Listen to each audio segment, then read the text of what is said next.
Chapter 530, Special Space.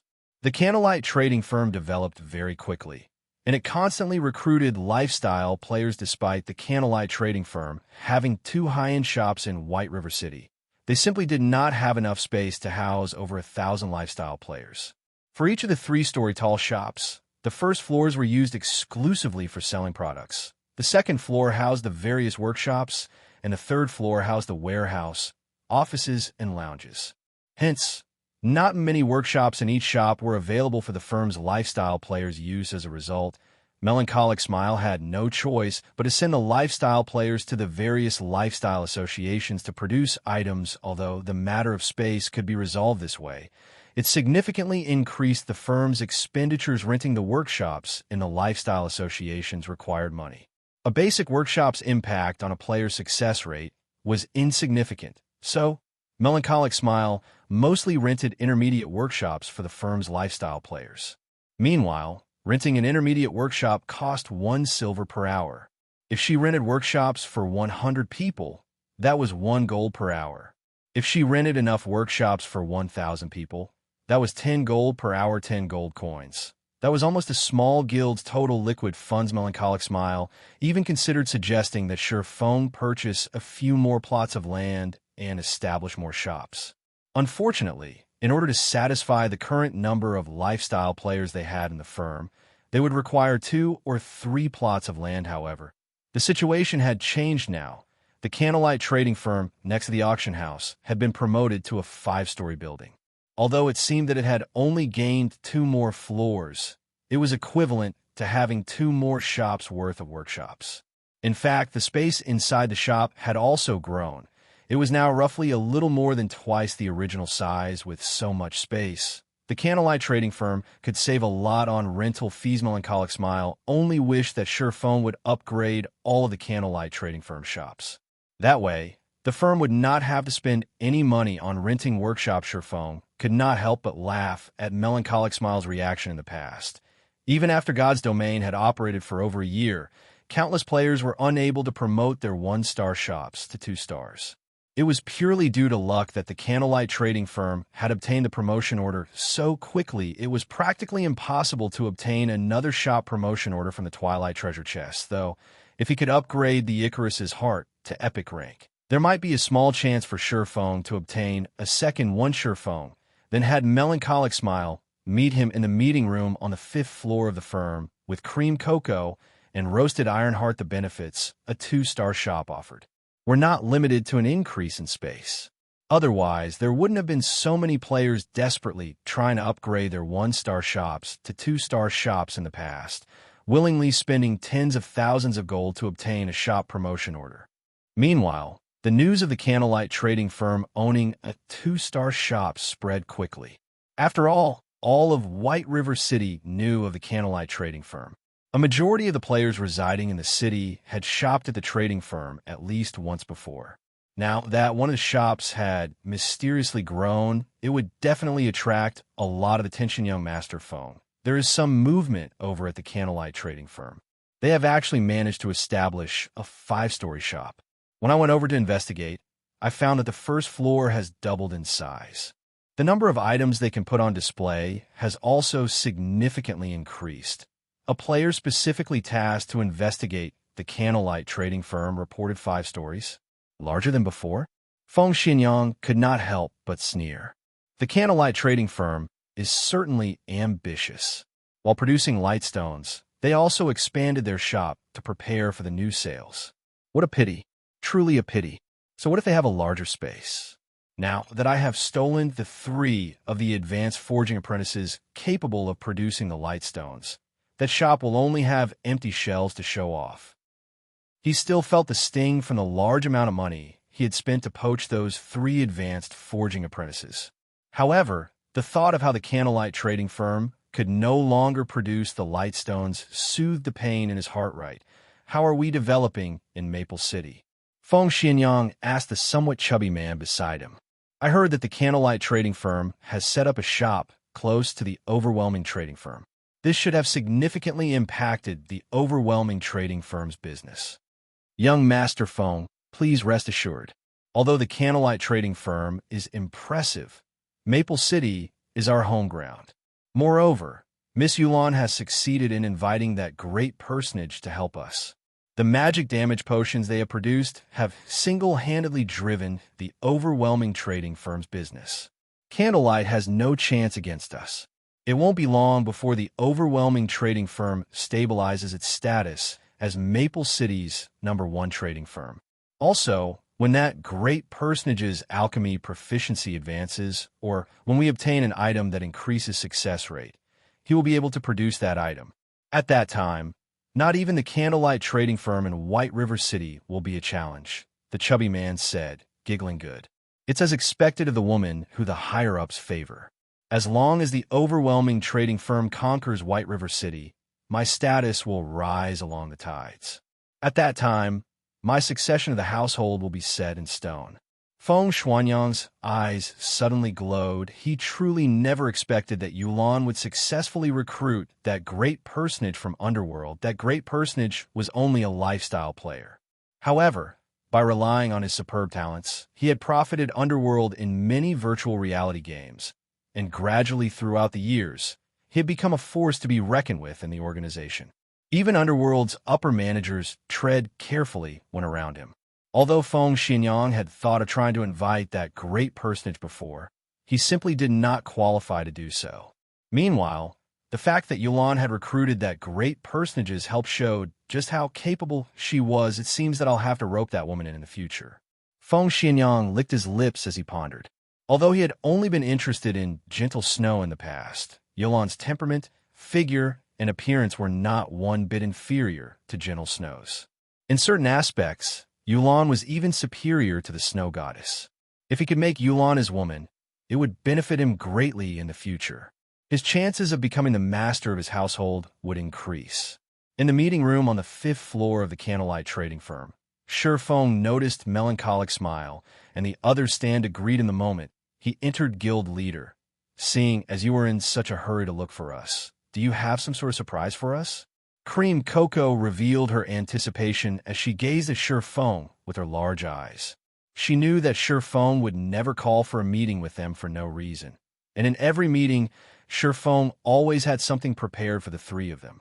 Hence, she very much loved meetings. You really are perceptive, Shifeng laughed faintly. He then said, "Follow me then. I'll show you guys something." Shifeng then led the three forgers out of the meeting room. Arriving before a room a short distance away, the Candlelight Trading Firm's reconstruction had only completed a short while ago. There were still many areas inside the shop that Melancholic Smile and the others were unfamiliar with. In particular, there were some rooms that Shifeng had locked. Not even Melancholic Smile was allowed to enter the room. He led the forgers to his one such location. Guild leader, isn't this a workshop? Cream Cocoa asked curiously. You'll understand once you enter. Shifeng laughed as he slowly opened the door. Once the door opened, the trio behind Shifeng was stunned by what they saw. A completely different world awaited them beyond the door. When the door opened, a fragrant smell and beautiful scenery greeted each of them. The room even contained a small creek. The most incredible part of the room was the ball of water floating in the middle of the room. That's a simulation device. Melancholic Smile was immediately surprised when she saw that floating ball of water. Originally, simulation devices could only be found in the library of White River City. It was a tool that allowed players to learn or craft their own spells. Melancholic Smile had never imagined that this workshop would also contain one simulation device. Cream Cocoa asked, confused. White River City's library also has a water ball. The simulation device there allows players to learn or create spells. However, the simulation device here is slightly different. It is meant to assist lifestyle players with producing items. Through the simulation, you guys can discover the flaws you have when producing an item. At the same time, it can also aid you in creating a completely new item. With this, you won't have to waste a lot of materials and can freely try producing as many items as you want. This is a function that only special workshops possess, Shifeng explained. Chapter 531, Frightening Talent. I've already set this place as a special forging room. You will have a higher success rate than even in the advanced forging rooms with any items you forge in here. The effects are especially obvious when you forge complicated and high-quality items. Hearing Shi Feng's explanation, Melancholic Smile and the others were so excited that they were speechless. This surprise was simply two huge players who had never produced a high-quality item before had no idea how difficult it was to produce one. It was an extremely delicate job. Not only was the success rate very low, but the slightest mistake would also result in the item's destruction naturally. Practicing the forging process for a long time would help significantly. However, high-quality materials were extremely rare. They had no opportunity to experiment and familiarize themselves with the forging procedures. They could rely on their experience and hope that, after repeatedly producing the item, they would become proficient with the design and reduce the amount of wasted materials with this simulation device. However, they could practice as much as they wanted to, constantly modifying and upgrading their techniques. This would be of immeasurable help to them moreover. After players became forgers in God's domain, if they wished to become a master forger, they had to create their own items. Otherwise, it would not be possible for one to become a master forger at all. Hence, players normally began to accumulate experience of creating items when they became basic forgers. By the time they became advanced forgers, they would attempt to create new items constantly. However, with this simulation device, they could save a significant amount of time and effort, of course. This did not come without a price. The simulation device needed energy to run, and magic crystals supplied that energy. Fortunately, it was relatively easy to obtain magic crystals. After all, they had a certain drop rate from Dungeons Guild leader. "You're too awesome." Indescribable joy filled Cream Cocoa when she stepped into the room, although Melancholic Smile and Roasted Ironheart were not as simple-minded and pure as Cream Cocoa, not revealing their thoughts so easily. They still could not help but approach the magic water ball when they entered the room. They loved all of the tools in this room so much that they simply could not bear to part with them. They would not trade this forging room away, even if someone offered them a luxury car. The value of this special forging room far surpassed those luxury cars. Moreover, one could not buy a special forging room so easily in the Forging Association. The advanced forging room was the best one could rent. Special forging rooms were only available in 2-star shops, or above. This was also why so many players in the past had dreamed of upgrading their shops to 2-star status. The fragrant aroma inside the special forging room relaxed anyone who came into contact with it. The environment inside the room could also be adjusted to suit the user. Just the impact the forging room provided to one's mental state was significant. Using this room was practically a luxury. Not to mention, the flame and tools in an advanced forging room could not compare to those in this room, although the flame in the special forging room could not match a Tier 2 mysterious flame. It was very close. However, Shi Feng had already switched the flame here to the ice blue devil flame, further increasing the forging success rate. The special forging rooms are extremely limited in number. A 2-star shop only has 5 rooms. Among them, I have reserved 3 for you guys. I've already given you the authority over these rooms, so you will only be able to enter your respective special forging room. As for the remaining 2, I've set one as an alchemy room and the other as a forging room. Melancholic, if you find anyone talented in alchemy or forging, you can let them use these 2 rooms. However, you must first have them sign another contract. The effects that special workshops provide are extraordinary. It improves a player's techniques. It is far more valuable than any mere forging design. Shi Feng said sternly. Guild leader, you can rest assured. I won't allow any of those traitorous bastards near these special forging rooms, Melancholic Smile assured. While it was difficult to obtain forging designs in God's domain, it was many times more difficult to train a highly skilled lifestyle player. This was precisely the function of these special training rooms, so they would not use them to nurture traitors afterward. Shi Feng let Melancholic Smile handle the remaining matters regarding the Candlelight trading firm and logged out of the game. It was already daytime in the real world, with the sun shining brightly in the sky. I played for so long and never noticed. Shi Feng smiled bitterly when he looked at the time. Discovering that it was already nearing 1 p.m., however, there was nothing Feng could do about that. Not only had he come across such a priceless opportunity to evolve the Icarus's heart, but he had also obtained a shop promotion order. He could not log out of the game even if he wanted to after Feng ate and was about to rest. His quantum watch rang. Hello, Master Feng. I have completed the task you requested yesterday. You can have people visit the training area at any time. The female assistant, Liang Jing, reported respectfully through the video call. Ever since the fight at Big Dipper, he had become popular in Jinhai City. Many of Jinhai City's powerful figures hoped to meet with Feng. Unfortunately, Feng had rejected all of these requests. He had not been trying to be arrogant by doing so. He just did not have the time to spare. His future development was not aimed towards the world of fighting, but towards God's domain. Naturally, he could not waste too much time and effort on physical competition. Besides, these interpersonal relationships mattered little to Feng if not for his victory over a top-tier master like Lei Bao. These people would not attempt to befriend him. If he had not defeated Lei Bao, these people would not even care if he existed. In other words, a person's strength was the key to success. As long as he continued to grow stronger, many more high-profile figures would seek his company. Hence, Feng had instructed Liang Jing to handle these affairs for him, and he had to admit that this female assistant was quite capable.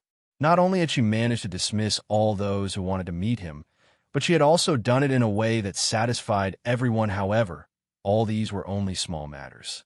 What truly amazed Feng was her integration of Big Dipper's inner training area and the training system's improvement. Even Feng admired Liang Jing's capabilities.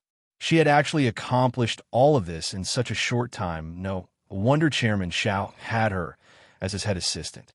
Feng read through the information Liang Jing had sent, shocked by what he saw. This was the first time Feng had seen such management abilities. She was leaps and bounds above a manager like Blackie management talent. Feng suddenly thought of another matter. The guild's daily affairs have hampered Aqua's progress of her combat techniques lately. Moreover, I will also need someone to help integrate the Candlelight trading firm and Zero Wing. Melancholic Smile has been busy dealing with this so far, not giving her much time to improve her own forging techniques either. At this rate, the two of them will soon be buried in management work. What if I have Liang Jing handle these affairs? Feng pondered as he gazed at Liang Jing's image on the screen. If he had someone who could liberate Aqua, Rose, and Melancholic Smile from their management duties, allowing them to display their original talent fully, it would benefit both Zero Wing and the Candlelight trading firm's development. Liang Jing was a very good option for this position. However, Liang Jing was Xiao Yu's subordinate. Meanwhile, both Zero Wing and the Candlelight trading firm possessed many secrets. It was an extreme risk to hand their management over to an outsider. There was also the fact that Feng had little to no knowledge of this female assistant, while Feng focused on Liang Jing. The latter also noticed Feng's odd gaze, and she could not help her discomfort. He couldn't be. Chapter 532, The Most Powerful Newbie. Feng's current status in society was worlds apart from what it had been. Although he did not exude any sort of aura, from Liang Jing's point of view, this silence weighed down on her. Previously, she had belittled Feng. Although she had not said anything, she had struggled to accept Xiao Yu's instruction to escort a youthful little brat like Feng to the assembly hall. Hence, she had purposefully treated Feng with a little disrespect now. However, Liang Jing regretted her actions. She really shouldn't have treated Feng impertinently back then. After all, someone who could earn Chairman Zhao's respect wouldn't be an ordinary character. Even if it were only a young man in his early 20s, he can't be thinking of replacing me, right? Liang Jing worried. There were countless people out there who dreamed of becoming the assistant to a character like Feng. In the VIP room that day, many of Jinhai City's influential figures had hoped to send Feng assistants, taking the chance to deepen their relationship with the popular young man. Meanwhile, she had only received this job due to her advantage of being Xiao Yu's most valued assistant. If Feng dismissed her, only tragedy would await her. She had seen countless wealthy and well-stated princelings who were immeasurably arrogant. These people got rid of anything or anyone that irked them. Meanwhile, a successful young man such as Feng, whose status in society was far superior to even Xiao Yu's, was even more likely to behave in such a way. Watching Shifeng's solemn gaze, Liang Jing's heartbeat accelerated. "I'm going to be fired." Just like that? Liang Jing inwardly despaired suddenly. Shifeng spoke. "Miss Liang Jing, thank you for your trouble. I'll leave to inspect the training grounds you've arranged in a moment."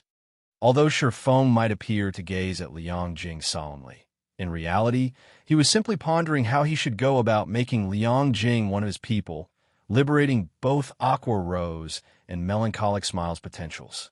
He had not paid any attention to Liang Jing herself. However, after considering the matter for some time, he had not come up with a proper solution. Hence, he could only set the matter aside for now. After all, Liang Jing was someone Xiao Yu had sent. If Liang Jing became the manager of Zero Wing and the Candlelight trading firm, she would wield the core secrets of both organizations. Hence, Shifeng needed to be careful with his decision. Although Liang Jing's management capabilities were extraordinary, he first needed to familiarize himself with her personality. He had time to make the decision after he got to know her a bit. Liang Jing was surprised. Inadvertently, she breathed a sigh of relief. She had fully expected Shifeng to dismiss her when he opened his mouth to speak. Hurriedly, she said, "Master Shifeng, I'll have a car sent to receive you immediately." Meanwhile, at the Big Dipper Training Center, the situation had undergone a massive transformation. The training center's employees were all in an extraordinarily good mood. Even the guests who frequented the training center were in a fiery mood. The training center had regained its past popularity by now. Everyone had heard the news that the Big Dipper Training Center had finally recruited a top-tier master to serve as an instructor in this age, where mankind focused on personal fitness. Everyone placed great importance on their own physical condition. Only through proper training and the assistance of medicine could one significantly improve their lifespan. In the past, people who had survived past the age of 100 were extremely rare. In today's society, however, many were easily capable of living past 120 years old. In addition, they could retain their youth for a long period. In the past, one would practically lose all semblance of youth past the age of 50. Now, however, even after reaching 70 years old, some still possessed their youthful vigor and appearances as if they were in their 40s. However, they were mostly martial arts masters. Ordinary people had yet to reach that level of health in the past. Tai Chi grandmasters had lifespans surpassing 150 years. In the ancient world, that had practically been a miracle. Nowadays, with the support of technology, it was not impossible for humans to live that long. Hence, many people wish to strengthen their own bodies. Master Shifeng, this is the training ground the company has prepared for you. What do you think? Liang Jing pointed towards an exotic and elegant 3-story villa. Originally, the company had planned to turn this into a resort gold status members or above. However, when Shifeng requested a training ground that was free of disturbances, the only place they could think of that fit Shifeng's requirements was this villa. This villa was equipped with state-of-the-art training equipment, and the building surroundings were the best Big Dipper Training Center had to offer. There was even a gravity training room in the villa that could fit up to several hundred people at a single time. When Liang Jing heard that the company had assigned this area to Shifeng, she was greatly shocked. This Greenwater Villa was Big Dipper's treasure. Now, the company had actually given Shifeng full authority over this place. Liang Jing had only realized how important Shifeng was to the company after this decision had been made. Not bad. This is an impressive location. Shifeng nodded his head with satisfaction. In reality, he had both visited and lived in the Greenwater Villa before. It was certainly a valuable area. Shifeng had even considered moving the guild's core members here, particularly the upper managers of the workshop. Although the workshop he had bought was quite good, the facilities available there were nothing compared to the Greenwater Villa. Miss Liang Jing, can I trouble you to ask Chairman Xiao to move all 10 virtual gaming cabins we previously agreed upon here? Shifeng asked after giving it some thought. Nurturing experts was easier said than done. Naturally, the more advanced the training and recovery facilities were, the more progress those experts could make. In particular, the gravity training room was immensely helpful to players. Hence, Shifeng planned to move a portion of Zero Wing's core members to the Greenwater Villa. He also intended to move here by doing so. He could give pointers to others at any time. He could also scour for talents at the Big Dipper Training Center. God's Domain was unlike any other virtual reality game, as it placed heavy emphasis on actual combat. The further one progressed in the game, the more realistic and difficult the battles would become. Producing experts would become much easier if he chose to nurture players who were already somewhat skilled in combat. Master Sherfong, please rest assured, I will have the 10 virtual gaming cabins installed in the Greenwater Villa by today. I will have the S-Rank nutrient fluids sent over as well. Liang Jing said slowly. The Big Dipper Training Center had already gone all out this time. Both the virtual gaming cabins and the S-Rank nutrient fluids were extremely difficult to obtain. However, in order to rope in Sherfong, they spared no expense or effort following, which Sherfong notified Blackie and the other upper managers, having them come to Big Dipper's Greenwater Villa. Brother Phone, am I dreaming? We can really live here? Blackie asked with disbelief when he arrived before the Greenwater Villa for commoners like himself. The Big Dipper Training Center was a place he could not visit even if he wanted to. Only members were allowed here. As for the villa before him, normal members were probably not even allowed here. Yet, now, people like them had the chance to live in this villa. They were merely professional gamers.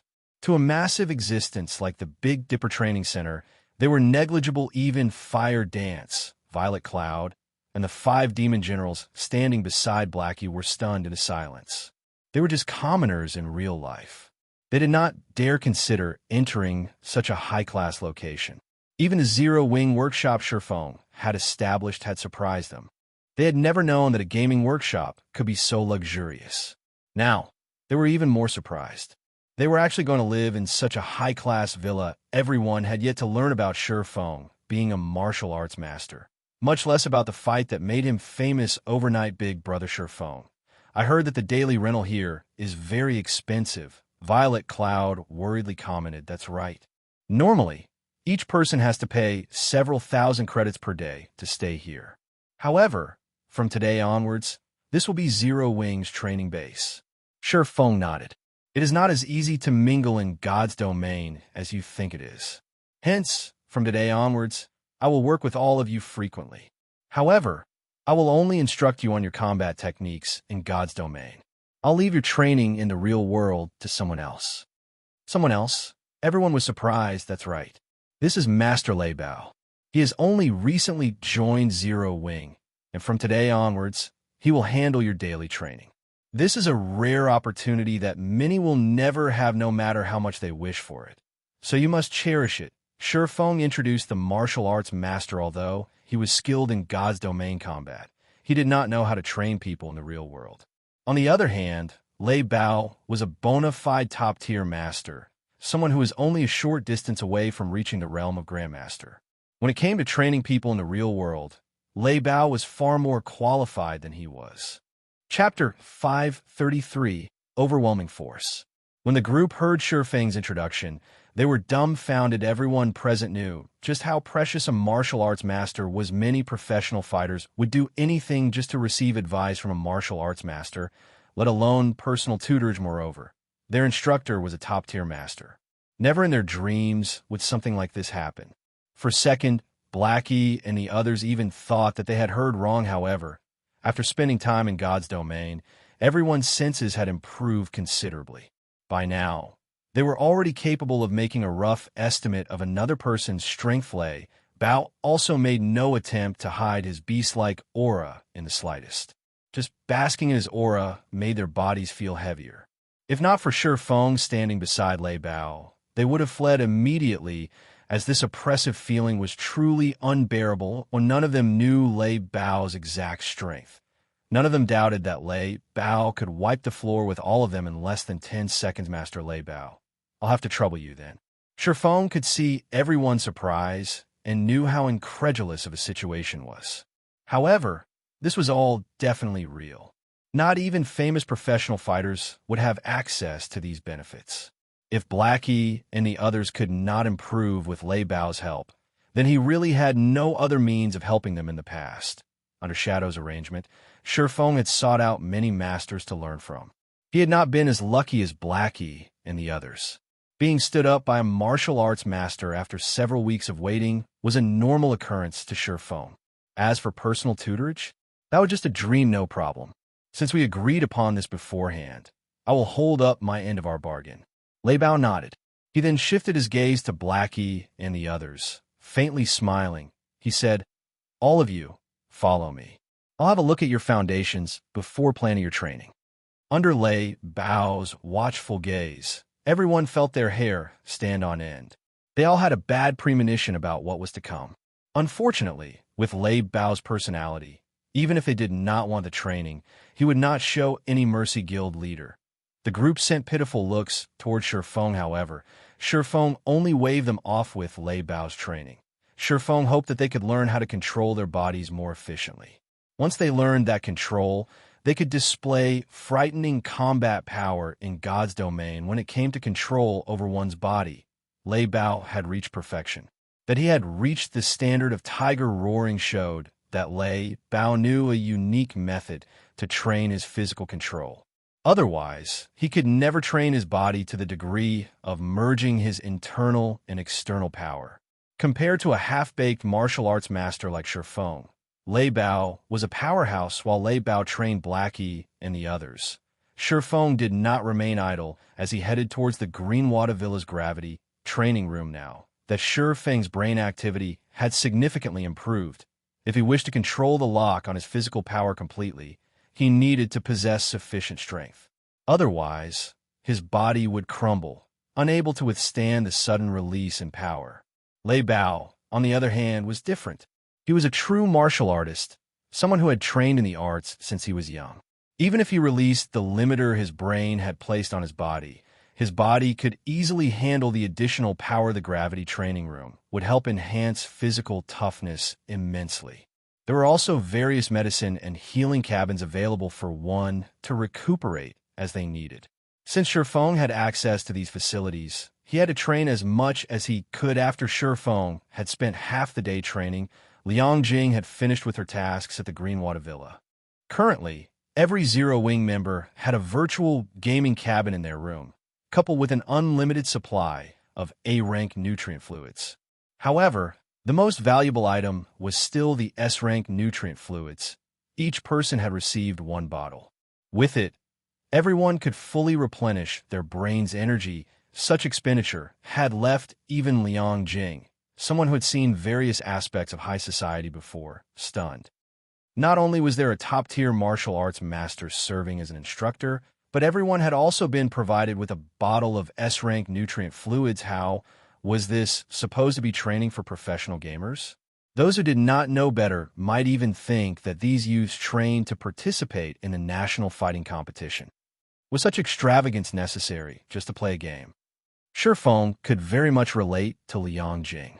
The chances of a single guild currently spending so much to nurture their experts were nil. The same could be said even for super guilds. However, that was simply because no one had realized the importance of a top-tier expert yet. Moreover, God's domain had only recently become popular, so its influence over the real world was still very faint. However, with the passing of time, God's domain's popularity would grow, and soon it would become a part of everyone's daily life, becoming a true second world of mankind. People had the chance to live a different life in God's domain. They could explore all the mysteries this new world had to offer and perform feats that were normally impossible. The wealth one could earn in the game was immeasurable, and various fighting competitions would come to God's domain. These competitions were even more exciting than the fights in the real world. After Shurfeng instructed everyone on their combat techniques in-game, he retired to his room and logged in. Beginning a new day in God's domain, the moment Shurfeng logged in, he began to open Twilight treasure chests without hesitation. He activated Divine Providence and sacrificed 100 life force points inside the quiet forging room. The 12 Twilight treasure chests on the floor released a dazzling aurora that filled the room. Huh? It can't be, right? It's possible to obtain this, too? Shurfeng looked at the golden book in his hand. Shurfeng was already relatively happy about being able to obtain several more pieces of Tier 1 set equipment from the 12 treasure chests. However, upon seeing this glowing golden book, His joy became utter. Shock the Book of Gold.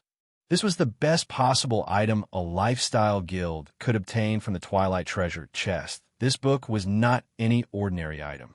It was a consumable item that would vanish after use to an individual lifestyle player. This book's effects were not particularly significant. To a lifestyle guild, however, it surpassed even that of an epic item book of gold consumable. Permanently increases the proficiency of a single player's lifestyle skill by 1 rank to a maximum of master rank. Can also be used to increase the proficiency of 100 players' lifestyle skills by 1 rank to a maximum of advanced forger. For 2 days with this item, I can temporarily promote those advanced forging apprentices to basic forgers and promote Cream Cocoa and the others to intermediate forgers, significantly increasing their production speed and success rate. Surephone could already imagine just how frightening the Candlelight Trading Firm would become with a sudden influx of so many basic forgers, although there's only a gap of 1 rank between a basic forger and an advanced forging apprentice. It was a massive gap using the Lightstones as an example. While advanced forging apprentices only had a success rate of 20% to 30%, basic forgers had a success rate of 60% or higher. Not to mention, many items required one to be at least a basic forger to craft them. Until now, there were only 3 basic forgers in all of White River City, Melancholic Smile and the other 2. Other cities might not even have 1 basic forger, let alone 3. If the Candlelight Trading Firm had 100 forgers, its impact on the market would be astronomical. Most likely, even if one added together all the forgers throughout Starmoon Kingdom right now, that number would not even reach half of the Candlelight Trading Firm's Melancholic. Contact all trustworthy advanced forging apprentices immediately and have them gather in the 5th floor meeting room. Surephone did not wish to leave the Book of Gold unused. Chapter 534, Fire Dragon Potion. Maple City, Overwhelming Trading Firm. Master Aspiration. May I know if you are satisfied with the Overwhelming Trading Firm's advanced alchemy room? Yulon asked softly as she watched the white-haired old man standing beside the workbench. Currently, this old man held a purple glass bottle and gently swirled around. Yulon was extra careful when dealing with this old man, Master Silent Aspiration, treating him with more respect than even Feng Shuanying, although this white-haired old man was already past 70 years old.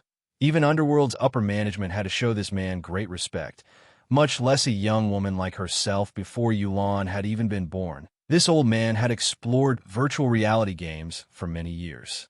And throughout all these years, he had focused fully on the art of alchemy in this day and age.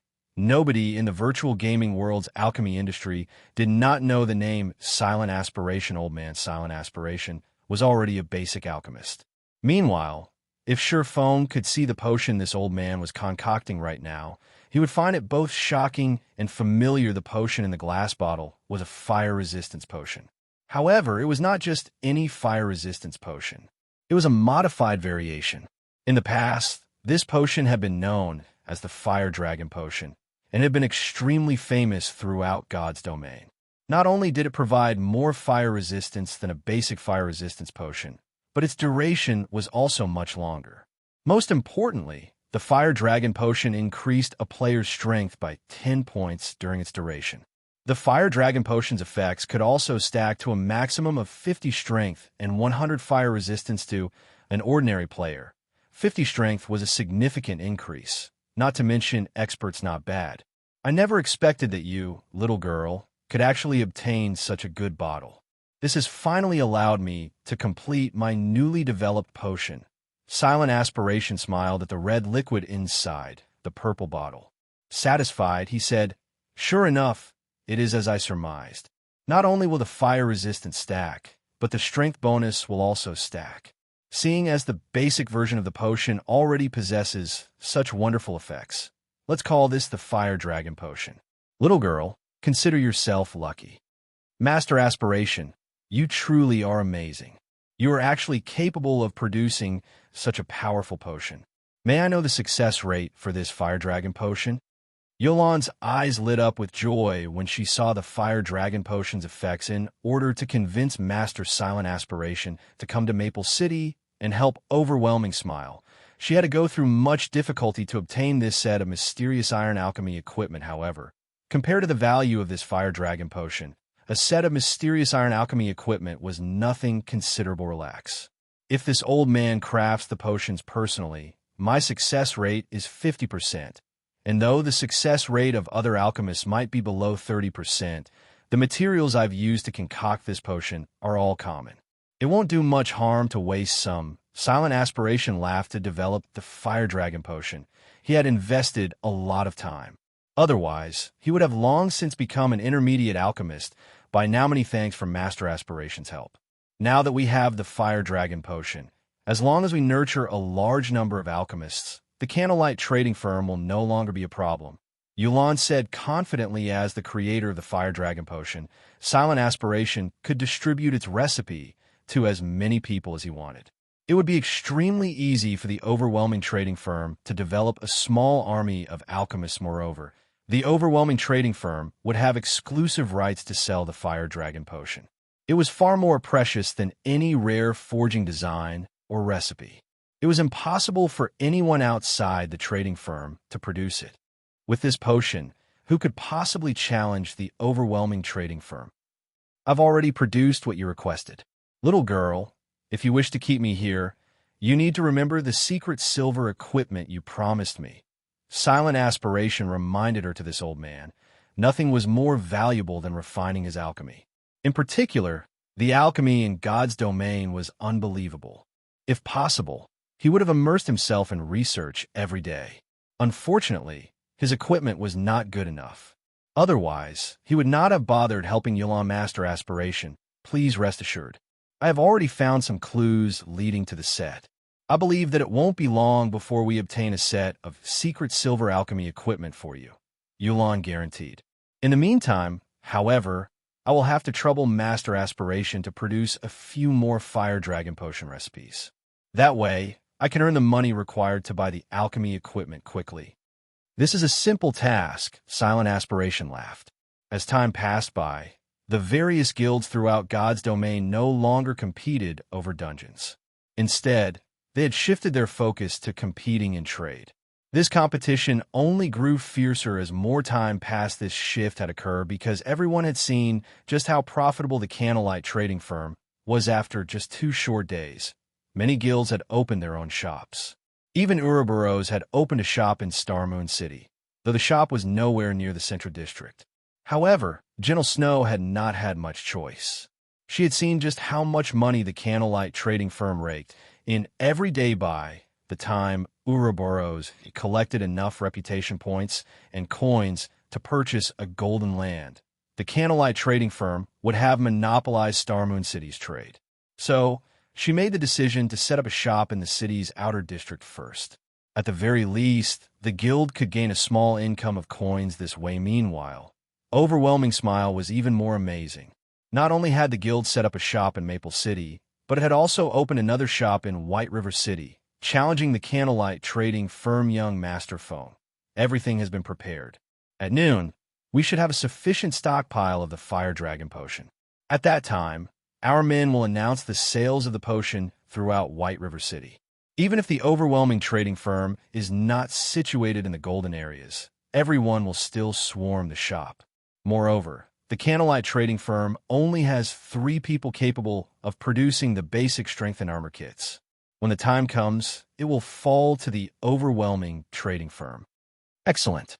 Yulan, you've done splendidly this time. You were actually able to obtain something as valuable as the Fire Dragon Potion. With this potion, the Overwhelming Trading Firm will lure a large number of players. We'll reduce the prices for the other products as well. I want to see just how the Candlelight Trading Firm plans to compete. Feng Xinyang said gleefully Underworld had money and manpower. They could easily obtain a large stock of materials. In addition to Silent Aspiration's unlimited supply of Fire Dragon Potion recipes, each additional basic alchemist they nurtured would be one more capable of producing the Fire Dragon Potion. Currently, the Overwhelming Trading Firm already possessed 6 basic alchemists. As more time passed, that number would only increase. On the other hand, The Candlelight trading firm had no way to increase the number of forgers who could craft basic strengthening armor kits, no matter how many basic forgers they hired. Meanwhile, Candlelight's unsatisfied customers would naturally run to the overwhelming trading firm. After all, many level 25 dungeons required players to have fire resistance. One could say that the Fire Dragon Potion was more valuable to players than the basic strength and armor kits. Moreover, every player only possessed limited funds. As the Fire Dragon Potion was cheaper than the basic strength and armor kits, when comparing the benefits one could gain from the two, players would prioritize the Fire Dragon Potion. While Feng Xianyang fantasized about monopolizing White River City's trade with the overwhelming trading firm, Shifeng's work was in full swing to maximize the benefits of the Book of Gold. Shifeng allowed all trustworthy advanced forging apprentices to become basic forgers and had them produce lightstones ceaselessly for 2 days. As for Shifeng himself, after becoming a forger, he had unlocked the forging design for the intermediate mana armor kit. Hence, throughout the duration of the Book of Gold, he focused on forging intermediate armor kits without rest. In addition, during this time, Shifeng had secretly recruited Gentle Snows, helped to establish a few Candlelight trading firms in several other major cities, particularly the major cities in Starmoon Kingdom's eastern region. However, as Shifeng's money was limited, he had only established basic shops in these cities' outer districts. To establish these shops, Shifeng had invested all of the money he had earned during this time. He even spent the money the guild had earned through guild quests. Guild leader, we have met out intended goal. We can begin operations at any time, Melancholic Smile reported. Although she was somewhat tired, excitement filled her eyes. Chapter 535, Difference in Background. Begin selling them in the shops, then. Shifeng nodded. During the past 2 days, Shifeng had nearly 100 basic forgers produce lightstones constantly. Their stock of lightstones was enough to supply multiple cities. In addition, the proficiency gained during this period had allowed many advanced forging apprentices to earn the promotion to basic forgers. With this, they could meet the public's demand even after their current stockpile ran out. Guild leader, how much should we sell them for? Melancholic Smile asked. Previously, she had focused on her work fully, giving no thought as to how much they should sell the lightstones for. The materials used to produce the lightstones were very common. A 20p stack of lightstones cost less than 3 silver to craft.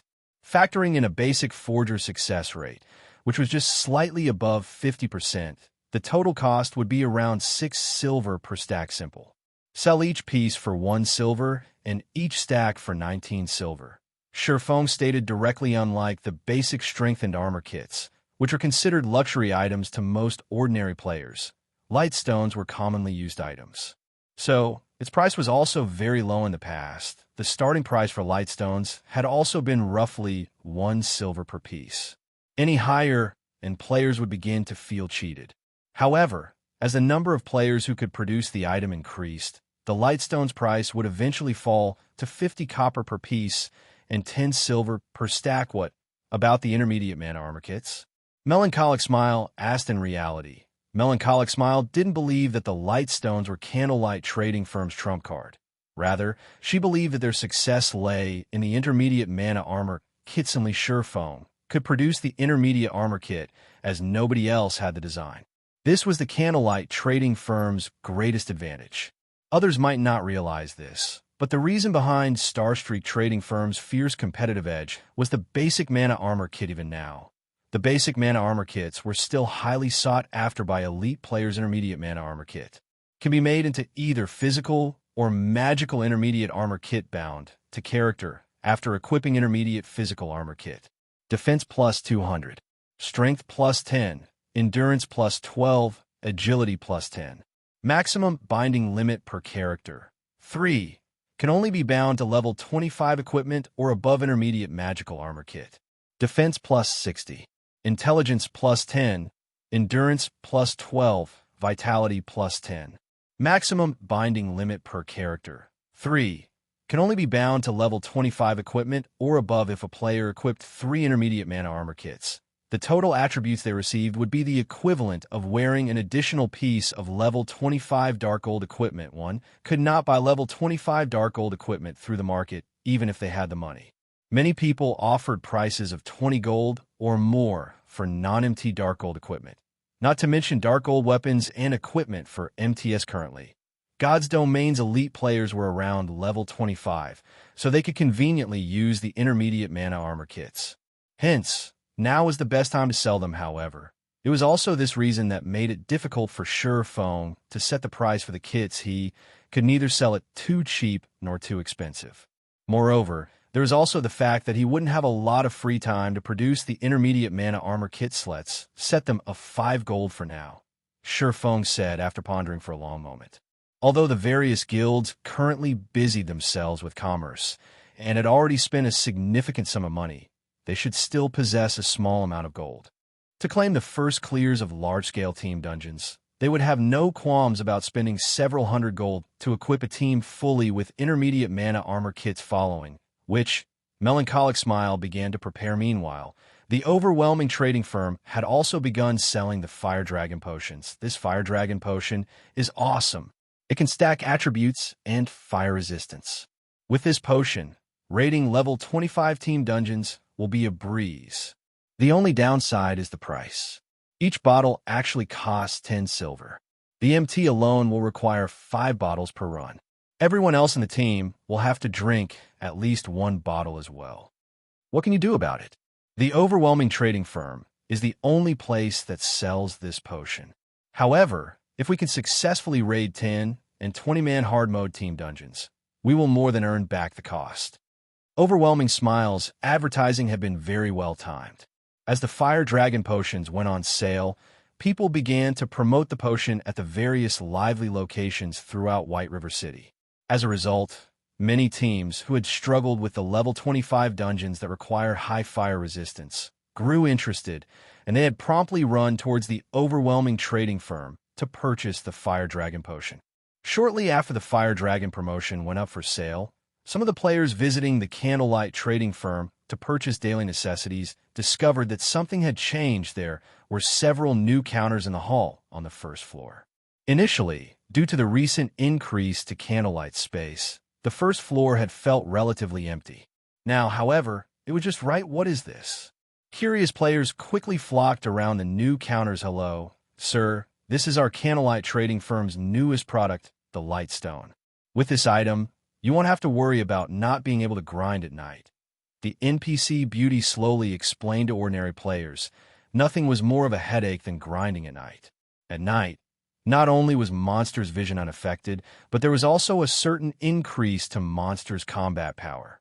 On the other hand, players' vision was considerably limited during nighttime, significantly affecting their combat power. However, this was still not the biggest problem. At night, because of the vision problem, it was much easier for monsters to ambush parties. Hence, ordinary players were normally afraid of grinding monsters in the dark. Meanwhile, the Lightstone just happened to brightly illuminate a large area, allowing players to see as if it were daylight. With this item, not only would monsters' strength remain unchanged, but it was also easier for players to avoid ambushes. Since players would be able to see as normal, they could also fight with their usual combat power. So grinding monsters would be as easy as it was during the day. Crap. There's actually such a good item available? How much is it? A player asked. As this is a new product, we are selling each Lightstone at the low price of 1 silver coin. You can also buy a stack of 20 at a discounted price of 19 silver coins. The NPC Beauty smiled brightly as she spoke. It's so cheap. I want 1 stack. Wait, I want 2 stacks. Suddenly, the players inside the hall began to purchase light stones madly. Although ordinary players did not make a lot of money, they normally formed parties when grinding in the fields.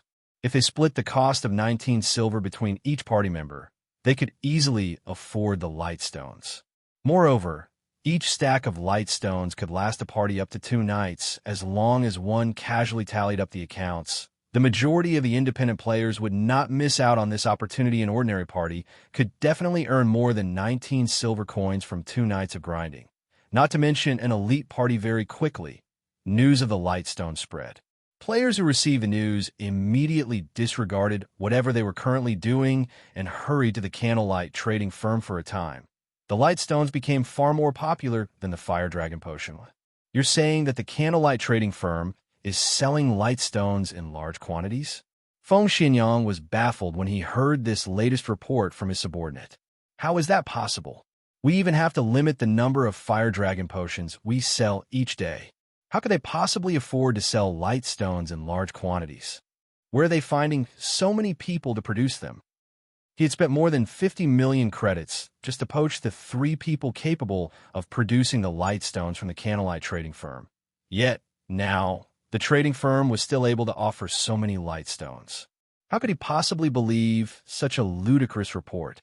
Wasn't that item extremely rare and precious? How could there be so many Lightstones suddenly popping up? Even if the 3 forgers of candlelight focused on producing Lightstones without rest, it would not be possible to produce so many. Young Master Feng, this information has been verified. It is real. Based on our initial estimates, more than 1,500 stacks of Lightstones have already sold. Even so, the candlelight trading firm continues to sell them without limit. Now, many of the overwhelming trading firm's customers have already run to the candlelight trading firm to shop. Shit. They scammed me of more than 50 million credits. They will pay for this. At this moment, Feng Xinyang finally came to a realization. The previous 3 advanced forging apprentices had been a trap set by the candlelight trading firm. He had lost over 50 million credits, just like that. Moreover, it had all been his own money. Instruct someone purchase Lightstones immediately. Buy as many as you can. I don't believe that they have an unlimited supply. Feng Xinyang commanded furiously. Chapter 536, Unshakable. Under Feng Xinyang's command, Yulan, who is currently in Maple City, gave a new command: reduce their prices further. Miss Yulan, we won't earn much money if we reduce our prices any more than this. A female assistant cautioned, I don't want this, either. Yulan shook her head helplessly. The candlelight trading firm's new move is simply too effective. It actually obtains such a valuable product. Both ordinary players and elites require this Lightstone. Although our Fire Dragon Potions are also very useful, only elite teams and various guilds can afford to buy them. Meanwhile, our stock of Fire Dragon Potions is very limited. As a competitive edge, it stands no chance against the Lightstone at all. If they wanted to lure players to the overwhelming trading firm, their only option was to do so with their common products right. From this moment onwards, halt all sales of the Fire Dragon Potion in White River City. Yulan said after giving it some more thought. Their supply of Fire Dragon Potions had already been insufficient to meet the demands of Maple City. Now that they had opened a shop in White River City as well, their stock had stretched even thinner, further reducing the overwhelming trading firm's competitive edge. Moreover, there was a city tax imposed for selling the Fire Dragon Potions in White River City. This was also a considerable expenditure. So, now, their best option was to maintain the overwhelming trading firm's competition in Maple City above all else understood. The female assistant then left the meeting room. Overwhelming trading firm's price reduction on its common goods had indeed attracted more ordinary players' common items, such as whetstones and advanced whetstones, various food and beverages, regeneration potions and mana-recovered potions. Basic scrolls and more were must-have items when grinding in the fields. Now that the overwhelming trading firm offered a 40% discount on these items, many ordinary players ran to its shops to purchase these items for a time. The weakened, overwhelming trading firm in Maple City suddenly stood on equal footing with the candlelight trading firm. The candlelight trading firm had the basic strengthened armor kits and the Lightstones. The overwhelming trading firm possessed the Fire Dragon Potion and discounts on common goods. This situation overjoyed Maple City's players. While the candlelight trading firm did not possess too large of an advantage in Maple City, in other cities, however, it was an entirely different story. The trading firm was like the sun at high noon in these cities. Because of the Lightstones, a large number of players swarmed the candlelight trading firm's shops. Most of these players might have initially arrived with the intention of only purchasing the Lightstones. However, upon seeing the wide array of products the trading firm offered, They fell prey to temptation and bought other items as well suddenly. The candlelight trading firm's income exploded meanwhile. The trading firm's most exaggerated sources of income were still Star Moon City and White River City, as the candlelight trading firm had set up its shops on these two cities' golden lands. It had instantly become an unshakable player-owned trading firm there. The traffic other player-owned trading firms enjoyed was nothing compared to what the candlelight trading firm saw. Star Moon City and White River City were Star Moon Kingdom's first and second most populated cities, respectively. Naturally, the income they could offer was astonishing. In a short few hours, the candlelight trading firm had earned over 1,000 gold guild leader. Why don't we set up a few more shops in other cities? Melancholic Smile suggested when she saw the trading firm's profits. This was only the income from 7 cities. If they set up a shop in every city throughout Star Moon Kingdom. There is no rush. Right now, we are relying on the light stones produced by almost 100 basic forgers to barely meet the demands of these 7 cities. If we expand any further, it will do more harm than good. We should focus on nurturing a large number of forgers and alchemists, Shifeng said with utter calm. As for the income of over 1,000 gold in just a few hours, Shifeng did not consider it odd in the least. However, players only purchased the light stones in large quantities at the moment due to their lack of the item. Once they had their own stock, they would only need to purchase them to resupply. Hence, the candlelight trading firm's income would decrease gradually as more time went by. Regardless, it would still be a frightening amount of money. Guild leader, what about the intermediate mana armor kits? Melancholic Smile asked previously. Shifeng had told her to hold off on offering the kits for sale, confusing her. Have you not noticed that someone in White River City is buying light stones in absurd quantities? Shifeng laughed. There seems to be someone like that. When I examined the statistics, I discovered that someone had purchased 500 stacks in one go for a total of 95 gold.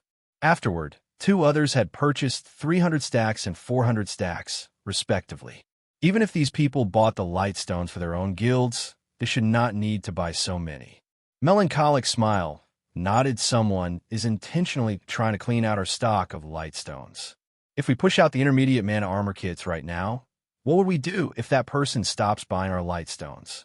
Since someone is willingly purchasing our light stones in large quantities, who are we to stop them from giving us their money? Shifeng laughed. The production of light stones was very fast. If a basic forger crafted them, the process for each stone would typically take around 6 to 8 seconds. After all, the materials only needed a little processing, and the finished product just needed a coating of magic runes. Though the process of adding the magic runes was somewhat troublesome initially, that would not be a problem once the forgers were accustomed to it. After that, the only problem remaining was the success rate. Basic forgers had a 60% success rate for forging the light stones. If they had good equipment and tools, their success rate could be increased to around 70% or so. In other words, as there were 48 hours in each day in God's domain, a single basic forger could produce roughly 20,000 light stones per day. If 100 people worked for 2 days continuously, they would have 4 million light stones. Moreover, this was only with the condition that basic forgers produced the light stones. This time, Shifeng had distributed all of the light stone forging designs, allowing many other advanced forging apprentices to learn it as well. Only, their production speed was slightly slower. 4 million stones were the equivalent of 200,000 stacks. If they sold each stone at 1 silver and each stack at 19 silver, one would have to spend 38,000 gold to purchase them. All of God's domain. Shifeng did not believe that anyone possessed 38,000 gold. And even if someone did, nobody would be so stupid as to spend it all on light stones. They would have long since invested it into buying lands. Currently, Feng Xinyang sat at one of the open-air tables in a high-class restaurant. He held a light stone in his hand, admiring it. This item's effects are truly impressive. If we buy out all the candlelight trading firm's stockpile, they will have no choice but to limit the amount they sell. At that time, it will be the overwhelming trading firm's time to shine. Feng Xinyang laughed coldly. It would be just like the basic mana armor kits. Back then, the supply of the basic mana armor kits had been too limited. As a result, The kit's price had risen from 20 silver to 40 silver when other players resold it. Even then, plenty of people still purchased them as soon as the candlelight trading firm began limiting the amount of lightstones it sold. He could turn around and sell the lightstones he bought at an increased price. At that time, even if he sold them at 5 times the original price, a large number of players would still buy them. He would not have to fear a lack of customers. Young Master Feng, after using all the coins we bought with credits, as well as the coins earned through the overwhelming trading firm, we've purchased over 4,000 stacks of lightstones. However, the candlelight trading firm shows no signs of limiting its sales. The slightly chubby middle-aged man reported worriedly, wiping the sweat from his forehead. Were you worried about? Now that we've purchased so many, they can't possibly have much left in their inventory. It won't be long before it is our time to shine. Feng Xianyang comforted the man, utter confidence filling each word. He had already asked the 3 advanced forging apprentices he had previously poached, so he knew that advanced forging apprentices had less than a 30% success rate for producing the lightstones. Moreover, each stone required more than a dozen seconds to craft. Even if the candlelight trading firm had over a dozen people forging lightstones constantly, it could not accumulate a large stock over a few days. After they had purchased so many stacks, even if the candlelight trading firm was not currently at its limit, it soon would be now. All he had to do was wait. Chapter 537, Legend Resurfaces. Inside the candlelight trading firm's serene and quiet special forging room. After spending a long time planning for the trading firm's future, the sound of his communicator ringing suddenly entered Shi Feng's ears. He sure is fast. Shi Feng's lips curled up when he looked at the name of the caller. The person contacting him this time was none other than Everlasting War, the person who had invited him to participate in the Dark Arena. Before Shi Feng promptly removed the demon mask disguise, returning to his appearance as Yifeng. He then accepted the call and said, "Brother Everlasting, long time no see. It seems that your strength has risen significantly once again." He could not see Everlasting War's current level through the screen, but judging from the change in the other party's equipment, he could tell at a glance that Everlasting War had undergone quite an improvement the last time Shi Feng saw the Guardian Knight. Everlasting War was geared in a mix of fine gold and dark gold equipment, with the latter numbering only 3 or 4 pieces. Now, however, the majority of his equipment was giving off the glow effect of dark gold equipment. One could easily imagine how much his combat power had increased. Everything I am wearing right now came from the corporation. As long as Brother Yifeng officially joins the battle team, the corporation will naturally give you their full support as well. Everlasting War laughed. He was delighted with the equipment he was wearing right now. Otherwise, he would not have purposefully revealed their special effects in reality. His objective in showing off his equipment was to display to Shi Feng the strength of the corporation sponsoring their battle team. Such strength was indeed not something the guilds that one could find in the game could compare with. Take level 25 dark gold equipment, for example. In the current God's domain, such an item was scarce, and every piece could sell for an astronomical amount. Moreover, even if one could afford it, there was no guarantee that they would have a chance to buy one. Even first-rate guilds only possessed several pieces. On the other hand, the majority of Everlasting War's equipment was level 25 dark gold equipment. The force backing him was evidently powerful. The time and venue for the test have already been set. It will be held 4 days from now in the Beast Empire's capital city, Beast City. At that time, you only need to come to the underground arena of Beast City. I will be waiting for you there, Everlasting War said, his expression suddenly turning serious. I hope that Brother Yifeng treats this matter seriously. During these 4 days, try to improve your equipment's quality as much as possible. I've heard that the higher-ups of the corporation have also found quite a few experts to participate in the test this time around. Among them, a few even possess powerful backers themselves, and they are mostly apex experts of the virtual gaming world. The competition this time is sure to be very intense. However, as long as you manage to pass it, the treatment you will receive will surely exceed your imagination. Thank you for your reminder.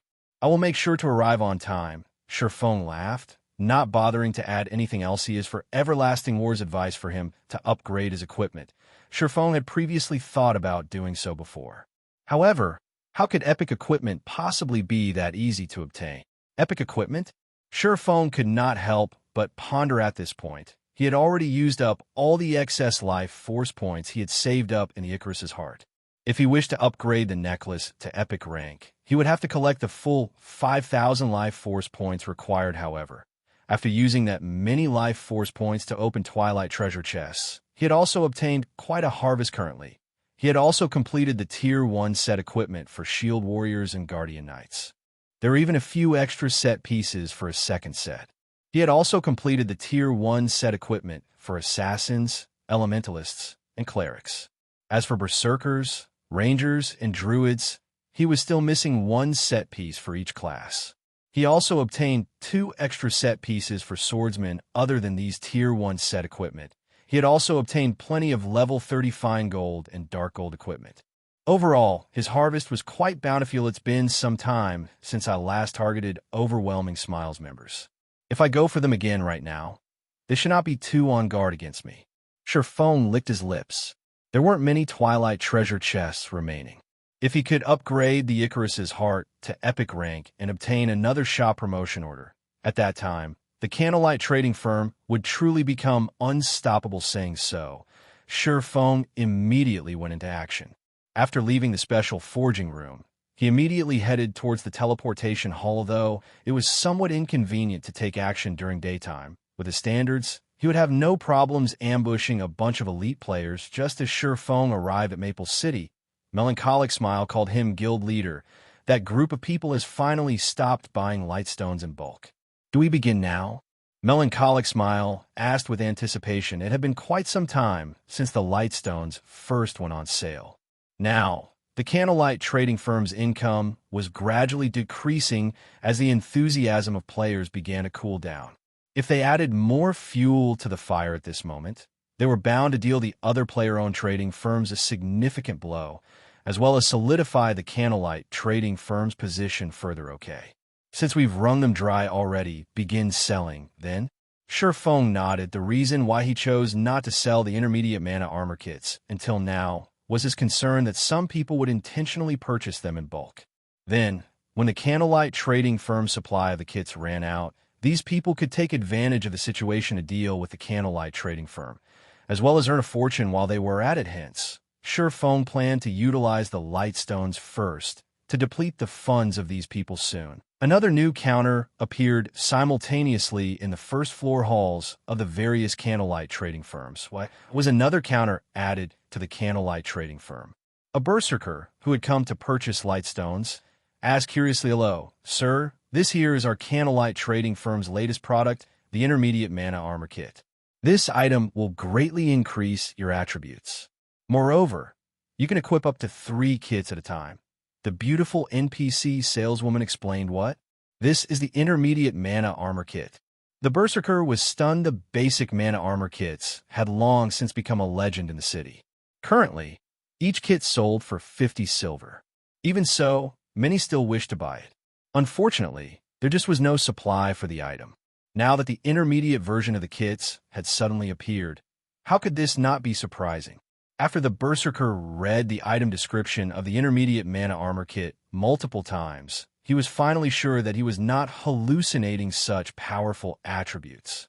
Just a single intermediate mana armor kit is equal to 3 pieces of the basic version. The berserker's eyes shone dazzlingly, his drool nearly leaking out of his mouth. The attributes of the intermediate mana armor kit were simply too shocking. As long as one could equip 3 of these kits, it would be equivalent to wearing an additional piece of level 25 dark gold equipment. Currently, despite the high demand for level 25 dark gold equipment, supply for it was practically non-existent. Countless people could not buy one even if they wanted to. If he could equip 3 intermediate mana armor kits right now, it would be equivalent to having an additional piece of level 25 dark gold equipment. Just imagining it exhilarated. The berserker battles in God's domain relied on 2 things: the player's techniques and the player's attributes at this stage of the game. Even if one had passable techniques, they would still have to consider the attributes of their equipment before they could try raiding a dungeon to an ordinary player. Even being fully geared in mysterious iron equipment was a dream, not to mention owning a piece of dark gold equipment. The attributes of a single piece of dark gold equipment could easily rival that of multiple pieces of mysterious iron equipment. If an ordinary player could equip 3 intermediate mana armor kits, it would no doubt result in a massive increase in strength crap. I was only missing just that bit of attribute to qualify for that 20-man team dungeon last time. If I can equip 3 of these intermediate mana armor kits right now, the team leader will definitely beg me to join them. The Berserker could not help but fantasize, however, when he laid his eyes on the price of the kits. Each intermediate mana armor kit actually cost 5 gold. Suddenly, the Berserker was dumbfounded. Although ordinary players could not afford to buy the kit, news about it still spread like lightning. The kits became the headline news on the official forums right away. Shocking emergence of the intermediate mana armor kits. Chapter 538, causing a commotion in Starmoon Kingdom. The appearance of the intermediate armor kits immediately caused a commotion. News about the Candlelight trading firm spread like a pandemic throughout the entire Starmoon Kingdom. In just a dozen minutes or so, the initially fading hype over the Candlelight trading firm surged once more. Players throughout the kingdom were behaving even more wildly than before. The Lightstone was merely common goods. Although it was of significant help to players, it did not provide any direct improvements toward a player's strength. It belonged to the category of support items. However, the intermediate mana armor kit was different. This was an item whose sole purpose was to increase a player's attributes. Moreover, it provided a considerable increase. Upon receiving news regarding this matter, many elite parties and teams that were out in the field immediately dropped what they were doing and rushed back to their respective cities.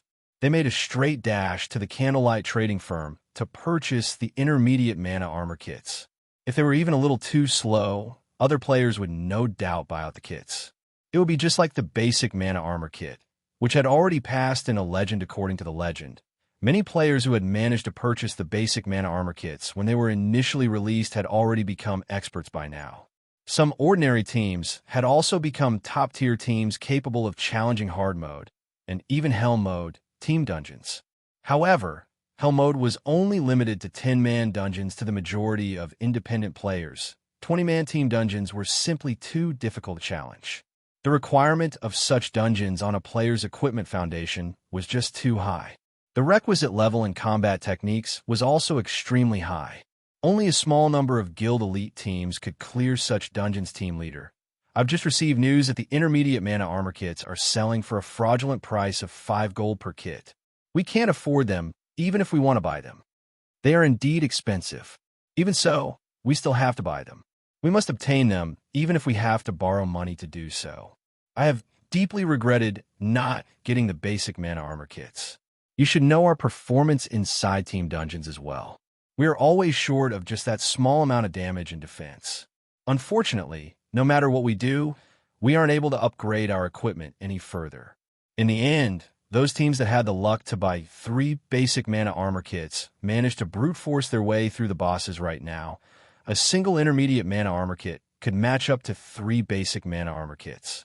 As long as we get our team's MT3 of these kits, we will be able to defeat the bosses of the team dungeon. At that time, won't it be easy to earn back the money we spent? Many independent teams out in the field maps began taking action, using all means to collect money to elite teams. Collecting 5 gold was still relatively easy. However, it would be very difficult if they wished to obtain 15 gold. Even so, they still endured the hardship as they tried to amass 15 gold. After all, the effects of having an additional piece of level 25 dark gold equipment on an MT was quite significant normally. 20-man normal mode team dungeons dropped mysterious iron rank. Secret silver equipment only dropped if one possessed heaven-defying luck. Meanwhile, there were only 3 or 4 bosses inside a team dungeon, and each boss dropped just 2 or 3 pieces of equipment. On average, one could get roughly 10 mysterious iron equipment with each dungeon run.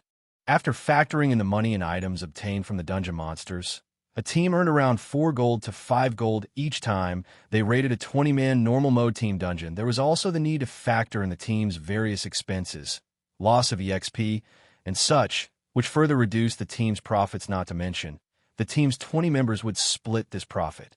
In the end, each member of the team would receive only a meager amount of money. However, the income one could obtain from a hard mode team dungeon was significantly higher. The bosses inside such a dungeon would drop at least one secret silver equipment with nearly a 100% certainty.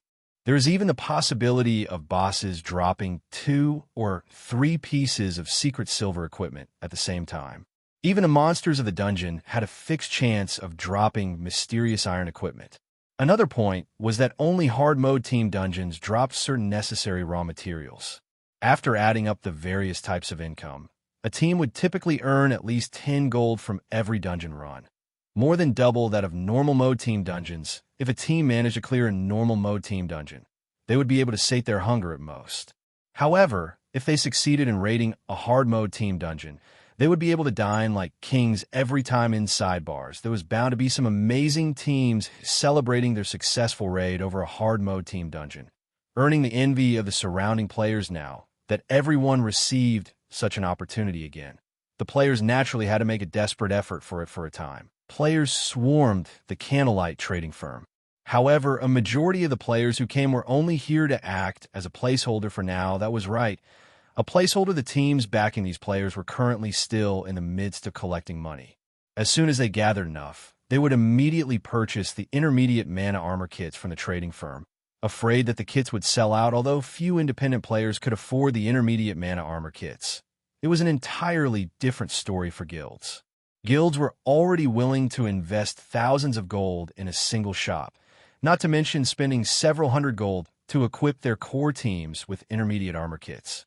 If guilds could fully outfit their core teams with intermediate armor kits, the combat power of these teams would rise to a whole new level. There is no question that it was a worthwhile investment. All the guilds that had received news regarding the intermediate mana armor kits immediately hurried over to the Candlelight trading firm. Moreover, these guilds were incredibly ambitious, each and every one of them asking to buy 100 or more kits without hesitation. What did you say? Why aren't you selling it to me? A guild representative shouted angrily. Have a good look. I don't lack the money to pay for them. Sir, my apologies, but since the supply for the intermediate mana armor kits is too limited, we are only selling it in limited quantities. Ordinary players are allowed to buy at most 1 kit each time. As you're representing a guild, you will only be allowed to buy a maximum of 9 kits. If you are from one of the guilds partnered with the Candlelight trading firm, you will be allowed to purchase up to 21 kits at a single time. The beautiful NPC saleswoman smiled faintly, paying no heed to the actions of the angry player before her. Damn. Give me 9 for now, then. The guild representative was helpless about the situation, as the guild he belonged to was not a partner of the Candlelight trading firm. He had no choice but to buy 9 kits for now and have the guild send more members to make additional purchases. Only, they would have to waste a lot of time using this method. There were just too many players coming to buy the kits, and even lining up was extremely troublesome and time-consuming. Although the Candlelight trading firm had only set up shops in a few cities, when players and guilds of other cities heard of the news regarding the intermediate mana armor kits, they had promptly made their way over to cities that housed the Candlelight trading firm among them. The number of players running over to White River City was the highest. The Candlelight trading firms, based in White River City, had the largest allocation of intermediate mana armor kits. That number was practically the total of all of the branch shops. Hence, many players from the various major cities and guild representatives all came over to White River City. Moreover, this allocation was something Surephone had deliberately instructed Melancholic Smile to do. He had done so with the intention of increasing White River City's population. Once everyone realized the uniqueness of White River City, some players would surely consider developing themselves here instead, out of convenience. Meanwhile, this would indirectly increase Zero Wing strength. At this moment, the guilds that had previously chosen to partner themselves with the Candlelight trading firm were celebrating in joy. Previously, most, if not all, of them felt that they had taken a huge loss by partnering with Candlelight. Now, however, They had become the envy of all the other guilds. Being able to purchase 21 kits at a single time had saved them plenty of trouble right now. The intermediate mana armor kits were priceless. Currently, people were offering to buy the kits for 8 gold coins, and this price was still rising. Even so, nobody was willing to sell their kits. Moreover, under the oversight of the system, independent players could purchase only 1 intermediate mana armor kit. Nobody wished to waste this precious opportunity, so they would not readily sell the kits they had obtained. Just as many guilds were fighting to purchase the intermediate mana armor kits, silence filled overwhelming smiles guild residents in White River City. Inside the guild residence's meeting room, several veins were bulging on Feng Xuanyang's forehead. He was very nearly at the point of erupting. Boom, boom, boom. Feng Xuanyang violently slammed his fist down on the wooden table, and after a few consecutive blows, even the wooden table shattered. Young Master Feng, you must calm down. Calm down. How do you want me to calm down? Feng Xuanyang's eyes had already turned blood red by now. If possible, he wished he could devour the candlelight trading firm whole. Right this instant, in order to purchase the light stones in large quantities, he had invested another 100 million of his own money. Meanwhile, he had done so with the intention of earning back the 50 million he had previously lost. He had even thrown in all the earnings of the overwhelming trading firm into the mix. But all he had accomplished was purchasing a bunch of goods that had a seemingly endless supply. The most infuriating part was that upon receiving news regarding the candlelight trading firm, his superiors had immediately ordered him to buy 300 intermediate mana armor kits. However, where was he supposed to get so many coins? 300 kits would cost 1,500 gold. Previously, he had indeed possessed this amount of money. Now, however, it was already gone. Chapter 539, Dominant Force. Young Master Feng, if there really is no other way, then let's sell the light stones we bought cheaply. This way, we can get back most of the money we lost. Sell them cheaply? Feng Xuanyang pondered. He had indeed thought about this method before, however. Who will want to buy them? Currently, everyone had their eyes on the intermediate mana armor kits, throwing everything they had into accumulating money. Since the appearance of the intermediate mana armor kits, even the exchange rate for coins had risen significantly. How could anyone possibly bother to buy light stones? Even if someone were to buy his light stones, just how many could he possibly sell? He had a full 10,000 stacks piled up his hands right now. Forget it. If I have to make a loss, so be it. I have to complete the task the higher-ups gave me. Sell the light stones at a 20% discount, then. Sell as many as you can. Even if we can't sell them all, we can at least make some trouble for the candlelight trading firm. Feng Xuanyang sighed. The management of Underworld was extremely strict. If he did not complete his assignment, the consequences would be very severe. He had only managed to reach this position in the organization after many difficulties. Naturally, he could not fall short after coming this far. These 10,000 stacks of light stones had cost him 1,900 gold, more than half of which came from Underworld and the overwhelming trading firm. Although he would lose a significant sum of money by selling the light stones at a 20% discount, at least he could earn back Underworld's and overwhelming smile shares of the money. He would also have the 1,500 gold required to purchase the 300 intermediate mana armor kits sometime later. The overwhelming trading firm also began selling light stones. Moreover, due to Underworld's connections, Feng Xuanyang managed to quickly get in touch with the various guilds around Starmoon Kingdom. Light stones were still not available in many cities around the kingdom, which left the demands of many players unsated. So, selling the light stones at a 20% discount prompted many players to fight to purchase them. Only for every stack of light stones sold, Feng Xuanyang would feel a painful sting in his heart. Just as the intermediate mana armor kits were selling hotly in White River City, Starmoon City had also gone into a frenzy. Currently, upper managers of the various large guilds based in the capital stood in front of the counter inside the candlelight trading firm, their eyes bloodshot. I am the vice leader of the Wind God Guild. Call out your boss for me. I have a big business proposal that I wish to discuss with him. I am an elder of the Rainbow Guild.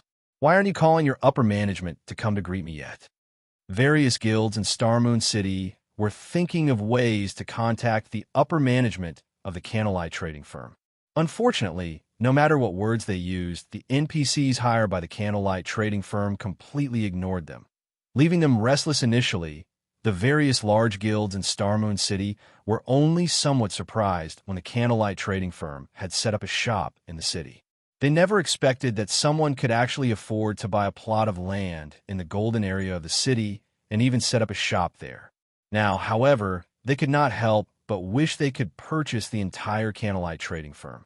Using credits, of course. If they had to buy using coins, even if they added up the funds of every guild in the city, they would not be able to afford to buy the trading firm. Guild leader, I've received information stating that the Candlelight trading firm's main branch is in White River City. Although the firm has set up a shop in the capital, its management seems to be based at White River City.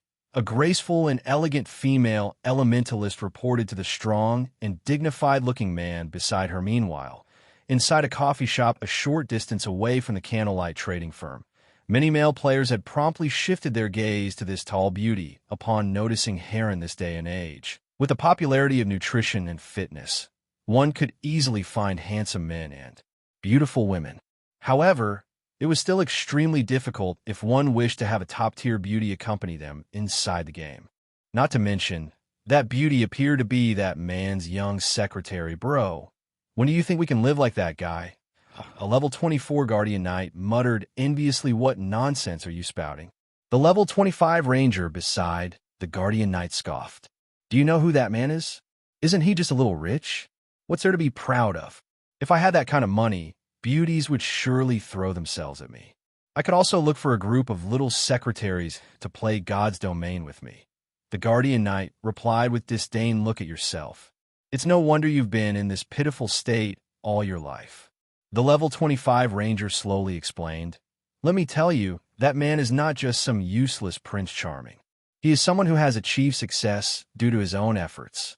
Moreover, he's only 34 years old. I'm also certain that you have heard of his name before. What's he called?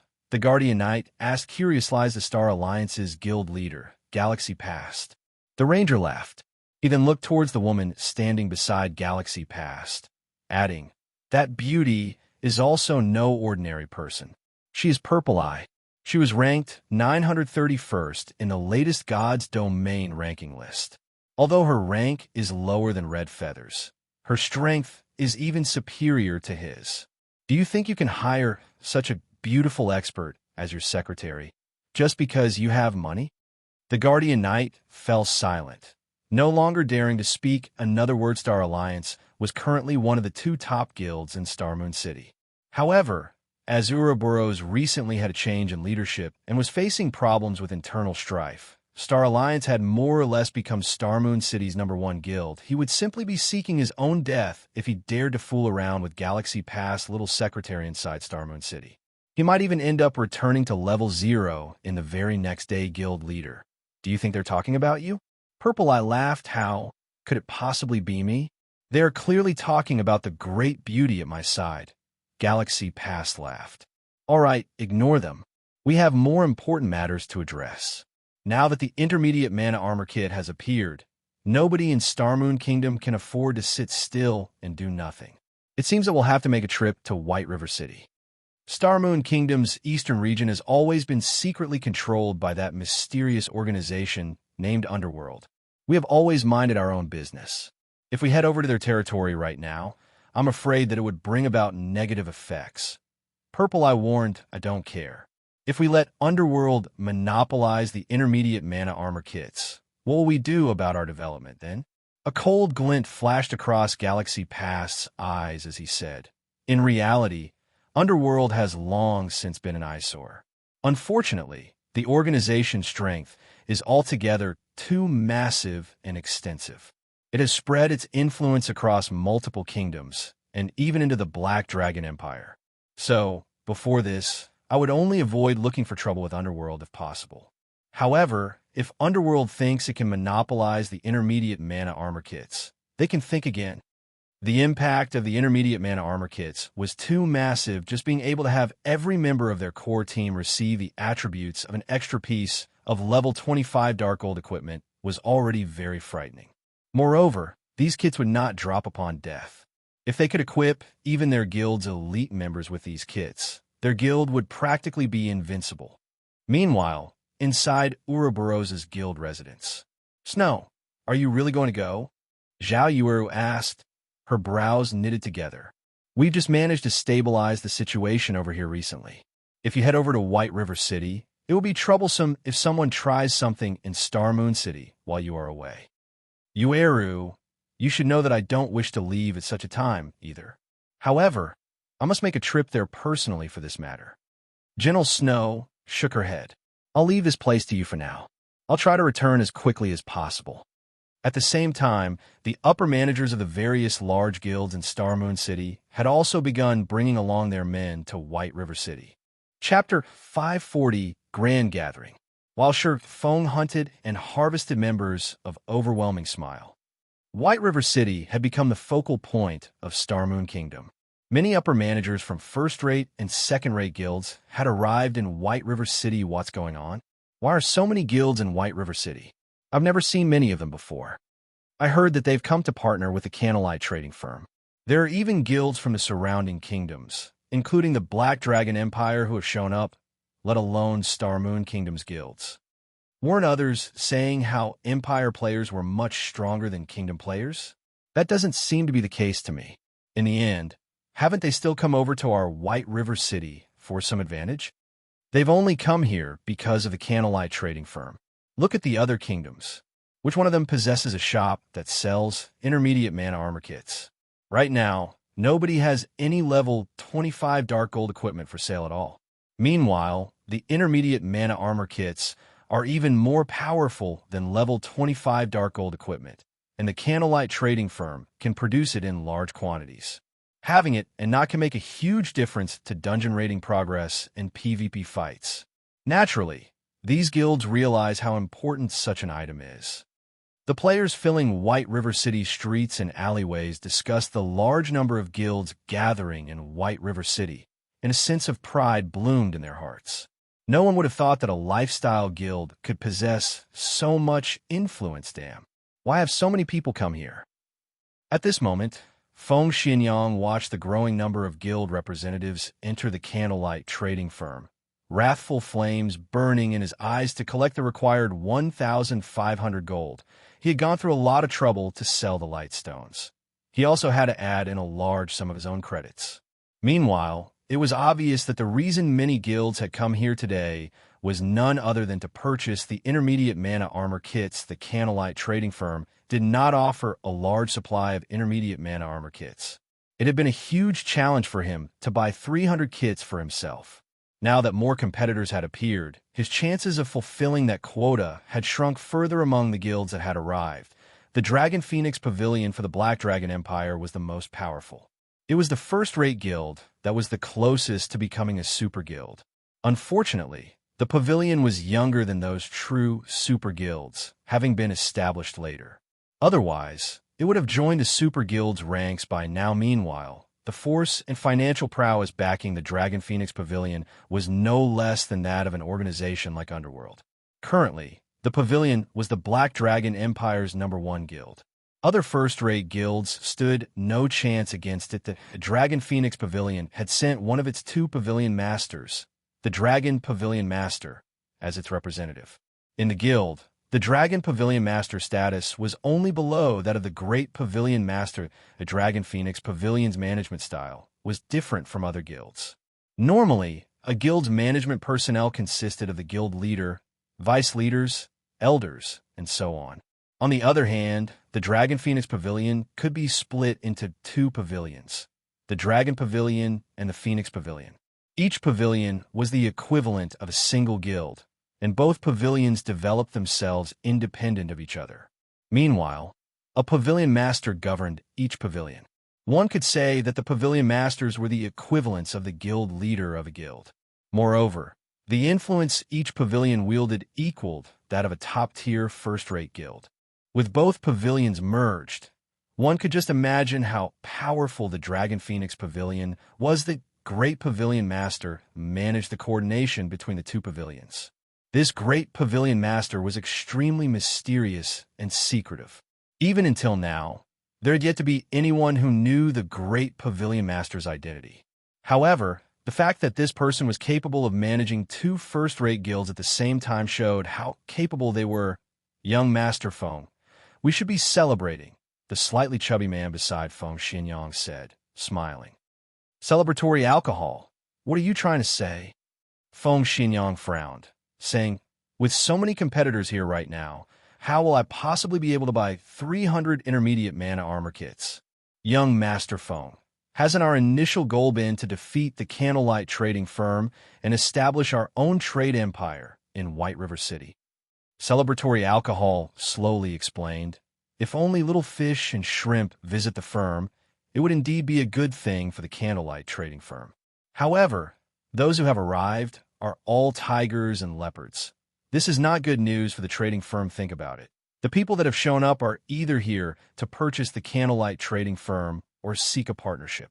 However, who doesn't want to monopolize the intermediate mana armor kits for themselves? It is especially true for the people from the Dragon Phoenix Pavilion. In order to become a true super guild, the pavilion has ignored all costs and recruited a large number of experts. They even managed to recruit 5 of last year's top 10 newcomers to the virtual gaming world, not to mention experts who have already been famous for many years currently. The intermediate mana armor kit is the perfect item for the Dragon Phoenix Pavilion to advance itself. Naturally, the guild will not let go of this chance to obtain the kit for itself. The other guilds should feel the same, however. Young Master Feng, you have personally seen the personality of the Candlelight trading firm's manager. Even Miss Yulan was helpless against her. One could just imagine what kind of response these newly arrived guilds will receive. At that time, things will definitely end on a sour note, and the Candlelight trading firm will make enemies of the various guilds. At that time, not only will we have the opportunity to complete the task given by the higher-ups, but we can also take the opportunity to deal with the Candlelight trading firm. When celebratory alcohol finished speaking, realization dawned upon Feng Xuanyang. Yuri right. We'll have a good show to watch this time. Feng Xinyang began laughing madly on the surface. Although this seemed like a grand gathering, in reality, it was a festival of murder. If the Candlelight trading firm offended the guilds that had arrived, these guilds would hold nothing back to suppress the Candlelight trading firm. If Underworld added fuel to the fire, who would dare to supply the Candlelight trading firm? Who would dare sell their materials to the Candlelight trading firm? Any guild or workshop that did would lose any hope of succeeding in God's domain. Even if the Candlelight trading firm were only a lifestyle guild and could not be dealt with like a combat guild, it could not survive without materials, forging designs, recipes, and other such items. Sooner or later, the items that were highly sought after now would become obsolete. At that time, the Candlelight trading firm would be finished. Big Sis Melancholic, there are so many guilds in the first floor's hall today that I nearly lost count. There are over 100 guilds who registered to meet with us to discuss business. Among them, there are over a dozen first-rate guilds. It also seems that they have come with bad intentions. What should we do? One of Melancholic Smile's female assistants asked, nervously. No ordinary player would ever have dreamed such a scene. Starmoon Kingdom only had several first-rate guilds. Now, not only had every one of these first-rate guilds arrived, but there were even first-rate and second-rate guilds from other kingdoms and empires as well, I understand. Have the NPCs welcome them for now. I'll try to think of a solution in the meantime. Melancholic Smile also struggled with the situation. She had never expected that the intermediate mana armor kits would have such a huge influence. They had attracted a pack of hungry wolves and beasts to their doorstep. If she had known something like this would happen, she never would have suggested that Feng sell the intermediate mana armor kits. Even if they wanted to sell them, they should have only done so after the Candlelight trading firm had secured its position in Starmoon Kingdom now. However, they were surrounded by enemies on all sides. Although Melancholic Smile really wished to solve this problem by herself, she could not come up with any ideas. This situation was different than the previous one she had handled with the guilds. If she approached this forcefully, she would offend the major powers of several kingdoms and an empire.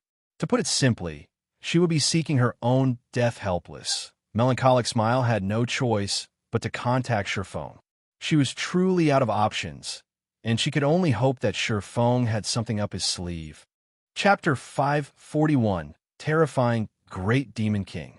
The Barren Ridge was a wasteland located in the Maple City region. The land was parched and cracked. Not even a blade of grass could grow here. Yellow sand choked the wind as it was lifted into the air all year long.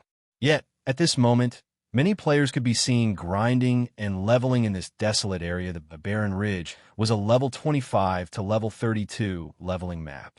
Although it was a wasteland, various kinds of stone beasts lived there. Stone beasts were elemental creatures made of excellent stone materials. There was a 20% chance to obtain advanced stones when killing these monsters, and they even had a small chance of dropping rare ores nowadays. The forging industry was very popular, and many lifestyle players who dislike combat would learn forging. Hence, all sorts of forging materials were in high demand right now. Even if the Barren Ridge did not contain treasure chests or advanced quests, many players still prefer to grind for stones and ores here, while leveling up. The various large guilds had monopolized the high-resource maps surrounding every city, leaving no room or access to ordinary players. If an ordinary player were discovered trespassing into a guild-run zone, the guild members would either chase them away or kill them on the spot. Knowing this, ordinary players naturally avoided these high-resource maps. Instead, they could only explore ordinary maps, such as the Barren Ridge. However, after Surefang's last visit to the Dragon Ridge, Overwhelming Smiles members avoided the zone at all costs. Instead, they had come to the Barren Ridge to grind and level up. This resulted in ordinary players flooding the Dragon Ridge, and Maple City's ordinary players came to admire the name Black Flame. One man was capable of forcing an entire guild to concede. Black Flame's strength was inconceivable.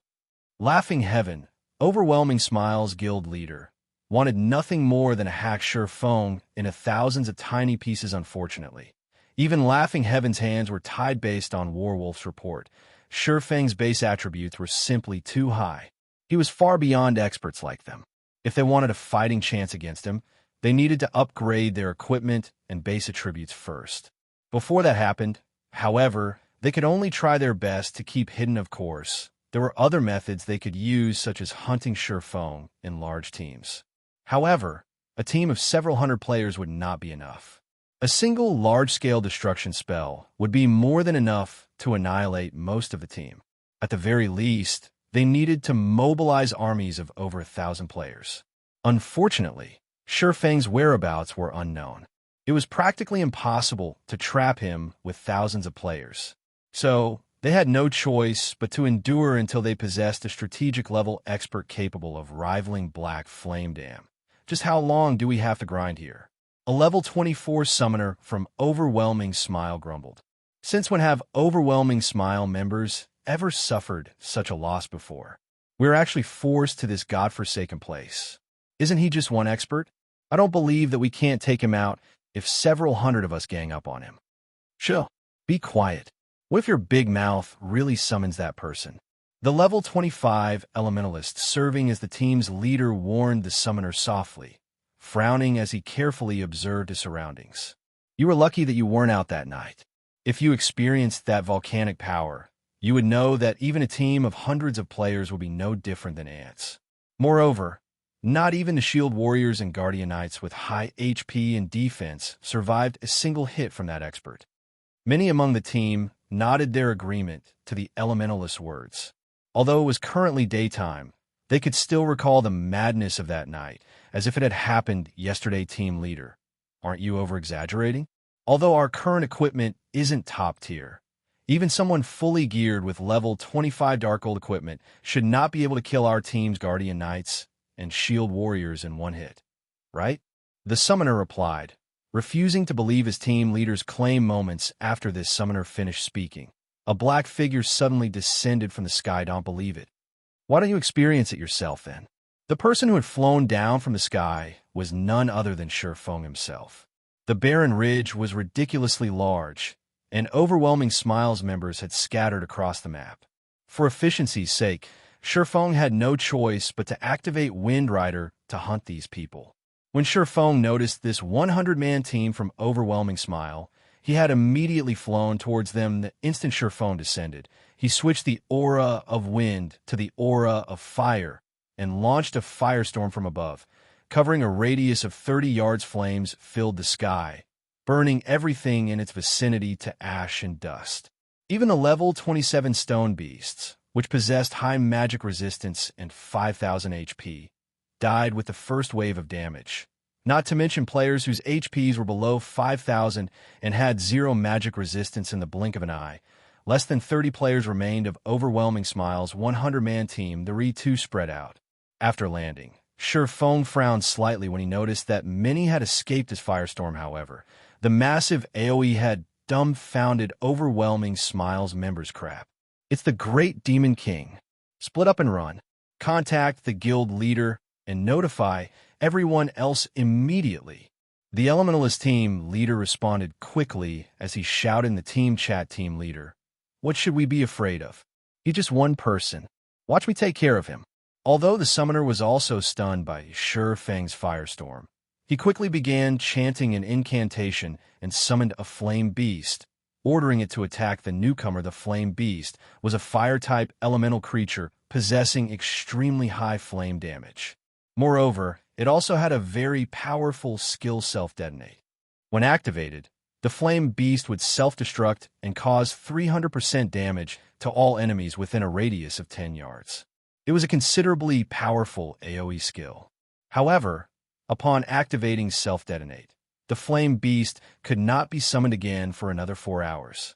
So, self-detonate was not a skill that could be used to grind monsters die. The summoner controlled the flame beast to dash towards Sherfone. However, when the flame beast was only 10 yards away from Sherfone, a streak of black light penetrated the elemental's body. The flame beast began to dissipate instantly. Impossible. Terror gripped the summon upon losing control over his flame beast. The flame beast was the strongest summoned creature he could currently call forth, and it had an HP of 10,000. Yet before it could even get close to Sherfone, it was already killed. Even the summoner had not seen how his flame beast had died. To end the battle quickly, Sherfone activated Defensive Blade and Purgatory's power, increasing his attack range and damage. To Sherfone, the flame beast's 10,000 HP and attack range of 10 yards was nothing by the time the summoner had reacted. He had discovered that he could not move his body. Someone stood right in front of him, and although this person hid his appearance behind a black cloak, his imposing aura and horrifically cold-killing intent shattered any thoughts of resistance the summoner had. The summoner was truly and thoroughly terrified. Is this even a human? He finally understood why his team leader had sounded so unsettled. Just mentioning the name Black Flame was a huge taboo. In the blink of an eye, Sherfang's figure disappeared. Am I hallucinating? Before the summoner could say anything, his vision began to gray. Suddenly, his body fell to the ground. When did he even attack me? In a short moment, Overwhelming Smile's 100-man team had been annihilated. IVE wasted too much time. They should have already contacted their guild mates by now. It will probably be more difficult to find other members now. Sherfone sighed as he looked at the loot scattered across the ground. He still had a long way to go to collect 5,000 life force points. Just as Sherfone finished gathering the drops and was about to search for the next batch of life force points, he received a call from Melancholic Smile. Chapter 542, Manager. White River City, inside the Candlelight Trading Firm's first-floor reception hall. Currently, the upper managers from various guilds occupied the large reception hall. Among the guilds present, the weakest were second-rate guilds, while the strongest guild was close to becoming a super guild. Some of these guilds were allies, while others were enemies. Hence, the reception hall's atmosphere was extraordinarily intense. Even the NPC beauty receiving these people felt uncomfortable. I didn't think guild leader Snow would show up as well. It is indeed a rare sight, Galaxy Pass said, laughing as he glanced at gentle Snow sitting a short distance away. I heard that you have a mountain of work to do back at Ouroboros, and that Chao Changhua is trying to split up the guild. Chao Changhua has many of his supporters stationed in Starmoon City. Guild leader Snow, is it really a good idea for you to be here right now? There is no reason for Guild leader Galaxy to worry. Ouroboros is getting by quite well right now. Otherwise, why would I come here?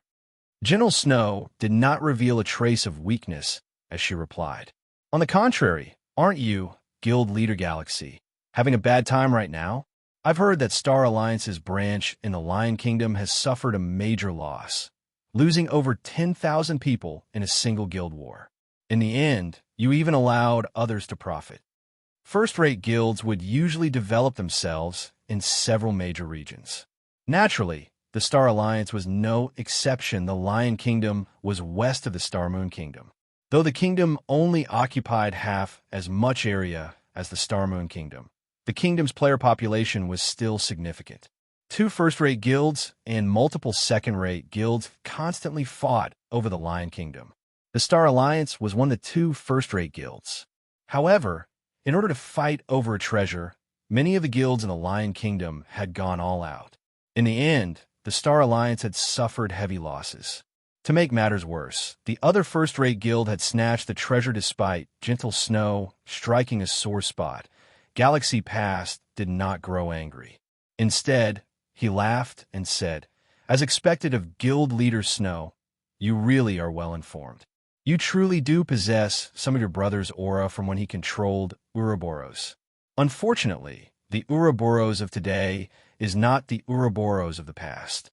Purple Eye, the beautiful female elementalist sitting beside Galaxy Past, on the other hand, radiated an intense, killing intent as she glared at Gentle Snow. "You want to make a move?"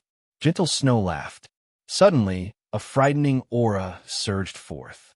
Smiling at Purple Eye, she said, "I heard that the Star Alliance possesses 5 great experts, and they are Galaxy Past, Red Feather, Flourishing Willow, Flying Jade, and Purple Eye. Among them, Flying Jade is the most mysterious, and Purple Eye is the strongest. I really want to know if this rumor is true. Let's put it to the test, then." Purple Eye provoked, showing no intention of backing off for a time. It felt as if the temperature in the reception hall had fallen by a few degrees. Ouroboros and the Star Alliance were known enemies. Both guilds had competed against each other for over a dozen years, and at this point, their rivalry would not stop until one of them was wiped out of existence. Hence, the standoff between the 2 guilds did not seem out of place to anyone watching. The many guild representatives promptly moved to the side, hoping to watch the fight between the 2 beauties. Meanwhile, sitting at the forefront of the reception hall, a robust man resembling Zhang, face suddenly turned to the handsome and dashing youth seated beside him, respectfully saying, "Pavilion Master, this subordinate will go and remind them of where they are lest they ruin Pavilion Master's good mood." Saying so, this robust man strode towards Gentle Snow and Purple Eye. Suddenly, however, a single hand halted his advance. "Forget it. Doing nothing but waiting here is quite boring. Watching them fight will be a nice change of pace," the dashing youth said, smiling faintly. "Understood." The robust man returned to his seat. Everyone present had seen the handsome youth's actions, and though that high and mighty attitude of his displeased the other guild representatives, nobody felt that the youth's attitude was inappropriate. This handsome youth was one of the 2 pavilion masters of the Dragon Phoenix Pavilion. The pavilion had possessed the strength of a super guild for a long time now. It lacked a stage to display its might. Meanwhile, in the eyes of super guilds, first-rate guilds were nothing but children. It was only natural that the handsome youth thought little of the others. Just as Gentle Snow and Purple Eye were about to face off, a loud shout suddenly echoed through the hall. "Everyone, stay your hands." A clear, crisp voice swept through the crowd. When everyone turned to look at the owner of this voice, they discovered another great beauty. Unlike Gentle Snow and Purple Eye, this beauty did not possess a frightening aura. However, although she seemed somewhat ordinary, every guild representative took her seriously. This beauty was the Candlelight Trading Firm's manager. Melancholic smile. "This is the Candlelight Trading Firm, not the arena. All forms of fighting are prohibited here. If someone wishes to challenge the rules of the Candlelight Trading Firm, then I will have no choice but to send you on your way." Melancholic smile scolded. Nobody doubted Melancholic smile's power. Inside a private shop, the manager was invincible. The manager of the shop could teleport someone out with a single thought and bar that person from entering the building ever again. Sure enough, she is indeed formidable. It is no wonder why she can ignore even Underworld. Galaxy Past could not help but focus on Melancholic Smile. The upper managers of the other guilds were similarly surprised. They had not expected Melancholic Smile to be so fearless. Every player here was an overlord in their own right. Their status and identities were extraordinary. It was especially true for the first-rate guilds present. Yet, Melancholic Smile had not left any room for argument. Her mighty attitude was exactly as the information they received stated, so much so that she appeared even more overwhelming than before at Melancholic Smile's appearance. Gentle Snow and Purple Eye glanced at each other before turning away. Everyone had come here today to do business. Nothing good would come from provoking the Candlelight Trading Firm. Peace returned to the reception hall, and everyone began to observe Melancholic Smile. Although she did not emit any sort of aura, there were not many people who had the courage to reproach two first-rate guilds. After all, the Candlelight Trading Firm was but a single lifestyle guild. Without any combat power of its own, it would have no choice but to purchase its materials from combat guilds. One could say that the trading firm's survival relied on combat guilds. Moreover, as the game progressed, the trading firm would require more precious materials. At that time, the firm's reliance on combat guilds would grow stronger. Hence, it was not a good idea for the firm to offend powerful combat guilds at this moment. The Dragon Pavilion Master, seated at the forefront of the hall, opened his mouth and said, "Miss Melancholic, since you have arrived, shouldn't it be about time to begin our discussion?" Everyone nodded their agreement to the Dragon Pavilion Master's words. They had waited for quite some time now, and they had only waited for so long out of respect for the Candlelight Trading Firm's prestige. Now that its manager had arrived, it was only natural that they began discussing business. Certainly. However, a manager like myself does not have the power to make the decisions you are all looking for. Melancholic Smile shook her head. What are you trying to say? Various representatives asked, curious. Are you saying that you're not going to do business with us? What a joke. They had come from so far and had spent a significant sum on teleportation fees. Now that they were told that there was nothing to discuss, was the Candlelight Trading Firm just toying with them? Suddenly, the temperature in the reception hall dropped sharply. Not a single person present was someone that should be easily offended. Not only were they powerful experts, but the influence they commanded was also frightening. Standing by the side, Melancholic Smile's assistant felt her legs grow weak, her complexion paling. To an ordinary player like herself, this pressure was immense. Fortunately for the female assistant, everyone focused not on her, but on Melancholic Smile instead. However, even Melancholic Smile did not feel too well right now. This was her first time experiencing such an immense pressure, so much so that even her hand trembled slightly. She found it astonishing. This was merely a virtual reality game, yet she could still feel such intensity. She nearly lost her breath. I am only the manager of the Candlelight Trading Firm. Only my boss can make decisions regarding the business you wish to discuss. If you're really interested in working with us, then you'll be able to meet my boss if you wait for a little while longer. After Melancholic Smile finished speaking, she turned and left the reception hall for a time. Silence overtook the reception hall, though they had long since guessed that Melancholic Smile was not the Candlelight Trading Firm's proprietor. Hearing her statement had surprised them, since Melancholic Smile had been able to establish such a powerful trading firm. The force backing her would naturally be extraordinary. Moreover, nobody present had yet to uncover the tiniest bit of information about this hidden backer. One could just imagine this mysterious backer's power. Chapter 543, The Boss Behind the Scenes. Just as everyone inside the reception hall pondered the identity of the Candlelight Trading Firm's true boss, Surefong finally arrived in White River City. Overwhelming Smile's reaction this time was really fast. I just ambushed one group, and it immediately became difficult to find any players. Surefong had originally intended to collect more life force points after Melancholic Smile had contacted him.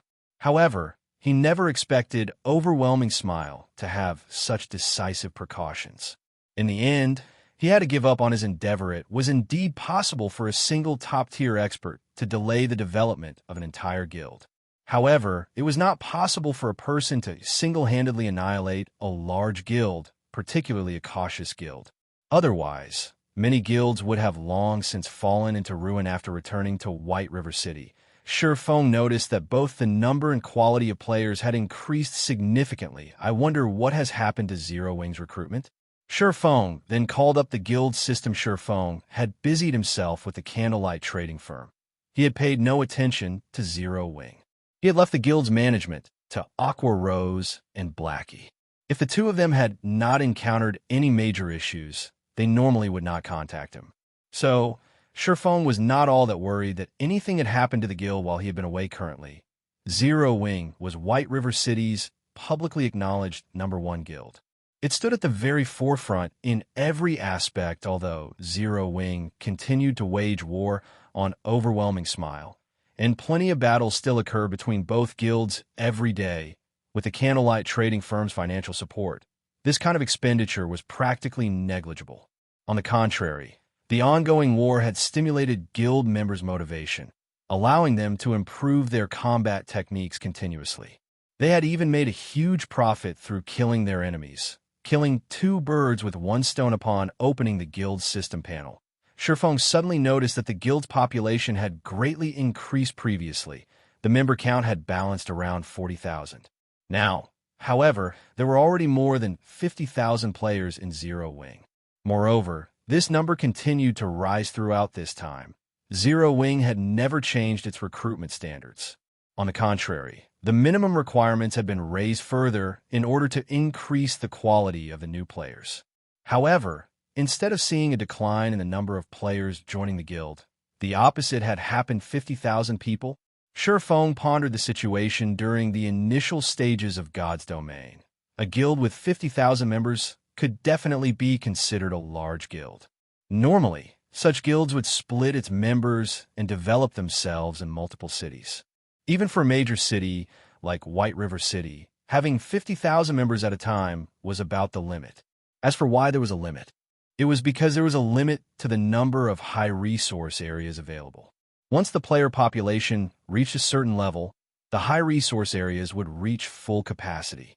Any increase in the player population would result in the decrease in their development speed. Hence, large guilds would usually assign their members to various cities, allowing their members to develop quickly. Zero Wing already had 50,000 members. Moreover, the players Zero Wing recruited all had strong techniques. Even if they had not reached the standards of an elite player, they were not too far. Overall, Zero Wing was stronger than second-rate guilds and only slightly inferior to first-rate guilds. Not even first-rate guilds could match Zero Wing's top combatants. Naturally, Zero Wing required more resources to strengthen itself. It seems that I have to begin development in other cities earlier than expected. Shifeng had never expected for Zero Wing to develop so quickly. His initial plan to expand Zero Wing to other cities would not have begun for another month. He had also expected for Zero Wing's member count to reach 50,000 only 2 or 3 weeks after that. Now, however, he had to initiate his plan ahead of time. For now, however, I need to deal with the candlelight trading firm's problem. Shifeng then contacted Aqua Rose guild leader. Do you need something? I'm quite busy at the moment, Aqua Rose asked pleasantly. Smiling, she had been extremely busy while Shifeng had been away. Fire Dance and the others had focused on their special training, so all important matters regarding the guild had been left to her to handle. However, thanks to Shifeng's massive daily shipments of top-tier equipment, particularly level 30 fine gold and dark gold equipment, and the flood of enthusiastic players who wanted to join Zero Wing, she was quite happy with her work currently. Aqua Rose dared to pat her chest and guarantee that no elite members of other guilds in Starmoon Kingdom were better equipped than Zero Wing's members. As for Zero Wing's core members, the equipment they wore consisted of a mix of level 25 fine gold and dark gold equipment, with dark gold equipment being the majority. If other guilds discovered this, their eyes would pop out of their sockets. Someone's here to make trouble. What do you think we should do? Shifeng laughed. Who's the blind fool? They actually dare to cause trouble in White River City? Aqua Rose was initially surprised. However, very quickly, She laughed and said, "Where are they? This lady will annihilate them this instant." Although Aqua Rose was very busy, her level had not lagged behind the other core members whatsoever. It was the same for her equipment. Currently, she was level 27 and fully equipped with dark gold equipment. The staff she wielded was also a staff exclusive to elementalists that Shi Feng had obtained from the Twilight treasure chests. Although the staff's attributes were inferior to Blackie's epic rank staff, her weapon's attributes were very well suited for elementalists. In PvP battles, it was in no way inferior to an epic-ranked Staff the Candlelight trading firm. When Shi Feng uttered those 4 words, a realization instantly struck Aqua Rose Guild leader. Are we really going to do this? Aqua Rose could not help but ask currently. All players in White River City knew of the gathering of the many upper managers of first-rate and second-rate guilds at the Candlelight trading firm. Presently, however, no one had discovered just who stood behind the Candlelight trading firm. Only a few core members of Zero Wing knew. After all, it wasn't just guilds that were capable of setting up a shop. Individuals could do so as well. Many of the shops set up in minor cities were mostly set up by workshops that focused on lifestyle classes. Not to mention, Shi Feng had also set up the Candlelight trading firm under the name of the Horizon Alliance, making it nearly impossible to trace back to Zero Wing. Everybody will learn the truth sooner or later. This is just a little sooner than we had planned. Shi Feng had never bothered hiding the fact that he had established the Horizon Alliance. It was far more convenient to manage a shop through a lifestyle guild. After all, combat guilds and lifestyle guilds had completely different specializations, and the specialization of lifestyle guild made them more suitable to develop shops in the past. After discovering this matter, many large guilds had promptly established a lifestyle guild to manage their shops. Shi Feng had only established a lifestyle guild ahead of time. Guild leader, leave it to me. Aqua Rose also grew excited. Inside the Candlelight trading firm's reception hall, due to Melancholic Smile's statement, everyone inside the hall had begun to make their guesses of who might be the Candlelight trading firm's owner. However, even if the boss behind the scenes was impressive, what could he possibly do against so many large guilds? As everyone occupied themselves with their discussions, time slowly ticked by. This Candlelight trading firm sure knows how to treat its guests. They've already made us wait for such a long time. Do they really think we are easily bullied? A representative of a second-rate guild complained. Everyone was greatly displeased with the situation. Who were they? They were the overlords of God's domain. Moreover, they had brought both money and sincerity with them, yet the Candlelight trading firm actually dared make emperors like them wait so long.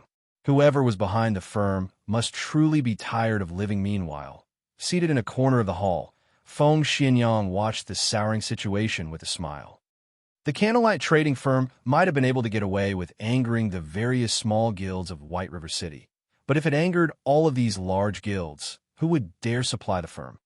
Without materials, the Candlelight trading firm would not produce a single product. However, Feng Xianyang's smile had not lasted long as the doors to the reception hall suddenly slammed open. In the next moment, a large group of players, roughly 100, marched into the hall. These players all radiated imposing auras. Not a single one looked ordinary, and they were all level 26 or above. Judging from the dazzling glow effect on their equipment, the most inferior equipment they had was fine gold ranked, with the majority of their equipment consisting of dark gold rank on their chests. Every player wore a 6-winged silver emblem. This was none other than Zero Wing's guild emblem. Sorry, I made you all wait for me. Shi Feng suddenly crossed the reception hall's threshold, smiling. Sweeping a glance over everyone present, he laughed and said, "I'm the owner of the Candlelight trading firm, Black Flame." Chapter 544, Devour Everything. Zero Wing's arrival had silenced the reception hall.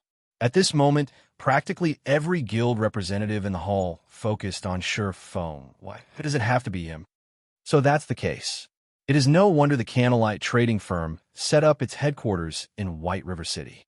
Everyone suddenly came to a realization, however. At the same time, the upper managers of the various large guilds re-evaluated their impression of Zero Wing. The majority of the people present had not understood Zero Wing's true strength.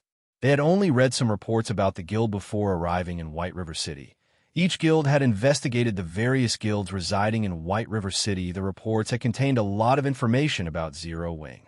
Moreover, after the guild's intelligence agents' detailed investigation of the #1 guild in White River City, they had quite the high evaluation of Zero Wing. Practically every agent had evaluated Zero Wing as a guild that was above a second-rate guild, but below a first-rate guild. Meanwhile, Zero Wing's guild leader, Black Flame, was even Starmoon Kingdom's #1 expert. Up till today, Black Flame had yet to suffer a single defeat. Even Overwhelming Smile, the guild secretly supported by Underworld, could only hold the position of #2 in White River City. When everyone had received these reports, they had simply laughed it off and placed no particular importance on Zero Wing now. However, the upper managers of the various large guilds even considered firing those intelligence agents of theirs. Just what had they investigated? How can Zero Wing be so powerful? Galaxy Pass's expression became grim when he saw the members of Zero Wing guild leader, the woman standing beside Black Flame. Isn't she Aqua Rose? An indescribable bitterness welled up in Purple Eye's heart when she saw Aqua Rose. They were old acquaintances. In the past, Aqua Rose had once invited her to join Twilight Echo. However, she had rejected the offer. She had been greatly shocked to find out that Aqua Rose had left Twilight Echo. Twilight Echo was an even stronger guild than the Star Alliance. However, Aqua Rose had left it without hesitation. Moreover, she had even joined a newly established and unknown guild after the fact. When Purple Eye had received this news, she even thought she had heard wrong. She had also felt it was somewhat unfortunate. A capable gamer such as Aqua Rose had taken such a foolish route now. However, it would seem that Aqua Rose's decision had not been the wrong one. At Ala Guild with a single expert was not particularly frightening. However, it was a different story if said guild possessed a large group of experts. Moreover, looking at the nearly 100 people who had entered the hall, each one of them wore equipment that could rival the best equipment the Star Alliance had to offer, so much so that the best geared members of the Star Alliance were even inferior to some of Zero Wing's core members. Furthermore, the Star Alliance could only scrape together, at most, enough equipment to gear a team of 20 players. It was absolutely impossible for them to equip a 100-man team. One could just imagine how powerful Zero Wing's background was. Moreover, Aqua Rose's current equipment actually consisted of only dark gold equipment. As for the dark red staff in her hand, Purple, I could not even begin to imagine its rank. However, judging from the amount of pressure it emitted, it was most likely above dark gold rank. Now that Zero Wing had displayed its strength, even Gentle Snow, who was very familiar with Zero Wing, was surprised, not to mention the Star Alliance, which is also a Starmoon Kingdom guild. Regarding this revelation, Gentle Snow could only reveal a bitter smile. She did not know whether she should rejoice or lament right now. Previously, when Shifeng had offered to annex Ouroboros, she had thought that he was being wildly arrogant. However, looking at this dazzling and imposing 100-man team, there might not be a second guild in all of Starmoon Kingdom capable of building up such a team. With the two first-rate guilds of Starmoon Kingdom reacting in such a way, there was no need to mention the guilds that had come from a foreign country. Pavilion Master. This Zero Wing seems quite amazing. It has actually obtained so much dark gold equipment. Every one of these players also seem extraordinary, with a few even radiating dangerous auras. A blue-haired girl with bright eyes and slender eyebrows sitting beside the dragon Pavilion Master exclaimed, giggling. Contrary to her words, her actions made it seem as if she did not take Zero Wing seriously at all as expected of a #1 guild of White River City. It really does possess an impressive number of experts. The equipment it possesses is even more surprising. Only, it is a pity that such good equipment is actually being wasted on these people. The handsome youth stated, his gaze revealing a hint of greed. He could not help but admit that the equipment worn by Zero Wing's members was indeed amazing. Even the Dragon Phoenix Pavilion did not have so much top-tier equipment, much less first-rate guilds, if he could snatch all of it away. At that time, the Dragon Phoenix Pavilion would definitely become a bona fide super guild. It might even become even more powerful than a few current super guilds. Pavilion Master. Should I secretly rob them all? The robust man named Blood Dragon asked softly, "Let's discuss it first." The handsome youth waved his hand. Faintly smiling, he said, "Whether it is the Candlelight Trading Firm's intermediate mana armor kits or Zero Wings equipment, it seems that my trip to White River City has not been wasted. If I deal with this matter properly, the great Pavilion Master will definitely be pleased." Pavilion Master is truly wise. At that time, "I want to see just how the Phoenix Pavilion plans to contend with our Dragon Pavilion." Blood Dragon laughed even after silence had gripped the reception hall for some time. Sherfong had not hurried to dive straight into business. Instead, he waved his hand and signaled Melancholic Smile at this moment. Melancholic Smile opened her mouth and said, "Ladies and gentlemen, if you're here to purchase intermediate mana armor kits, please follow me. As our stock is limited, the Candlelight Trading Firm intends to hold a small-scale auction exclusively for you." Saying so, Melancholic Smile led the way out of the reception hall in response. However, the guild representatives only turned to look at each other, showing no signs of leaving their seats. Who among them was not here to purchase the Candlelight Trading Firm, hoping to earn a massive profit through the transaction? How could they possibly come all the way here just to purchase a few measly intermediate mana armor kits? Particularly, the Dragon Pavilion Master from the Dragon Phoenix Pavilion looked utterly uninterested in the intermediate mana armor kits, with the Dragon Phoenix Pavilion taking the lead. Everyone would naturally follow, however. Among these people, one person stood up from their seat and followed Melancholic Smile. Has Gentle Snow gone insane? Galaxy Past watched Gentle Snow's departing figure. There were so many guilds putting pressure on Zero Wing right now. Even if Zero Wing were strong, it would have no choice but to tread carefully when faced with so many large guilds. Offending so many large guilds at once would be tantamount to suicide. Anyone who had a brain would definitely choose to stay. After all, they could take advantage of the situation to rake in even more profit for themselves, and that was not something a few measly intermediate mana armor kits could hope to compare with yet. Gentle Snow had actually chosen to leave. Don't tell me that no one else here is interested in the intermediate mana armor kits. Sherfong asked as he glanced at the seated guests at this moment. Feng Xinyang stood. Righteously, he said, "Guild leader Black Flame, many of us here have journeyed from far away. We have already shown the Candlelight Trading Firm sufficient respect. If you turn us away empty-handed, our reputations will suffer." "That's right, Guild leader Black Flame. Let's prosper together. Wouldn't it be better if we invest into and develop the Candlelight Trading Firm together? That way, everybody can profit." Many among the crowd began advising Sherfong as they laughed merrily among those present. Aside from the upper managers of a few first-rate guilds, everyone promptly voiced their agreement. "Are all of you of the same opinion?" Sherfong calmly asked. "You could say that the Dragon Pavilion Master, Nine Dragons Emperor," suddenly said.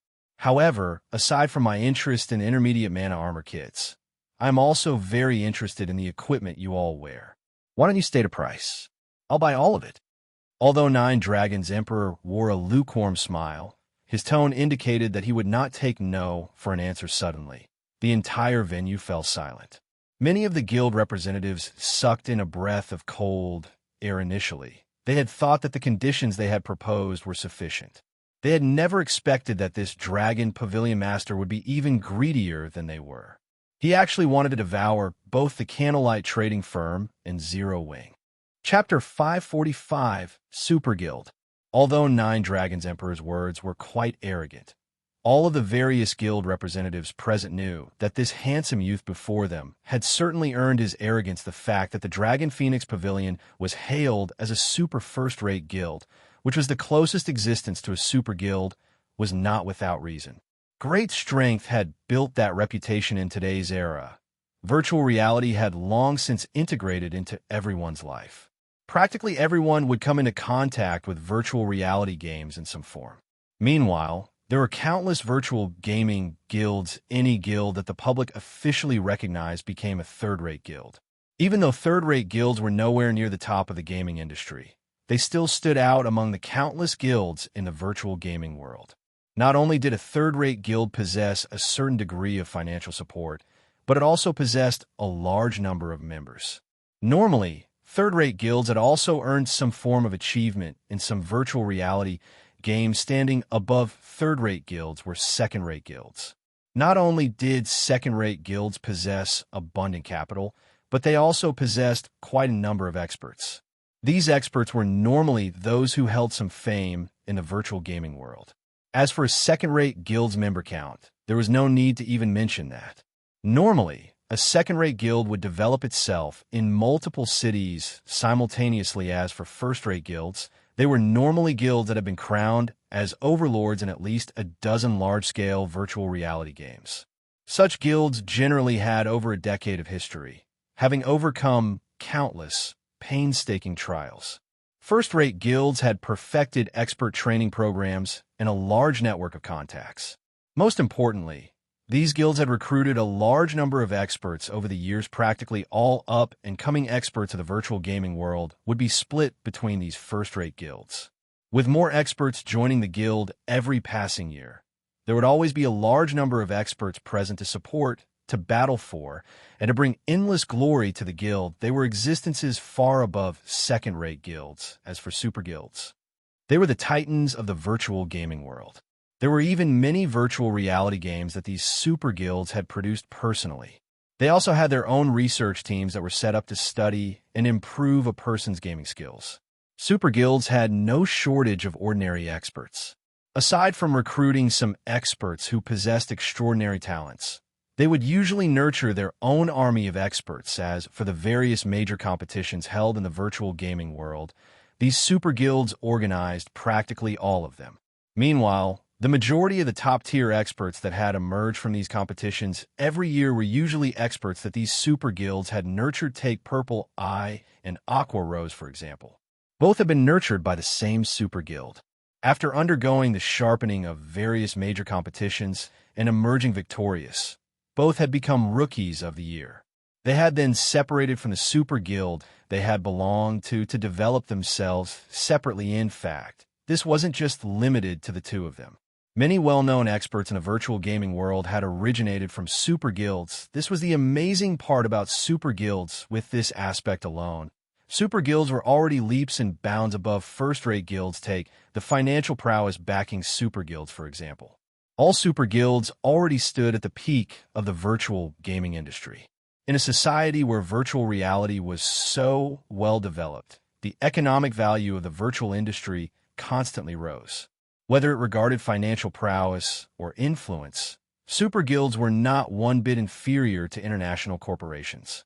There were some super guilds that were even stronger. Although the Dragon Phoenix Pavilion was not a super guild, in reality, it was not far from becoming one. Only, the pavilion was somewhat young. However, that was only true when compared to actual super guilds. When compared to other first-rate guilds, the pavilion's history was a lot longer than many first-rate guilds in the virtual gaming world. This should be fun, Galaxy Pass said as he looked at Sher Feng standing near the door, a meaningful grin appearing on his face. Guild leader, you still have the heart to make jokes? If the Dragon Phoenix Pavilion really buys out the Candlelight trading firm, wouldn't we have come here for nothing? Purple Eye asked as she frowned at Galaxy Pass. She had come from a super guild, so she knew full well just how powerful a super guild's background could be. Although Black Flame was very strong, his strength only mattered in Star Moon Kingdom. If he were in a super guild, he would be considered average. As for the other experts of Zero Wing, a super guild had armies of such individuals. Not to mention, super guilds also possessed plenty of old monsters. Those players were no longer considered human. Only, these old monsters would not normally appear in the public eye. So not many people knew if a single flick from Super Guild could easily annihilate Zero Wing. If it came down to a fight, Zero Wing wouldn't even be powerful enough to resist in reality. Even an amazing first-rate guild would stand no chance against a Super Guild, much less Zero Wing. At most, it could only provide a momentary struggle. This was also one of the reasons why there was only a small number of super guilds. Despite there being a large number of first-rate guilds in the virtual gaming world, the only reason why super guilds did not go out of their way to compete with first-rate guilds, only contending with opponents of the same level, was because they did not like bullying the weak. It was the same concept as for how an adult would not participate in a fight between children. Doing so would only harm to their reputation. It seems that Gentle Snow's decision was correct. If I had known something like this would happen, I would have gone along to purchase some intermediate mana armor kits. Galaxy Pass sighed ruefully. Once the Dragon Phoenix Pavilion purchased the Candlelight trading firm, it definitely would not sell the intermediate mana armor kits. Rather, it would use those kits to strengthen itself and challenge those super guilds if he wanted to buy the intermediate mana armor kits. Now was his only chance to do so. Meanwhile, sitting in the corner of the reception hall, Feng Xianyang was thoroughly dumbfounded. The situation left him utterly speechless. The higher-ups of Underworld had instructed him to purchase 300 intermediate mana armor kits. If the Dragon Phoenix Pavilion bought the Candlelight trading firm, how was he supposed to buy the kits? Melancholic Smile entered the reception hall on the second floor with Gentle Snow. Behind her, a location Melancholic Smile had led Gentle Snow to was still inside the reception hall. Only, it was situated on the building's second floor. It could be considered a VIP room of sorts. And while the occupants of the first floor could not see the occupants on the second floor, the reverse did not hold true. Not only could one see everything that went on inside the reception hall on the first floor, but one could also hear the first floor's ongoings. Clearly, why have you brought me here? Gentle Snow asked. Surprised, Miss Snow. Please wait a moment, Melancholic Smile said. Guild leader knows that you want a large number of intermediate mana armor kits. However, the supply for the kits is truly too scarce. As the demand for it is very high, he plans to hold an auction for the kits. Meanwhile, the auction will be held right here. As soon as he sends away the guild representatives below, the auction will begin. Send them away?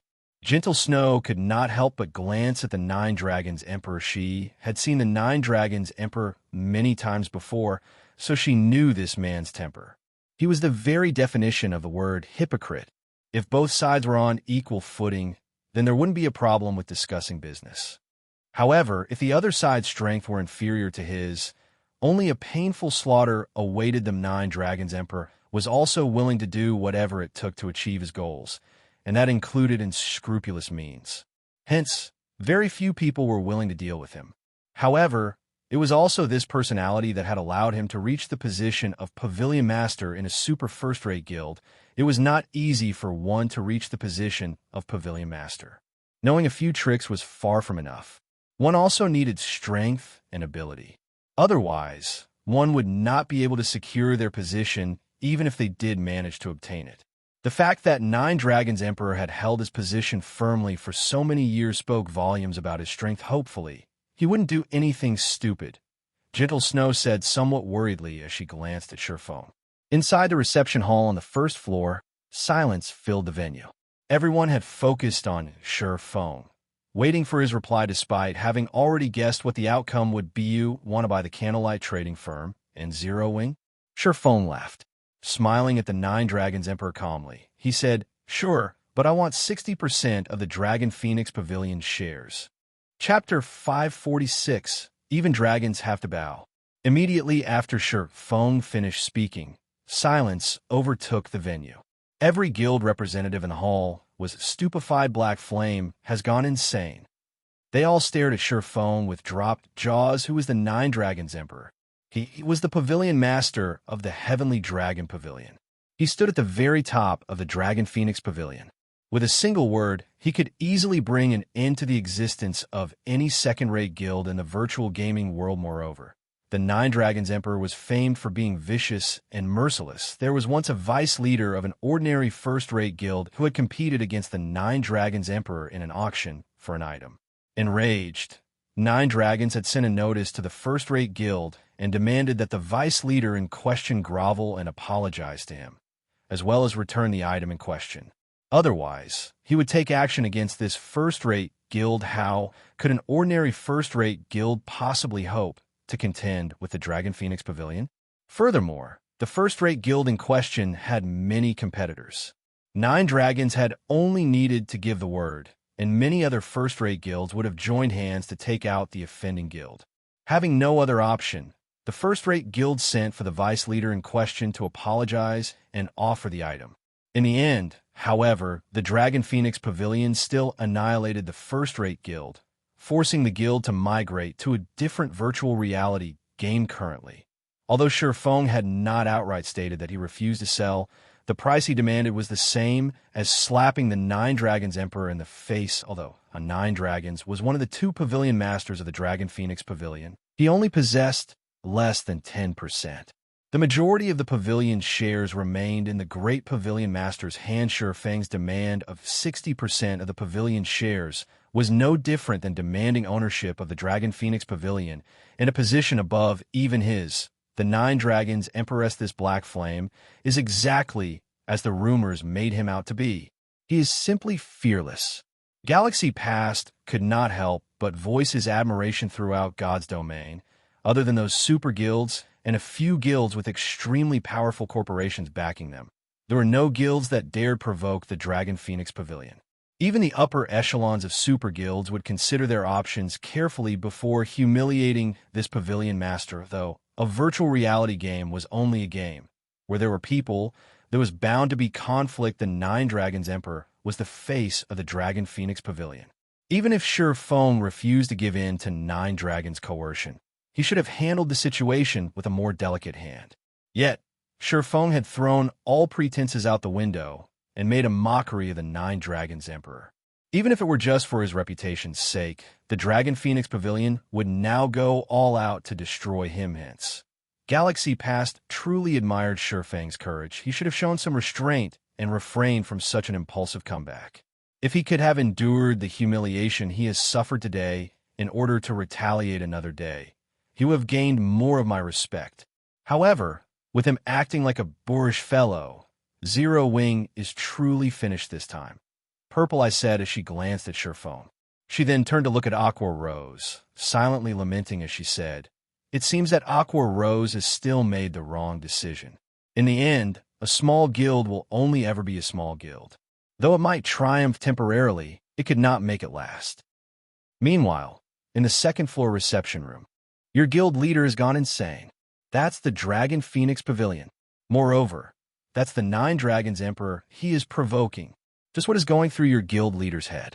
Even if Nine Dragons doesn't take offense, if word spreads, the Dragon Phoenix Pavilion will definitely try to annihilate Zero Wing with everything it has to restore its reputation."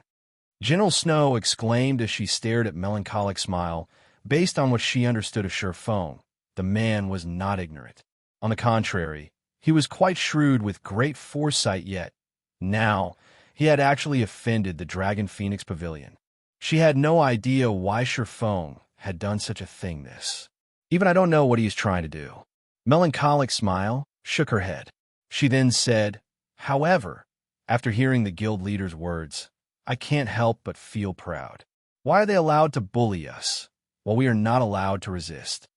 Gentle Snow failed to think of a response, although he was not in the wrong. There was a price to pay for those words similarly. The precondition for resisting was to have sufficient strength. Although Zero Wing was relatively powerful, it was still far from a titanic existence like the Dragon Phoenix Pavilion. Challenging the pavilion at his point was simply suicide. Meanwhile, back in the first-floor reception hall, even the Nine Dragons Emperor himself was stunned. He had never expected Feng to be so foolish. Even the heavens would laugh at such folly. However, Nine Dragons could not find it in himself to laugh. Instead, his expression shifted slightly as a cold, killing intent flashed in his eyes.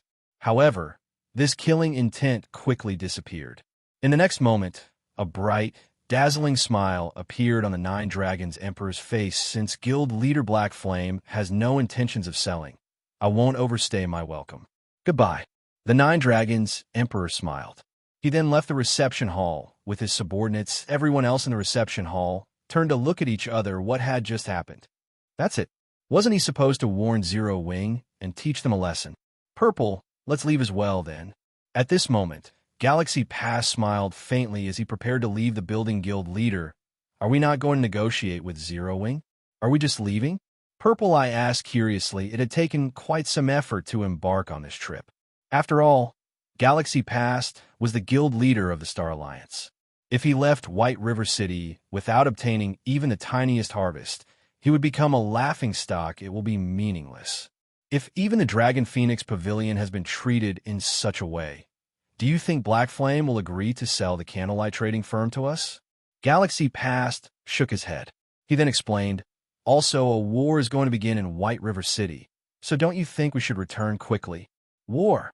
Purple Eye suddenly came to a realization. Although Nine Dragons Emperor had left the building peacefully and had not made any vicious remarks, in reality, killing intent filled his heart. It would have been foolish of him to reveal his thoughts inside the Candlelight Trading Firm inside this shop. Black Flame's words were law. Anyone who dared spout profanities inside the building would only be sentenced to death. Only a brain-dead fool would risk that just to sate his pride. Most likely, the Nine Dragons Emperor would notify his subordinates, instructing them to annihilate Zero Wing the moment he returned to the Black Dragon Empire. He would not give Black Flame the chance to react. Aha, Black Flame, so even you will have such a day. Feng Xinyang grinned like a drunk fool at this point. There was no doubt that the Dragon Phoenix Pavilion would obliterate Zero Wing. However, based on the Dragon Phoenix Pavilion's prestige, it would abhor remaining in a small location like White River City. Once Zero Wing was annihilated, Overwhelming Smile would automatically become the #1 guild of White River City without even needing him to expend any effort afterward. The various guild representatives promptly left the Candlelight Trading Firm. Not a single guild chose to stay behind at this moment.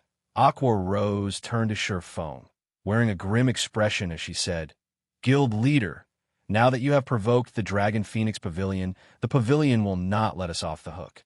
The pavilion's background is also not something first-rate guilds like the Star Alliance and Ouroboros could hope to compare with. They have countless experts in their midst. They also have plenty of great experts who are famous in the virtual gaming world. If they dispatch a large number of experts to ambush our guildmates, the resulting death count will far surpass that of our war with Overwhelming Smile. Even Underworld was already capable of dispatching over 200 battle-experienced experts, not to mention the Dragon Phoenix Pavilion. The pavilion most likely had plenty of top-tier experts as well. It was simply not in existence that Zero Wing could contend with within the region of White River City. Even a dragon has to bow before Zero Wing. You should prepare. There will be fun to be had soon. Shurfeng laughed. He then left the first-floor reception hall and headed to the VIP room on the second floor naturally. Shurfeng had his own reasons for slapping the Dragon Phoenix Pavilion's face. The first reason, it had felt awesome. He was an expert who had set foot into the flowing water realm. He was even geared with a complete Tier 1 set equipment and fragmented legendary and epic rank rings. He even wielded a magic weapon. So, how could he possibly concede to a pavilion master of a super first-rate guild? In the past, even a real super guild had to cower in fear when facing the Midnight Tea Party, a 20-man independent team. Currently, he was in possession of weapons and equipment that were far superior to anyone else's. He also had several large-scale destruction spells.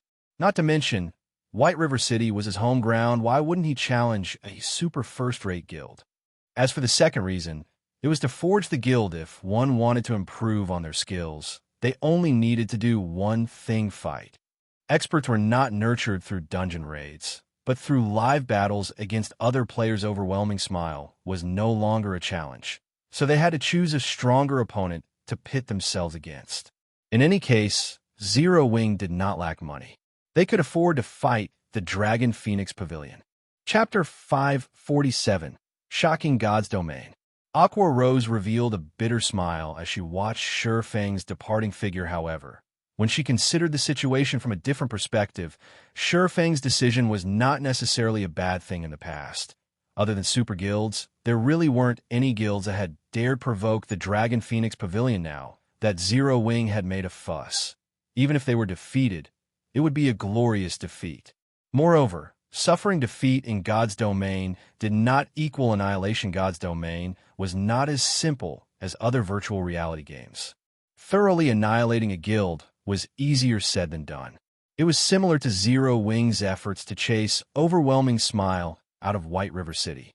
Despite having massacred Overwhelming Smile's members, not only did the guild still reside in White River City, but it was also getting by quite well.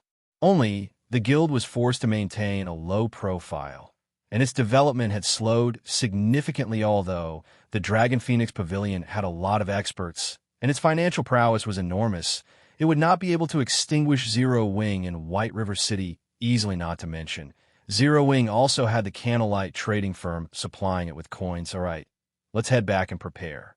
White River City won't be so peaceful from now on. Saying so, Aqua Rose left the Candlelight trading firm with Zero Wing's core members.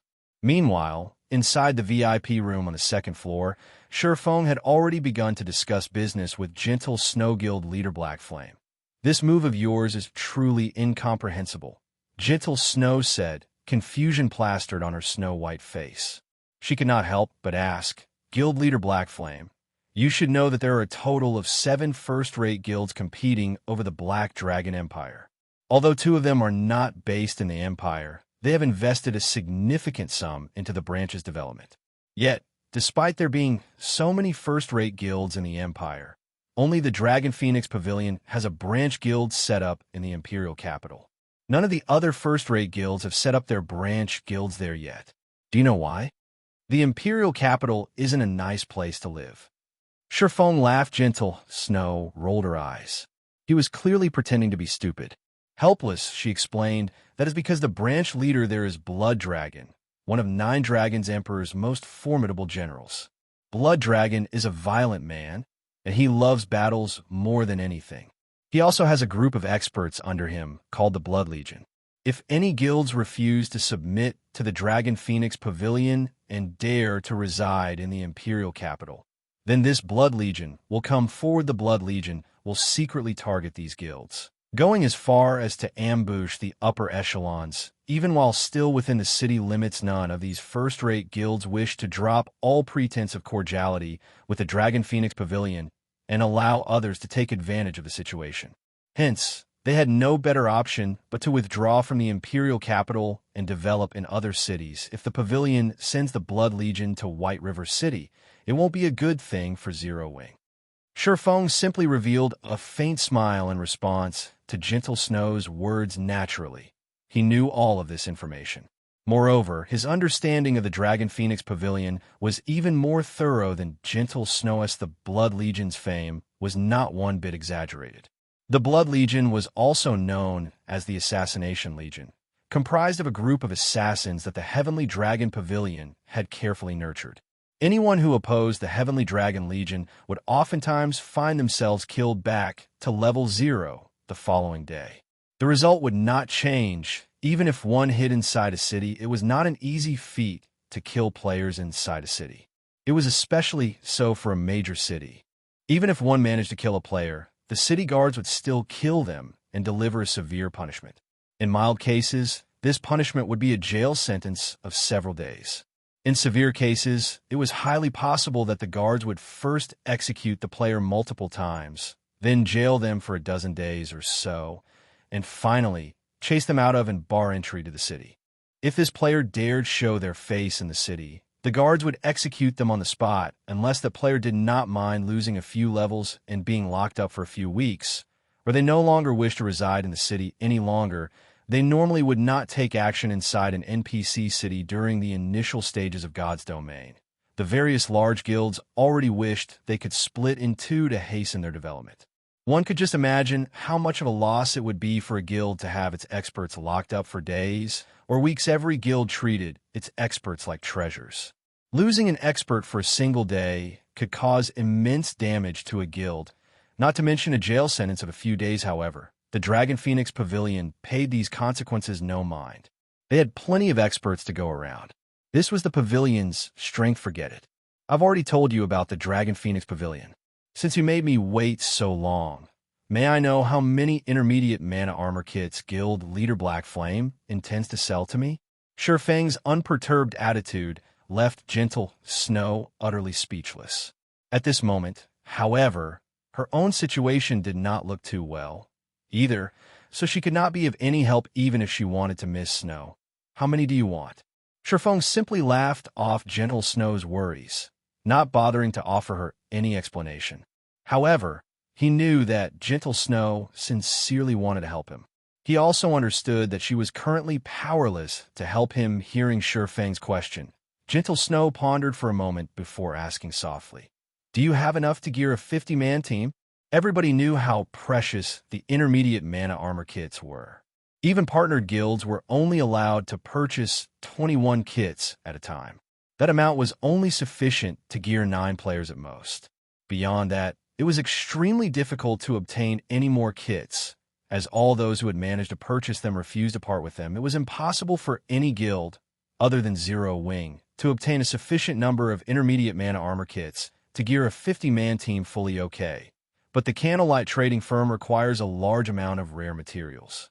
In the future, I will require Ouroboros to sell the majority of the materials it obtains to the Candlelight Trading Firm. Shurfeng said currently, Zero Wing was still capable of meeting the Candlelight Trading Firm's demand.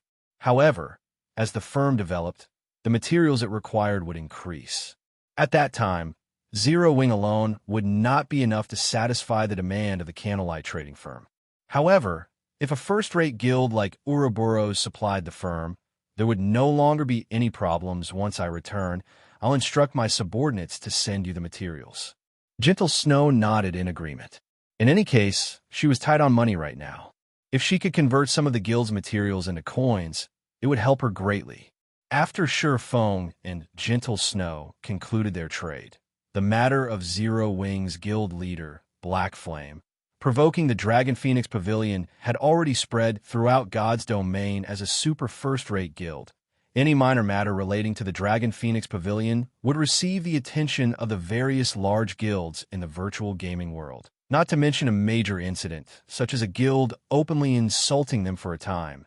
Everyone began to pay attention to the Starmoon Kingdom. 2. Zero Wing and a Black Flame crab. Black Flame must have gone insane. He actually dared to slap the Dragon Phoenix Pavilion in the face. Does he not want to play God's domain anymore? What do you know? Black Flame is super amazing. He is a titled expert on the God's domain ranking list. He has his own pride, naturally, so how could he possibly hand over the Candlelight Trading Firm he had built by himself? I wonder what the Dragon Phoenix Pavilion will do. Isn't it obvious? If Dragon Phoenix Pavilion does not flatten a guild like Zero Wing, will it still qualify to be called a super first-rate guild? News and talk of the conflict between the Dragon Phoenix Pavilion and Zero Wing filled God's Domain's forums. As for super guilds, they too had fun watching from the sidelines. Currently, while all of God's Domain was in an uproar, the atmosphere inside one of White River City's high-class restaurants was extremely awkward. Pavilion Master, leave this matter to this subordinate. I will give Black Flame more than what he bargained for. The robust blood dragon requested respectfully. I never expected to encounter such a blind fool in this far-off city. Now, every player in God's Domain knows of this incident. The Great Pavilion Master has even sent me a message personally, telling me to deal with this matter as visibly as possible and show those super guilds that the Dragon Phoenix Pavilion is no longer just a super first-rate guild. Rather, it is a super guild that stands on equal footing, Nine Dragons Emperor said, a bone-chilling glint flashing in his eyes. Curling up his lips, he said, "Since the Great Pavilion Master has issued the command, we cannot take this matter lightly. Notify the War Dragon Legion and have them meet us here immediately. I want to destroy Zero Wing's guild residence personally." Chapter 548, War Dragon Legion. The War Dragon Legion? Blood Dragon could not help but suck in a breath of cold air when he heard this name. The Dragon Phoenix Pavilion was divided into 2 pavilions, the Heavenly Dragon Pavilion and the Phoenix Pavilion. Both pavilions had their own strongest legions. The Heavenly Dragon Pavilion's strongest force was the War Dragon Legion. The Dragon Phoenix Pavilion nurtured its own experts internally.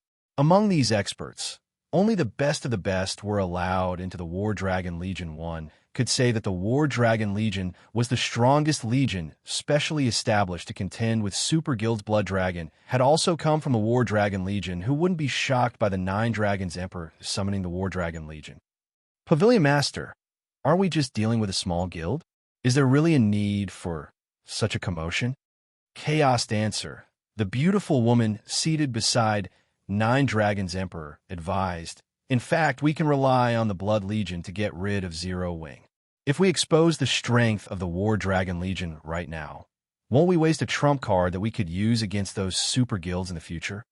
It doesn't matter. Since joining God's domain, the Dragon Phoenix Pavilion has yet to achieve anything significant. Now that everyone is watching the Dragon Phoenix Pavilion, it is a good opportunity for an excellent performance, Nine Dragons Emperor said, smiling playfully. Moreover, Zero Wing's reputation is not insignificant. If we can finish off Zero Wing swiftly, it will serve as a shock to some of those weaklings and let everyone know that the Dragon Phoenix Pavilion is no longer a super first-rate guild, but a true super guild. Understood. This subordinate will notify the War Dragon Legion immediately. Chaos Dance then began contacting the War Dragon Legion. Time passed little by little while the Dragon Phoenix Pavilion prepared to deal with Zero Wing. Other guilds did not idle and do nothing. Every one of them gathered their members in White River City for a time. Experts swarmed White River City despite it obviously being daytime. The number of players filling the streets surpassed even nighttime. Among all these players, aside from those that large guilds had sent, there were plenty of ordinary players who had hurried over from other cities. Players throughout God's domain knew about the Dragon Phoenix Pavilion's intentions to take out Zero Wing, although this was clearly a one-sided battle. Many players still wanted to witness the Dragon Phoenix Pavilion strength. Hence, many ordinary players had hurried to White River City to watch the show. However, it was also this reason that boosted the Candlelight trading firm's business. Among the items sold by the firm, light stones were the most popular. The Candlelight trading firm's income had practically recovered to its peak, earning nearly 1,000 gold in 1 hour as a result. Melancholic Smile and the others at the Candlelight trading firm focused fully on their work. Old 5. I heard that Black Flame defeated you and Old 6 even after you two cooperated. This incident has not impressed the higher-ups, and they've started to look down on our 7 ghosts. When the Dragon Phoenix Pavilion deals with Zero Wing, we need to deal with this matter properly. A thin, middle-aged man with bronze skin said, seriously, Brother 3, rest assured, I will not damage our reputation. Fifth Ghost said, killing intent flashing in his eyes previously. Even though he had worked with 6 ghosts, Black Flame still defeated them. Moreover, they had even lost all of their equipment upon dying and had been barred from entering the game for 2 whole days. By now, they had both become laughingstocks in Underworld this time. In order to restore the 7 ghosts' reputation, they needed to avenge themselves properly and complete the tasks the higher-ups had given them all, as well as long as you know it. Our task is very simple this time. Assist young Master Phone in obtaining 300 intermediate mana armor kits. It will be even better if we can obtain even more equipment and kits. However, since the Dragon Phoenix Pavilion is spearheading this matter, it is best if we keep a low profile. So, first, let's focus on getting the 300 intermediate mana armor kits, the Thin Man, Third Ghost, said. This time, to ensure we complete our task, I have even called Old 4 and Old 7 to help us. With the 5 of us, we should be able to take down Black Flame easily. The only thing we have to worry about is the pavilion itself. It is best if we form a proper plan. On this point, Brother Third Ghost, please rest assured. Based on my investigations, the Blood Dragon subordinates, the Blood Legion, will not be involved this time. The 9 Dragons Emperor is called in the War Dragon Legion instead. Every member of the War Dragon Legion is proud and arrogant, and they usually look down on everyone else. They should not pay any attention to us should we move against Zero Wing, Feng Xinyang explained, smiling faintly. As insurance, I have even had a large group of elites come over from Maple City. With such a powerful force, Black Flame will have no hope of survival. Having the Dragon Phoenix Pavilion deal with Zero Wing is already overkill. Adding us into the mix, Black Flame will die with a 100% certainty. Even if he is even more powerful than we suspect, he will have to consider his options carefully. At that time, he will willingly hand over the 300 intermediate mana armor kits. Fifth Ghost laughed coldly. If he refuses, then I'll give him a taste of what it feels like to wish for death. All of White River City's various large guilds, including Overwhelming Smile, considered and prepared to strike against Zero Wing while it was down, taking the opportunity to benefit from the guild's downfall. Meanwhile, in a high-class bar a short distance from Zero Wing's guild residence, many upper managers of guilds had gathered. The entire three-story building was packed full of players. Among them, first-rate guilds fully occupied all of the private rooms on the third floor. From these rooms, one could clearly see every movement around Zero Wing's guild residence guild leader. Don't you think that Zero Wing is acting strangely? Even now, they're still so carefree. They have not taken any precautionary measures at all. Is this Black Flame pretending to be a fool, or is he actually one? Purple Eye frowned as she watched Zero Wing's guild residence through the window. There's nothing surprising about this. Black Flame simply does not understand the Nine Dragons Emperor's character. Look at the people inside the bar, for example. Aren't most of them members of first-rate guilds? Meanwhile, a newly established guild like Zero Wing and a newcomer to the virtual gaming world like Black Flame don't know Nine Dragon-style conduct. Thus, he continues with his carefree manner, Galaxy Pass said, laughing. Downing a mouthful of flame beer, he continued, "The Nine Dragons Emperor is someone who conducts himself with a lofty tone and does not play his cards according to common sense. This time, he has even secretly mobilized the War Dragon Legion to deal with Zero Wing, making a fuss over a minor incident. Naturally, the only reason why he would mobilize such a powerful legion is to destroy Zero Wing's guild residence. A guild residence is different from a private shop. While inside the shop, the manager is invincible. However, it is a different story for a guild residence. It is slightly troublesome to deal with the residence's higher guards, and there are also the city guards who patrol the streets. With current players' levels and equipment, it is still impossible to resist the patrolling guards. Hence, no sane guild would attempt to attack another guild's residence. However, the Dragon Phoenix Pavilion is no trivial existence. One cannot measure by the strength of an ordinary guild. Moreover, the Nine Dragons Emperor is no fool. I keep getting the feeling that he has some sort of trick up his sleeve.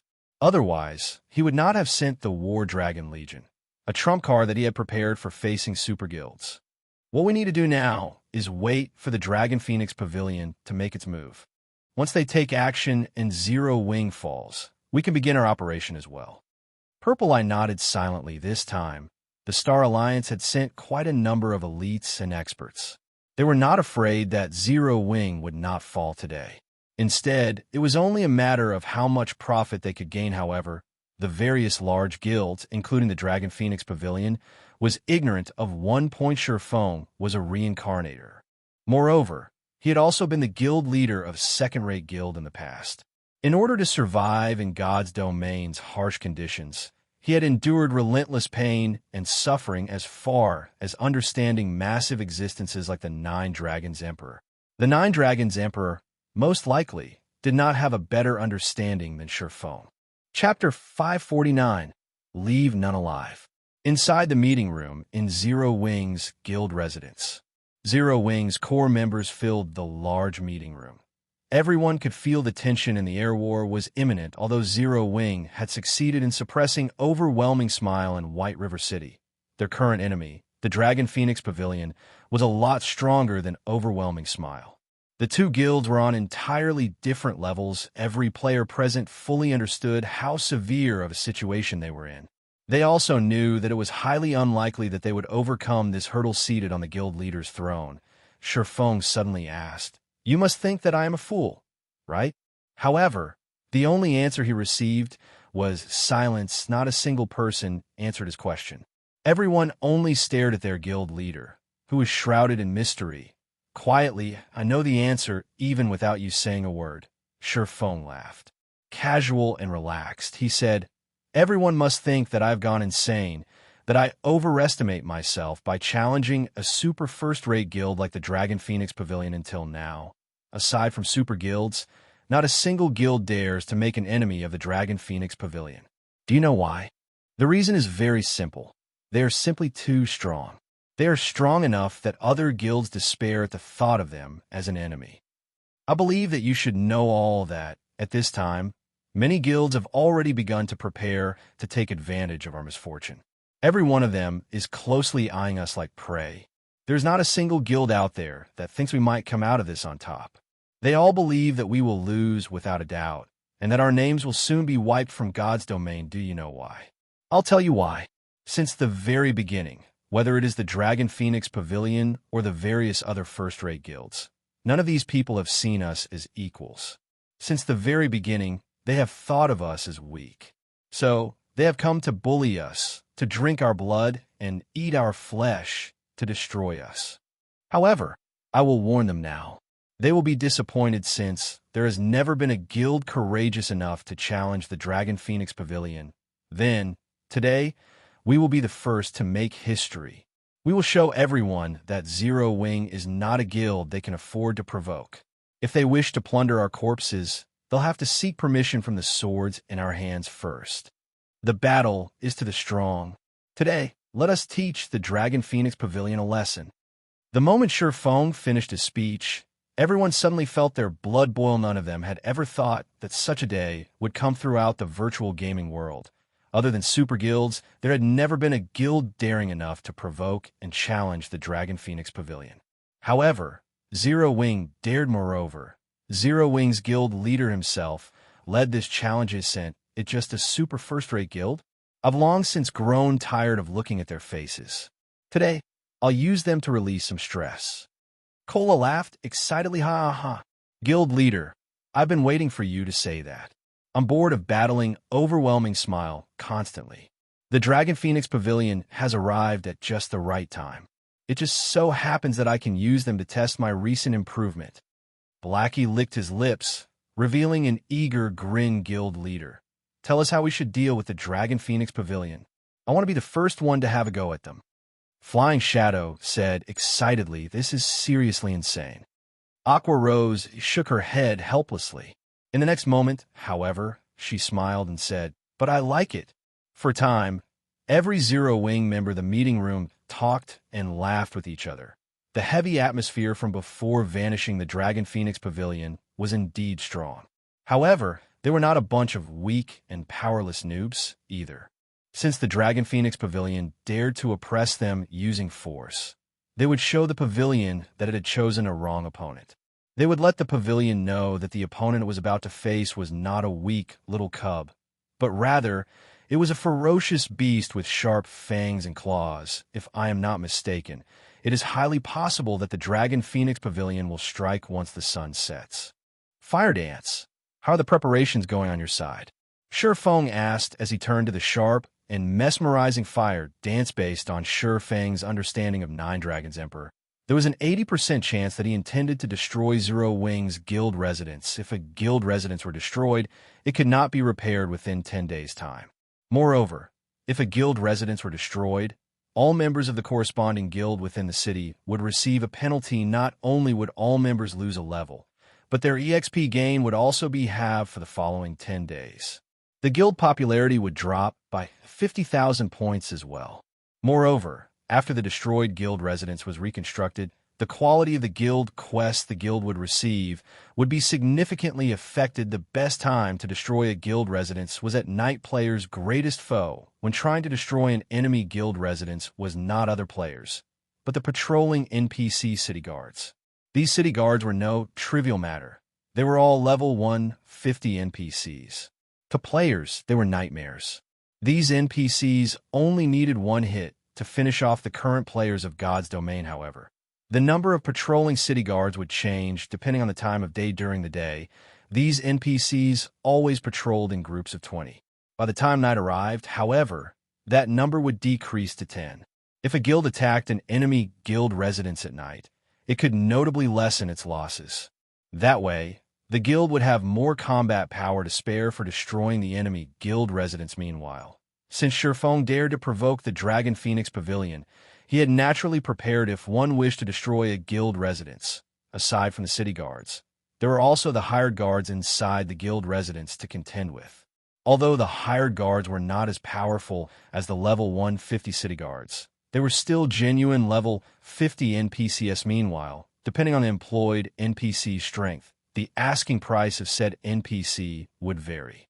Tier 0 guards cost 5 silver per day, whereas Tier 1 guards cost 30 silver per day. When hiring these guards, one had to prepay 10 days of their services. Sherfong was a Viscount, and all this time he'd been hiring a mix of 50 Tier 1 and Tier 0 guards to defend Zero Wings guild residents. However, seeing as the Dragon Phoenix Pavilion led this assault, he had not hesitated to replace all of his guards with Tier 1 NPCs. In any case, what he had was money in addition, since early on, Sherfong had told everyone in the guild to focus on raising their reputation. Hence, at this moment in time, there were also many people within the guild who had high reputation. For example, Fire Dance, Aqua Rose, Blackie, and several other core members of Zero Wing did not lack reputation points, although they had yet to become Viscounts like Sherfong. They were Barons, and every one of them was capable of hiring 10 level 50 Tier 1 NPCs in total. They had over 200 Tier 1 NPCs employed right now. This was a very powerful force. It's done. They all are hiding and lying in wait. Fire Dance nodded, a playful smile appearing on her face. Time slowly ticked by while everyone waited for the start of the battle. Night arrived in God's domain currently. Players clogged the streets, neighboring Zero Wings Guild Residence Pavilion Master. All 1,000 men from the War Dragon Legion are in position.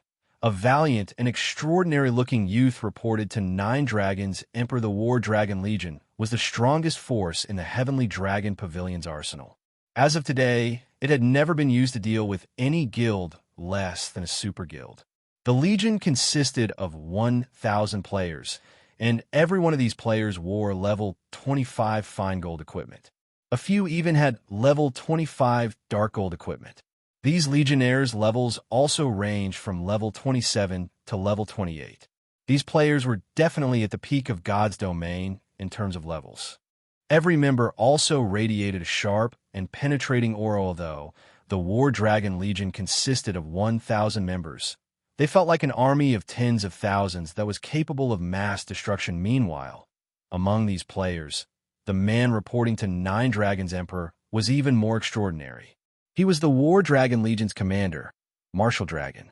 He was a level 28 Berserker, and a majority of his equipment consisted of level 25 dark gold equipment. The great sword he wielded was also of indiscernible quality.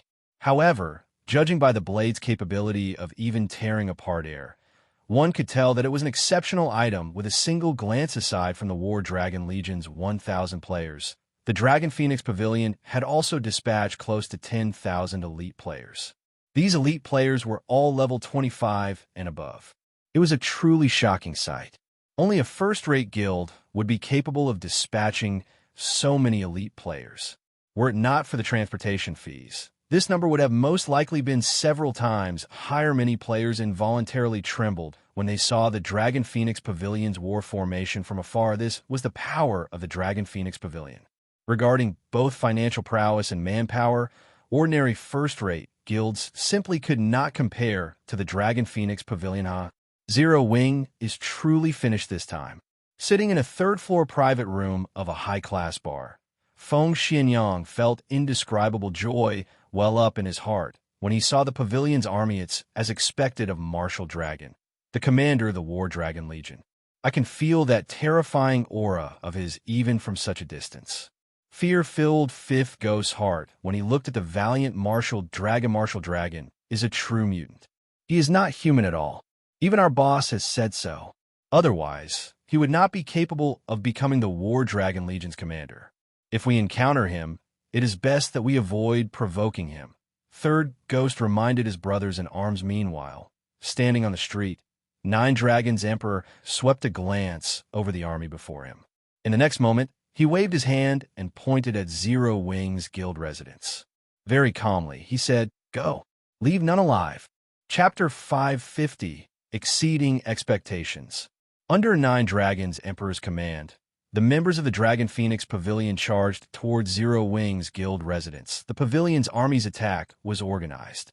A majority of the pavilion's elite players were positioned in the front of the army, whereas the War Dragon Legion occupied the middle, and the remaining elite players took up the rear. These players were further separated into groups.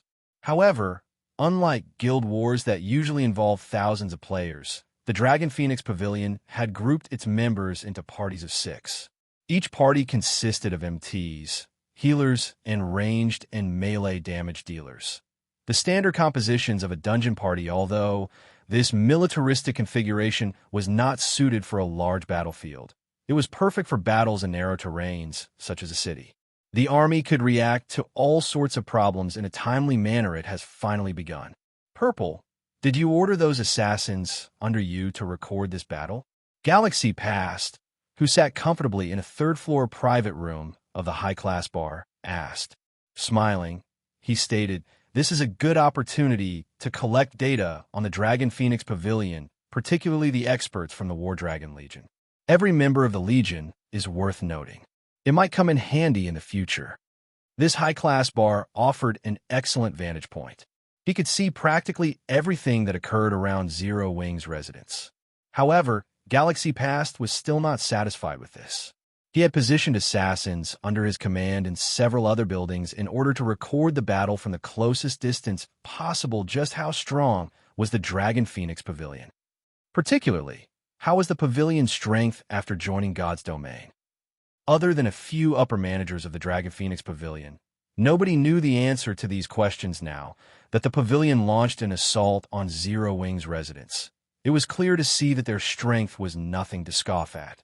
Otherwise, every large guild would have already attacked guild residences that they found to be an eyesore instead of letting those guilds with little strength live this long. Just the patrolling guards were enough trouble.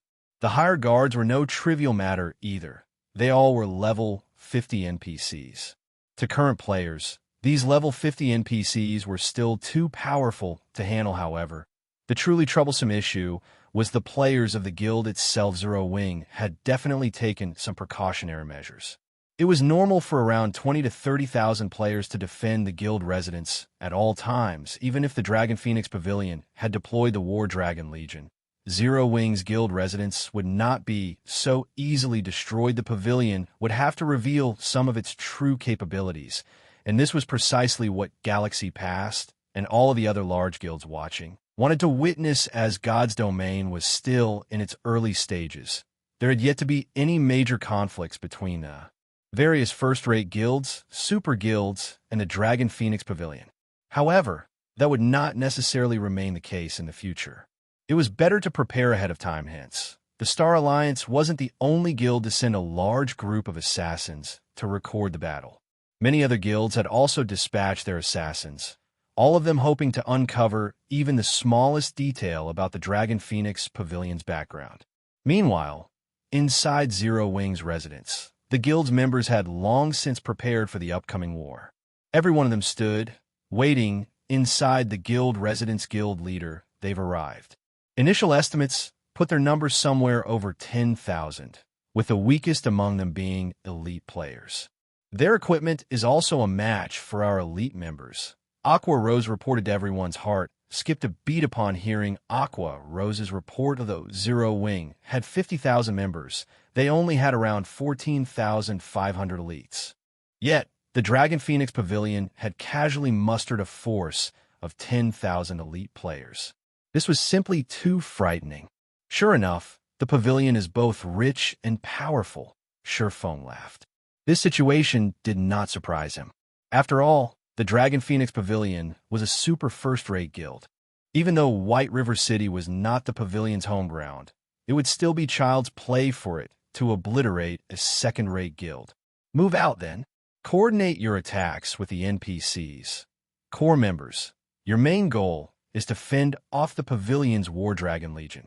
As for the enemy elites, they are just cannon fodder. Don't worry about them. Yes, sir. Everyone from Zero Wing unsheathed their weapons as a single unit, preparing to meet the oncoming threat this time. Surefone did not bother to send for many members to defend the guild residence. The defending players consisted only of Zero Wing's elite and core members, with a total just over 14,000 players. It was not because Surefone did not want more people defending the residence. Only, having more people was not necessarily a good thing. A normal member of the guild would only find their death by joining this battle. Moreover, the battlefield was very cramped. There was simply no way to display the advantage of numbers here. On the contrary, Having too many members in the battle would only obstruct the elite members as the Dragon Phoenix Pavilion's army was about to charge through the residence's entrance. The ranged classes of Zero Wing got ready to launch their spells and arrows if an outsider barged into the residence without explicit permission. Guild members were allowed to kill said outsider without needing to fear any repercussions. The city guards would not take action against the guild members. On the contrary, if an outsider attacked people inside the residence, the city guard would rush towards the residence to apprehend. Thema's elemental mana began to gather above Zero Wing's residence, and patrolling city guards began to charge over. Nine Dragons Emperor suddenly shouted, "Activate the scrolls!" Suddenly, several MTs at the forefront of the army revealed black magic scrolls that they had kept hidden for quite some time now. The MTs immediately unfurled the scrolls and activated them in the next moment. The elemental mana, filling the space above Zero Wing's residence, started going berserk. Curse scroll. Sherfone was genuinely surprised when he saw the magic scrolls in his enemy's hands. Magic scrolls fit into various categories. However, the rarest had to be ones that carried curses. This was a type of forbidden spell. All curses possessed an astonishing might, and it was not easy to turn it into a magic scroll. Hence, it was extremely difficult to obtain even one curse scroll yet. The Dragon Phoenix Pavilion had actually managed to reveal 4 such scrolls. It was simply inconceivable at this moment. However, even Nine Dragons Emperor's face twitched slightly. 4 curse scrolls. He had only managed to obtain these 4 scrolls after gathering the entirety of the Heavenly Dragon Pavilion's power. Now that he was using all of them in one go, and on a small, nameless guild no less, even he felt the sting of the lost 4 curse scrolls. Consider this your burial, Zero Wing. Nine Dragons Emperor smiled faintly at the dark clouds gathering in the sky. Suddenly, black rain began to fall. As if these black raindrops had lives of their own, they attached themselves to all players caught within the spell's vicinity. Dark God's Descent. Sherfone paled instantly. Although he wanted to defend against this spell, Dark God's Descent was unblockable. Even if he had magic immunity, it wouldn't change a thing. Dark God's Descent was a silencing curse. With 4 of these curse scrolls being used simultaneously, the forbidden spell's effective radius and duration increased significantly. It was definitely an efficient weapon for team battles at this moment.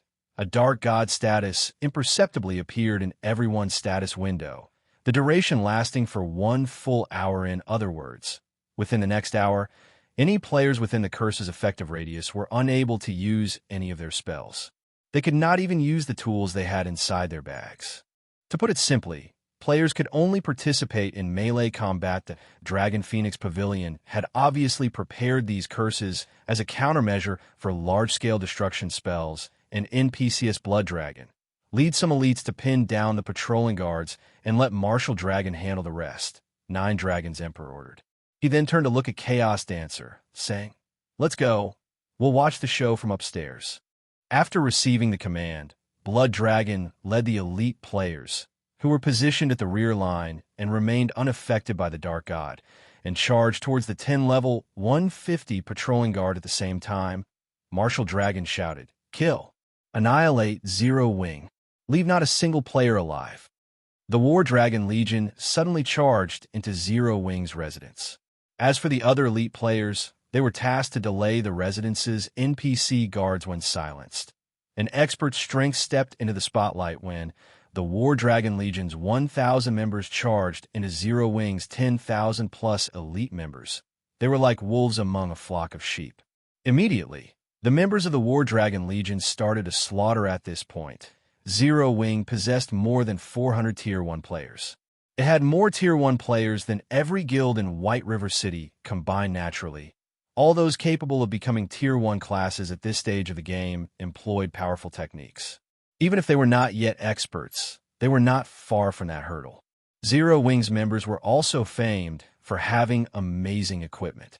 Even if their techniques were lacking, they could make up the gap with their equipment in front of absolute strength. All manner of tricks were useless. Even so, Zero Wing possessed far fewer experts than the Dragon Phoenix Pavilion. Not to mention, The members of the War Dragon Legion were experts who had undergone careful screening. Do you think we're that easily bullied? All guards to the lines. Sure Phone commanded suddenly. An additional 200 Tier 1 NPCs emerged from the guild hall. Moreover, these Tier 1 NPCs were all melee classes. Chapter 551, Fleeting Scene. The originally imposing Dragon Phoenix Pavilion members were immediately shocked by the appearance of the 200 level 50 Tier 1 NPCS9 Dragon's Emperor, who watched the battle from afar. Also wore a grim expression. Didn't the report say that they only had around 50+ NPCs? Nine Dragon's Emperor turned to the intelligence agent beside him. Snapping, he yelled, "Just what have you all been doing? You failed to report on 200 Tier 1 NPCs. Tell me, what is going on here?" A single level 50 Tier 1 NPC was very difficult to deal with. Each one required a team of elite members to pin down. Now that there was an additional 200, this would greatly affect his plans. Suddenly, cold sweat appeared on the forehead of the reconnaissance unit's leader. He was so frightened he could not utter a single word. Originally, he had tried to think of an excuse to save himself. However, he knew full well what kind of personality the Nine Dragons Emperor had. The more he tried to justify himself, the graver the consequences would be. Forget it. You won't have to do your job anymore. Someone will replace you in the future. Nine Dragons Emperor waved his hand, having his subordinates escort the recon leader out of the building and dismissing him from the Dragon Phoenix Pavilion Chaos. Instruct the Blood Legion to send help. With the Blood Legion's strength, they should be able to hold back 200 NPCs. At this moment, Nine Dragons couldn't care less about how Zero Wing had managed to obtain all of these NPCs. He had no choice but to involve the originally inactive Blood Legion in a battle. Understood. This subordinate will lead them over now. Chaos Dancer nodded and smiled. A short moment later, the 1,000-strong Blood Legion, which had been on standby, charged into Zero Wing's guild residence. Meanwhile, the various large guilds watching the battle from afar were also shocked by the sudden change. Sure enough, Zero Wing is quite capable. With so many Tier 1 NPCs, even the Blood Legion will not be able to hold them off for long. After all, each level 50 Tier 1 NPC is the equivalent of a level 50 Special Elite. Galaxy Passide, if any other first-rate guild stood in the Dragon Phoenix Pavilion's place right now, they would have no chance against Zero Wing particularly.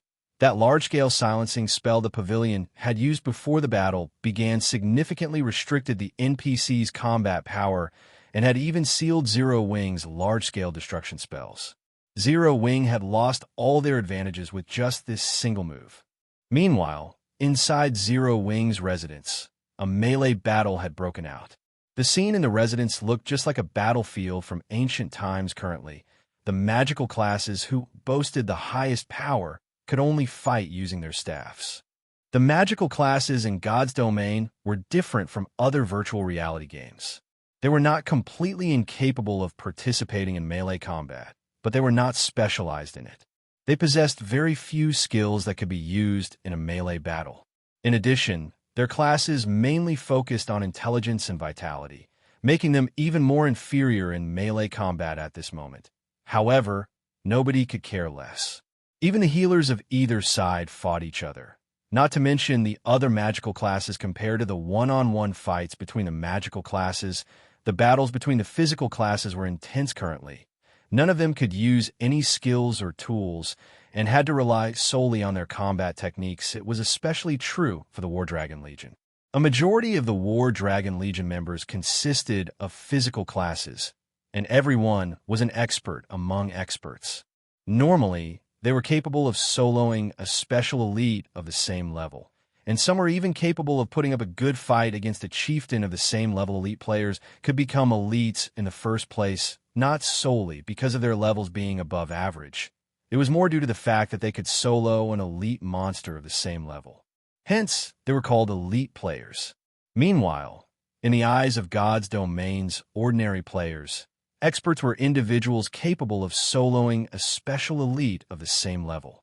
As for top-tier experts, in the eyes of ordinary players, they were individuals who could contend with a chieftain of the same level. Chieftains were normally bosses in party dungeons. Every member of the War Dragon Legion, at the barest minimum, was capable of confronting a chieftain of the same level by themselves. Some are even capable of killing a chieftain of the same level. Having these experts deal with 4 or 5 elite players simultaneously was a trivial matter. They might even be able to defeat 4 or 5 elite players without losing a single HP. It was just like how a chieftain could easily defeat 4 or 5 elite monsters in the blink of an eye.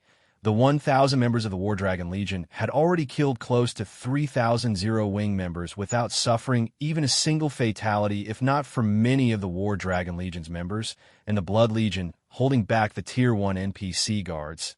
Zero-Wing's death count would have been much higher by now, however. Compared to the War Dragon Legion's captain, Martial Dragon, these ordinary members of the War Dragon Legion were nothing. Martial Dragon was like a silver storm.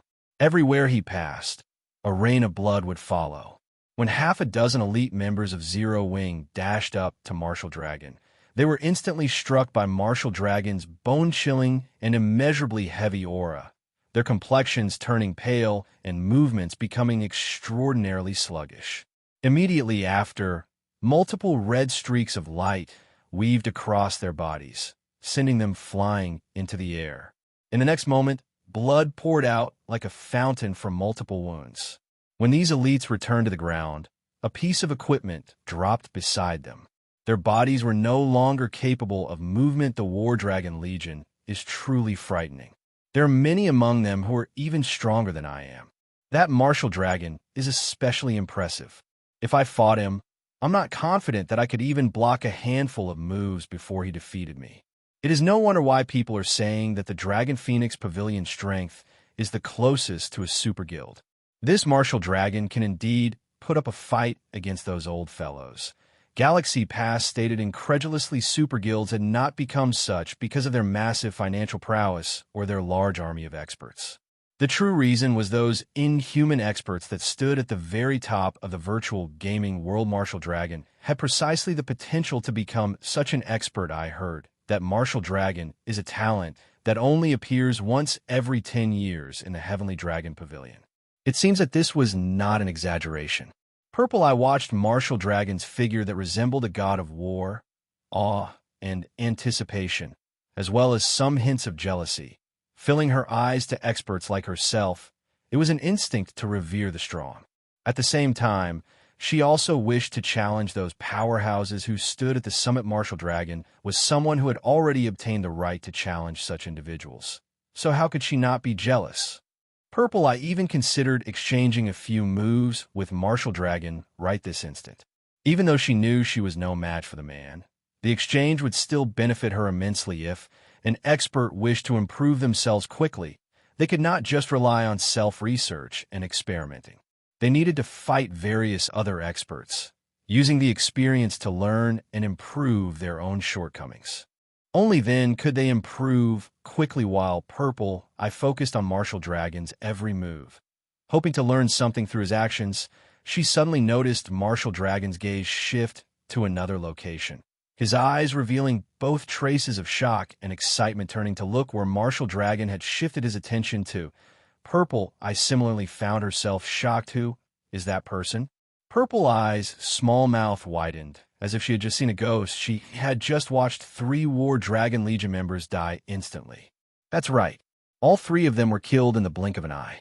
Moreover, they were the experts of the War Dragon Legion, not some noobs that could be found on the streets. Against multiple of such experts, not even Purple Eye was confident that she could emerge victorious. Yet, that person had succeeded. Moreover, she had done so with ease. After a moment of shock, Purple Eye was finally able to get a clear view of that player possessing an alluring appearance. She wore form-fitting black leather armor that fully displayed the graceful and mesmerizing curves of her body. She also wielded 2 blood-red short swords that emitted dazzling flames. At this moment, it was as if she stood at the center of Zero-Wing's residence, that is Fire Dance. Purple Eye dared not even believe her own eyes right now. Chapter 552, Enviable Zero-Wing. Purple Eye repeatedly rubbed her eyes and did a double take at the alluring figure. In the end, She was 100% sure she had not seen wrong. Why is this so different from what was reported? Purple, I had read many reports on Zero Wing. The Star Alliance had gathered on every noteworthy expert in Zero Wing. There were also videos of every one of these noteworthy experts. Fire Dance was one of the few most noteworthy experts in Zero Wing hints. Purple, I had a very good understanding of Fire Dance's strength, however. The data on Fire Dance had only noted her as a top-tier expert, and that she was only barely able to contend with a chieftain of the same level. Hence, Purple, I had not placed any importance on Fire Dance at all. Only Aqua Rose could be considered a worthy foe for her. Fire Dance had not even ranked on her list now. However, Fire Dance had easily defeated 3 top-tier experts. How could this strength not shock Purple Eye?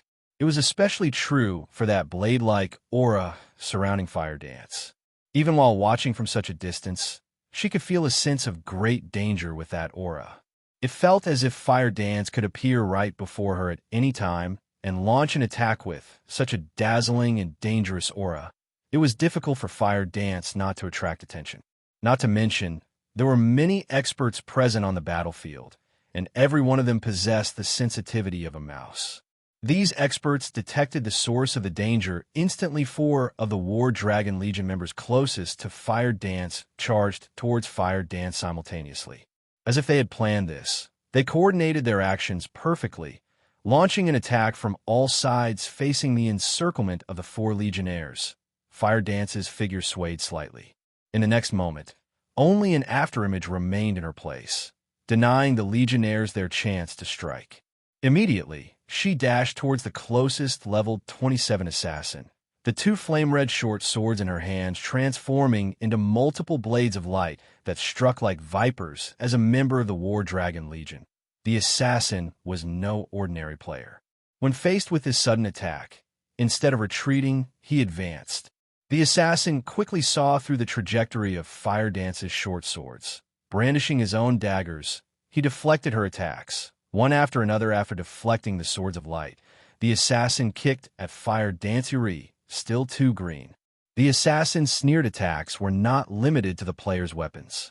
A player could use their body to attack as well. However, most players had adopted the mindset that one could only launch melee attacks with their weapons, nothing else. Hence, they would normally focus their attention on an enemy's weapons and hands. This unexpected kick right now would cost Fire Dance her life at this moment. However, a berserker, who was a short distance away from the assassin, shouted, "Little Six, behind you!" Thanks to the warning, the assassin called Little Six suddenly noticed that he had only kicked an afterimage behind. Little Six suddenly felt his back grow cold. His many years of combat experience and acute senses alerted him that someone was behind him. Immediately, he tried to bend his body forward in an attempt to dodge the incoming attack. However, Fire Dance did not use her short swords to attack at all. Instead, the instant she circled to the assassin's back, her slender leg kicked the assassin's thigh. Caught unprepared, the strike sent the assassin spinning into the air. Immediately after, Fire Dance swiped her blade across the assassin's throat.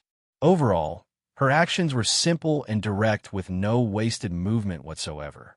At this moment, she looked just like a veteran killer. By the time the 3 other War Dragon Legion members caught up to Fire Dance, this assassin had become a disembodied soul under Fire Dance's swords. Although the entire process seemed slow, in reality, everything had happened in the blink of an eye. In the time it took Fire Dance to steal the assassin's life, the Legionnaires had only crossed a distance of 10 yards when the 3 Legionnaires arrived before the female player. They slid to a halt, their eyes locked on a Fire Dance's seductive body. At this moment, they no longer dared to approach this charming, yet deadly assassin casually. Purple, why haven't I heard anything about this Fire Dance? She can actually slaughter 3 War Dragon Legion members so easily. Even now, facing 4 Legionnaires simultaneously, she dealt with one of them swiftly. Could she be a new talent that some super guild has recently nurtured? Galaxy Past asked. Unable to help his Shaka as the guild leader of first-rate guild, he was very well informed regarding the virtual gaming world. Even so, from the information he had received, there was no news about a character named Fire Dance. However, His knowledge of Super Guild's activities was limited. As Purple Eye was someone who had come from Super Guild, she should have a better understanding of Super Guilds moreover. Judging from how Fire Dance had defeated the members of the War Dragon Legion so efficiently, she definitely wasn't someone new to gaming. Normally, only experts nurtured by Super Guilds possess such outstanding skills guild leader. Although I, too, think that she might be a new talent from some Super Guild, from what I have seen of her techniques, I can say with certainty that no Super Guild has nurtured her. Her every move looks more like she is fighting a real battle. Her attacks do not resemble combat techniques used in a virtual reality game. Purple Eye said, a bitter smile on her face that makes sense. Galaxy Pass nodded, a hint of jealousy surfacing in his heart. Why was he jealous? It was because Fire Dance wasn't the only person performing exceptionally on this battlefield. There was also the Guardian Knight Cola, the Assassin Flying Shadow, and many other members of Zero Wing. The combat power each of them displayed was extraordinary. Only Fire Dance shone brightest of them all. Zero Wing could not even be considered a second-rate guild, yet possessed so many experts. Hence, how could he not grow jealous? So what if Zero Wing has a lot of experts? So what if he can pick a fight with first-rate guilds? Now that you've offended the Dragon Phoenix Pavilion, today will be your last. Watching the battle from afar, while Feng Xinyang was envious, he also celebrated Zero Wing's misfortune. Inside Zero Wing's residence, although Fire Dance and the other core members of Zero Wing were wantonly slaughtering the members of the Dragon Phoenix Pavilion, at the end of the day, its enemy was still the Dragon Phoenix Pavilion. As the strongest legion in the Heavenly Dragon Pavilion, the War Dragon Legion would not be taken down by just a few experts. Immediately, a large number of experts began to circle Zero Wing's few top-tier experts. However, Fire Dance's situation was slightly unique from the others.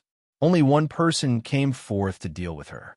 This person's appearance immediately attracted many people's attention. He was none other than the War Dragon Legion's commander, Martial Dragon, the man that stood at the apex of the War Dragon Legion. Yuri, very skilled. Join the War Dragon Legion. I guarantee that you will immediately become one of its party leaders. After some training, you can even become the vice commander. Martial Dragon proposed as his gaze took in Fire Dance's figure. The members of the War Dragon Legion were stunned. They had never thought that Martial Dragon's evaluation of Fire Dance would be so high as to offer her the position of vice commander. The highest position in the Heavenly Dragon Pavilion belonged to the Pavilion Master, and following, that was the commander of the War Dragon Legion. As for the vice commander, that person would definitely be the third most influential person within the Heavenly Dragon Pavilion. There were countless experts within the Heavenly Dragon Pavilion hoping to climb the ladder to become the vice commander. And now, that position was already at Fire Dance's fingertips. You sure are insincere. I am a commander of Zero Wing's core team. Why should I head over to your side to become a measly little vice commander? Fire Dance revealed a playful smile. She was not interested in the position of vice commander in the slightest. It seems you still do not know what significance the position of vice commander holds, nor do you know the significance of the position of commander. Then, I'll show you just what the commander of the War Dragon Legion is. Martial Dragon was not at all angered by Fire Dance's refusal. Unsheathing his blood-red greatsword, step after step, he slowly walked towards Fire Dance. With every step that Martial Dragon took, the aura surrounding his body grew stronger. The instant Martial Dragon reached 10 yards away from Fire Dance, the latter almost retreated several steps instinctually, increasing the distance between them. At this moment, Fire Dance's expression had become extraordinarily grim, as if she were greeting a great enemy. Oh, sure enough, I wasn't mistaken. You're able to see it. Martial Dragon laughed, becoming more satisfied with Fire Dance. Chapter 553, The Difference of Top-Tier Equipment. How about it? This should be sufficient to convince you to join the War Dragon Legion, right? Martial Dragon asked once again. This time, instead of replying, Fire Dance quietly stared Martial Dragon. Just what kind of monster is this person? Why did I feel that death was right before me when he was still 10 yards away? After undergoing special training for a time, Fire Dance's strength had undergone a qualitative improvement. Lei Bao's training had especially helped her improve her control over her own body. Her senses had become far more sensitive as well. Meanwhile, as Fire Dance stared Martial Dragon, she felt as if she stood before a towering mountain. Particularly when Martial Dragon was only 10 yards away from her, it felt like that towering mountain had instantly appeared above her and physically pressed down on her. At that very instant, she felt as if her life was no longer under her control. This feeling was different from the pressure she normally felt when facing a powerful enemy. It felt as if everything within a 10-yard radius of Martial Dragon was completely under the Berserker's control. Fire Dance could not believe it. She could not figure out just how Martial Dragon had achieved such a feat. Martial Dragon was clearly a Berserker. Aside from a few specific skills, a Berserker's normal attack range was limited to 5 or 6 yards. Moreover, the Dark God's descent had silenced everyone, and none of them could use any skills. Yet, Martial Dragon had an attack range of 10 yards and could even inflict a feeling of impending doom. Even Fire Dance began to wonder if she was hallucinating due to her fatigue from a recent training. However, ever since she had started playing God's Domain, her senses had not led her astray. So how could she possibly be mistaken now? Hence, Fire Dance immediately retreated from Martial Dragon. However, dragging on this fight was not a solution. After giving it some thought, Fire Dance gritted her teeth as she prepared to test herself against Martial Dragon. In the next moment, Fire Dance transformed into a black shadow as she dashed towards Martial Dragon. In terms of attributes, Fire Dance was confident that she was superior to Martial Dragon for no reason other than the Tier 1 set equipment for assassins, the Dark Melody set equipment that Shifeng had given her. After equipping this set, not only had her attributes received a massive boost, but she was also able to display her combat power more efficiently in front of absolute strength. All manner of trickery was useless regarding techniques. Fire Dance and the others had already improved significantly due to Lei Bao and Shifeng's training. They could be considered super first-rate experts. In actual combat, they were definitely superior to the ordinary members of the War Dragon Legion. They might not be able to solo a chieftain of the same level, but they could hold their ground against one for a relatively long time. After factoring in the Tier 1 set equipment and their top-tier Dark Old weapons, they could easily solo a chieftain of the same level. They could even challenge a Lord. After all, a Tier 1 set equipment was only inferior to an Epic set equipment. The attribute increase it provided was no small matter. Furthermore, every one of them had equipped 3 intermediate mana armor kits. In terms of attributes, they completely overwhelmed the War Dragon Legion's ordinary members, even against the commander of the War Dragon Legion, Martial Dragon.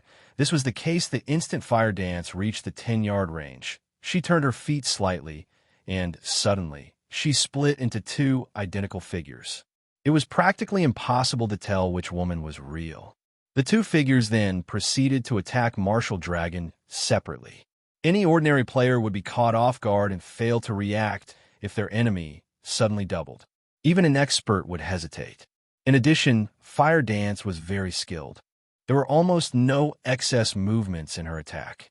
With lightning speed, the 2 true fire blades in Fire Dance's hands flew towards Martial Dragon's vital point and blind spot of various large guilds watching the fight from afar were momentarily stupefied. Fire Dance's speed and ferocity were unstoppable. Their eyes could not even keep up with her. Even an expert would be finished. However, the instant before the true fire blades struck Martial Dragon, a red streak flashed, deflecting both of Fire Dance's attacks. At the same time, the resulting impact forced Fire Dance into a retreat. Is he even a Berserker? How can he draw his sword so fast? Fire Dance was forced to retreat 3 steps before she stabilized her body. At this moment, however, both of her hands or Berserkers were famed for their strength, so Fire Dance did not find it surprising that Martial Dragon's counterattack had repulsed her. However, she was an assassin, a class that was famed for its speed. She had clearly struck first, yet Martial Dragon still managed to block her attacks. This Fire Dance is not bad at all. Unfortunately, the gap between her and Martial Dragon is immense. It is so wide that even she hasn't realized its extent. Watching the fight from afar, Nine Dragons Emperor revealed a faint smile. Pavilion Master, how could you possibly compare that little girl to Martial Dragon? It is impressive that this little girl possesses such skill at such a young age. If she joins the Dragon Phoenix Pavilion, her future will be limitless. In a few years, she might even become a second Martial Dragon.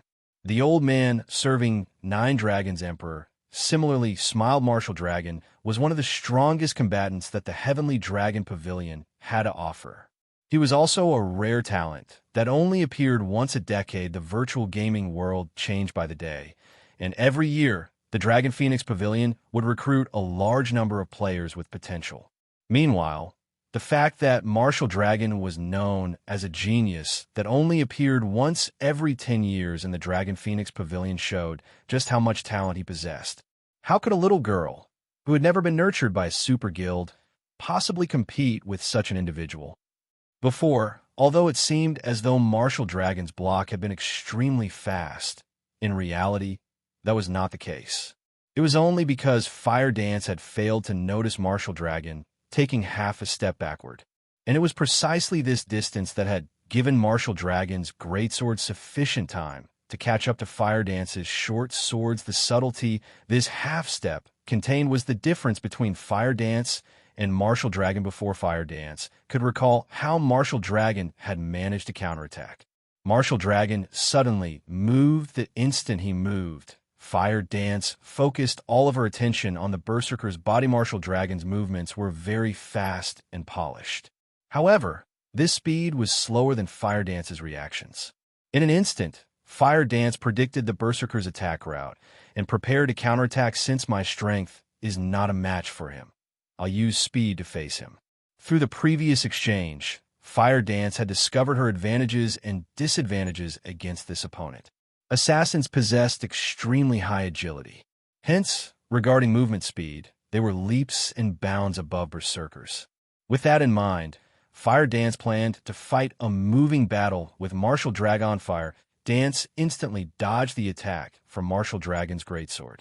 She then sidestepped and sent in strike at the Berserker's neck. Evade. Counterattack. It was a simple attack pattern. However, Fire Dance had completed both steps almost simultaneously, just as Fire Dance considered following up her counterattack with another attack. Her complexion suddenly paled as she felt that something was off. When her counterattack landed, she had not felt her blade slice flesh. Unfortunately, it was too late to react. Martial Dragon, who stood proudly before Fire Dance, had raised his blood-red greatsword and swung it down. A red blade of light flashed towards Fire Dance. The immense wind pressure generated by Martial Dragon's greatsword rolled up a cloud of dust along with a splatter of fresh blood. In the next moment, Fire Dance flew back, her HP rapidly falling. Fortunately, Fire Dance had a Tier 1 set equipment and 3 intermediate mana armor kits. In total, she had over 6,000 HP, even with her high defense.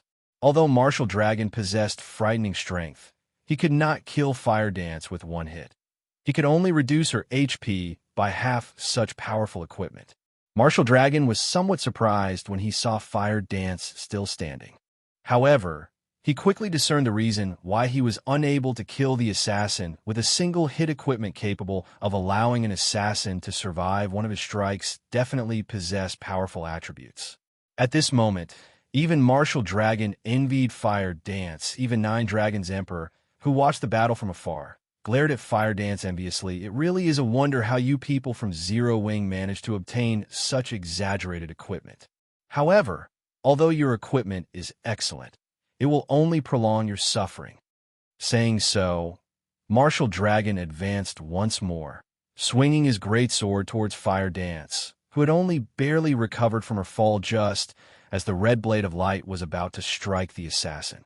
Who? Martial Dragon's hands suddenly froze as his gaze quickly swept through his surroundings. An expert who has awakened a domain is actually bullying a young woman who has yet to even enter the refinement realm. Aren't you ashamed? Chapter 554, Overwhelming Attributes. Although this new voice was not loud, Martial Dragon's sharp gaze immediately locked onto its origin in the direction Martial Dragon was looking at.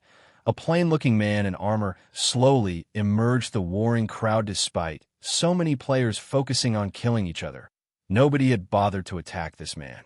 It was as if none of these people had noticed him. Everyone was still focused on dealing with their own opponents only when this man's black sword pierced through the backs of the Dragon Phoenix Pavilion's elites. Did these elites notice the man's existence? By then, however, it was too late. Since the war had begun. Nobody had noticed that this ordinary-looking man had killed many War Dragon Legionnaires and Dragon Phoenix Pavilion elites. He was practically a god of silent death, one-hit Azura. Surprise and excitement filled Martial Dragon's eyes as they landed on Feng. Sure enough, your reputation is well-deserved. You really do possess some ability. A technique that could allow one to move unnoticed was no trivial matter. The concept might sound very simple, but when it came to its realization, not many could achieve it. This required a combination of special breathing techniques and footwork. Not to mention, Feng even wielded this technique with such ease despite having met many experts in the past. Martial Dragon had never encountered one capable of such a technique. One could say that such a technique was extremely convenient in a group battle since this technique could allow a player to avoid attention. Then it could naturally be used in reverse as well, forcing others to focus on oneself. Martial Dragon had originally intended to finish off Fire Dance with his last attack. However, due to that sudden surge of killing intent from Feng, Martial Dragon felt as if someone had suddenly appeared behind him. Martial Dragon had no choice but to halt his attack in order to respond to the new enemy, allowing Fire Dance to escape with her life. As a result, Fire Dance, go deal with someone else. Leave him to me. Feng sent Fire Dance a private message. Guild leader, be careful. Fire Dance nodded.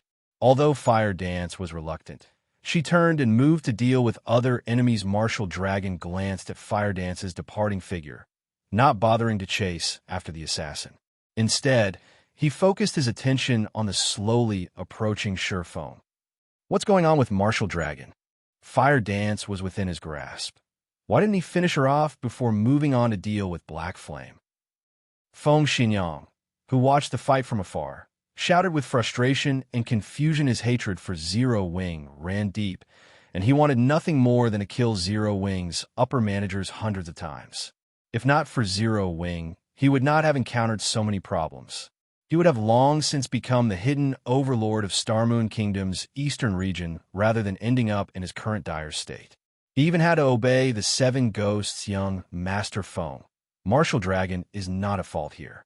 It isn't because Martial Dragon didn't wish to finish her off, but because he couldn't, Third Ghost said, laughing bitterly. He then explained, Fire Dance is much faster than Martial Dragon. If she focuses on running away, even Martial Dragon cannot catch her. Not to mention, Black Flame has currently locked on a Martial Dragon. If he attempts to chase after Fire Dance, he will reveal a gap in his defense, giving Black Flame an opportunity to attack. Black Flame's combat power is astounding. He is far above Fire Dance. Moreover, that technique that makes others ignore his presence is also the perfect technique for assassinations. If Martial Dragon focused on Fire Dance, it is very likely that he would feel the bite of Black Flame's sword. How could Martial Dragon possibly dare to focus on Fire Dance? Then, are you saying that there is a possibility that Black Flame will defeat Martial Dragon? Resentment boiled up in Feng Xinyang as he listened to Third Ghost's words in the beginning. Black Flame had been a nobody, insignificant, while he was a member of Underworld. Black Flame had spoiled his good fortune many times. Yet, the more he fought Black Flame, the more he discovered how helpless he was against the man. At this point, he could do practically nothing against Black Flame. Chuckling, Third Ghost confidently said, Martial Dragon is very powerful. I only said that Black Flame had a chance against Martial Dragon while he was distracted. However, if Martial Dragon focuses on his opponent, Black Flame has almost no chance of emerging victorious. What do you mean? Feng Xinyang asked curiously. This is something I heard from Boss First Ghost, but it seems that Martial Dragon has already awakened his domain. In a direct confrontation, it is simply impossible to defeat Martial Dragon. Even if we, the Seven Ghosts, work together, it is unlikely that we could defeat Martial Dragon in a head-on clash. When Third Ghost uttered the word domain, Reverence appeared on his face domain. Within a certain range, the wielder of the domain could achieve absolute control. One could even count the number of raindrops that fell in their domain. Only by training one's five senses to their extreme limits could one reach such a realm of control. Domains were practically a myth normally. Only the geniuses among geniuses had the possibility of grasping such a technique. One could say that domains were the dreams that countless experts sought. While Third Ghost explained the situation, Martial Dragon and Sure Feng gradually approached each other 30 yards, 20 yards, 15 yards. One after another, the upper managers of the various large guilds witnessing this war shifted their gaze towards these two players. One was Starmoon Kingdom's #1 expert, Black Flame, while the other was the Heavenly Dragon Pavilion's top fighter, Martial Dragon.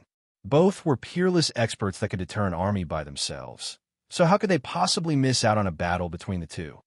Guild leader, who do you think will win?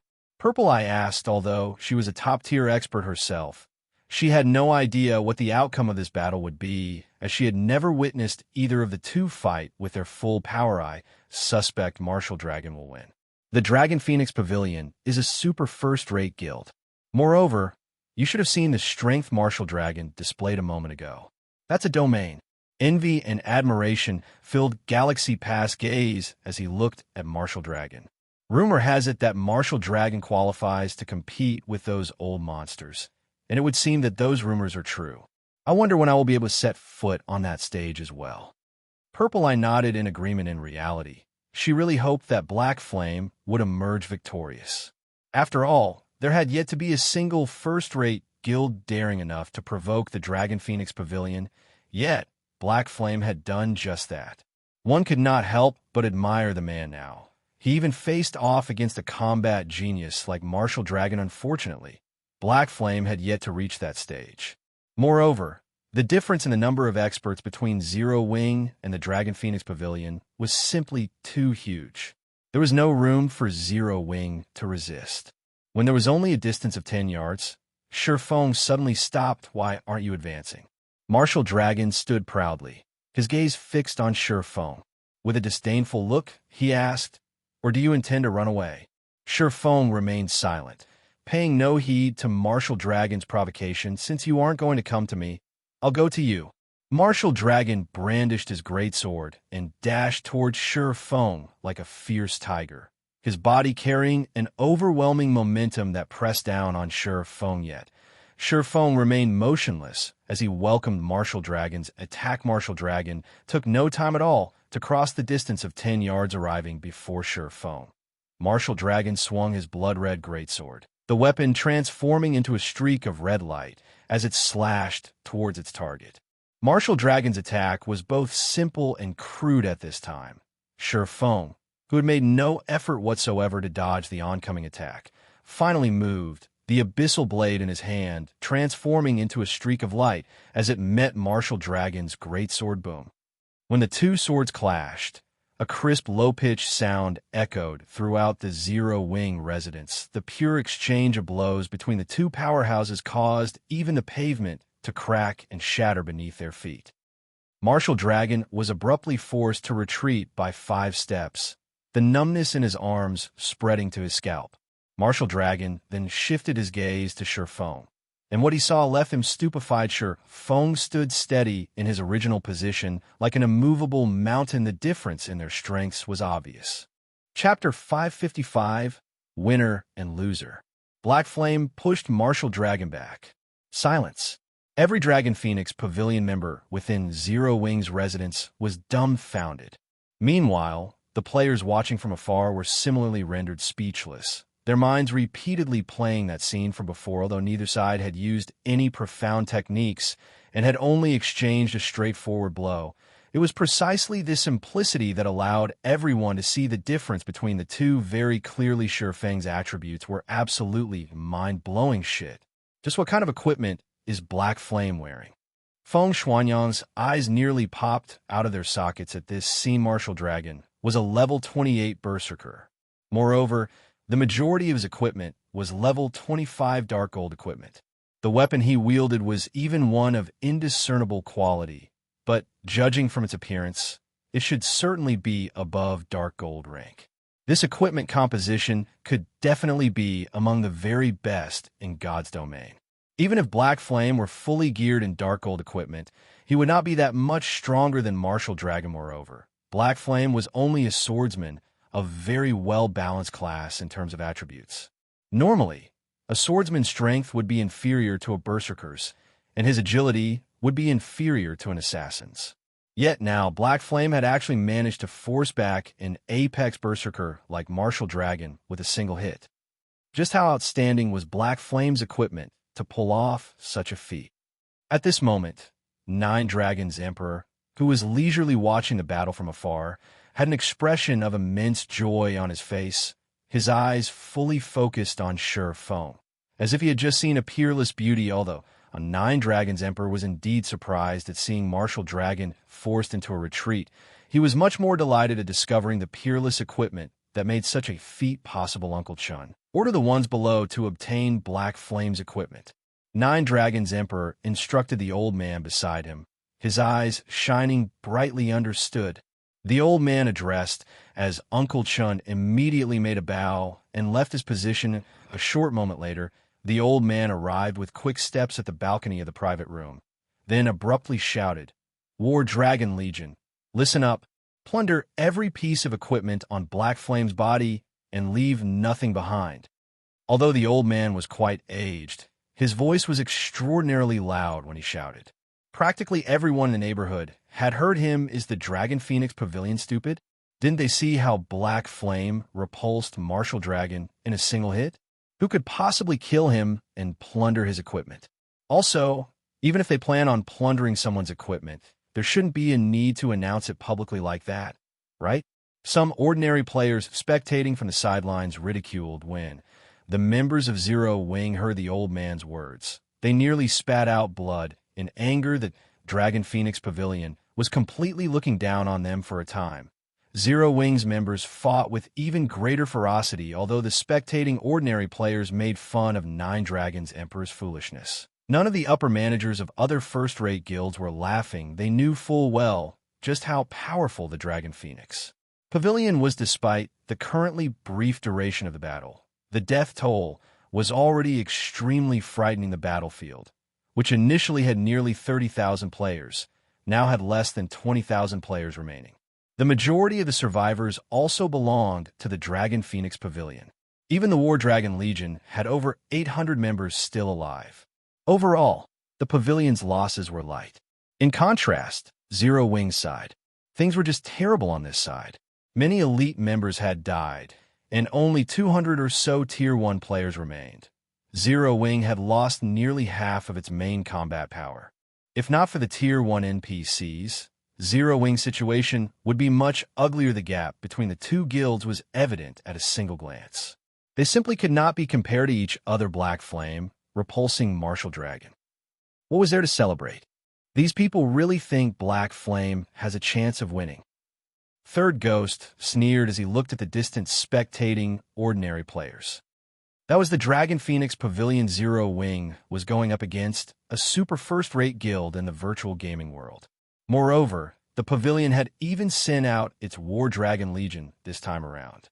Zero Wing had no chance of victory at all. Moreover, Martial Dragon was a peerless expert who had grasped at the domain. Although Black Flame had the advantage in attributes, the gap was not so great that it was impassable. Any expert would be able to discern this point very clearly. Hence, Nine Dragons Emperor did not take Black Flame seriously at all and was fully intent on obtaining the swordsman's equipment. Inside Zero Wing's residence, Martial Dragon and Sure Fong had already exchanged moves dozens of times. Every time Sure Fong attacked, he forced Martial Dragon into a retreat, chipping at Martial Dragon's HP with each exchange. At this moment, Martial Dragon's HP was down to around 90%. However, Sure Fong was not particularly happy about this situation. Neither was he angry about Nine Dragons Emperor's plan to plunder all his equipment.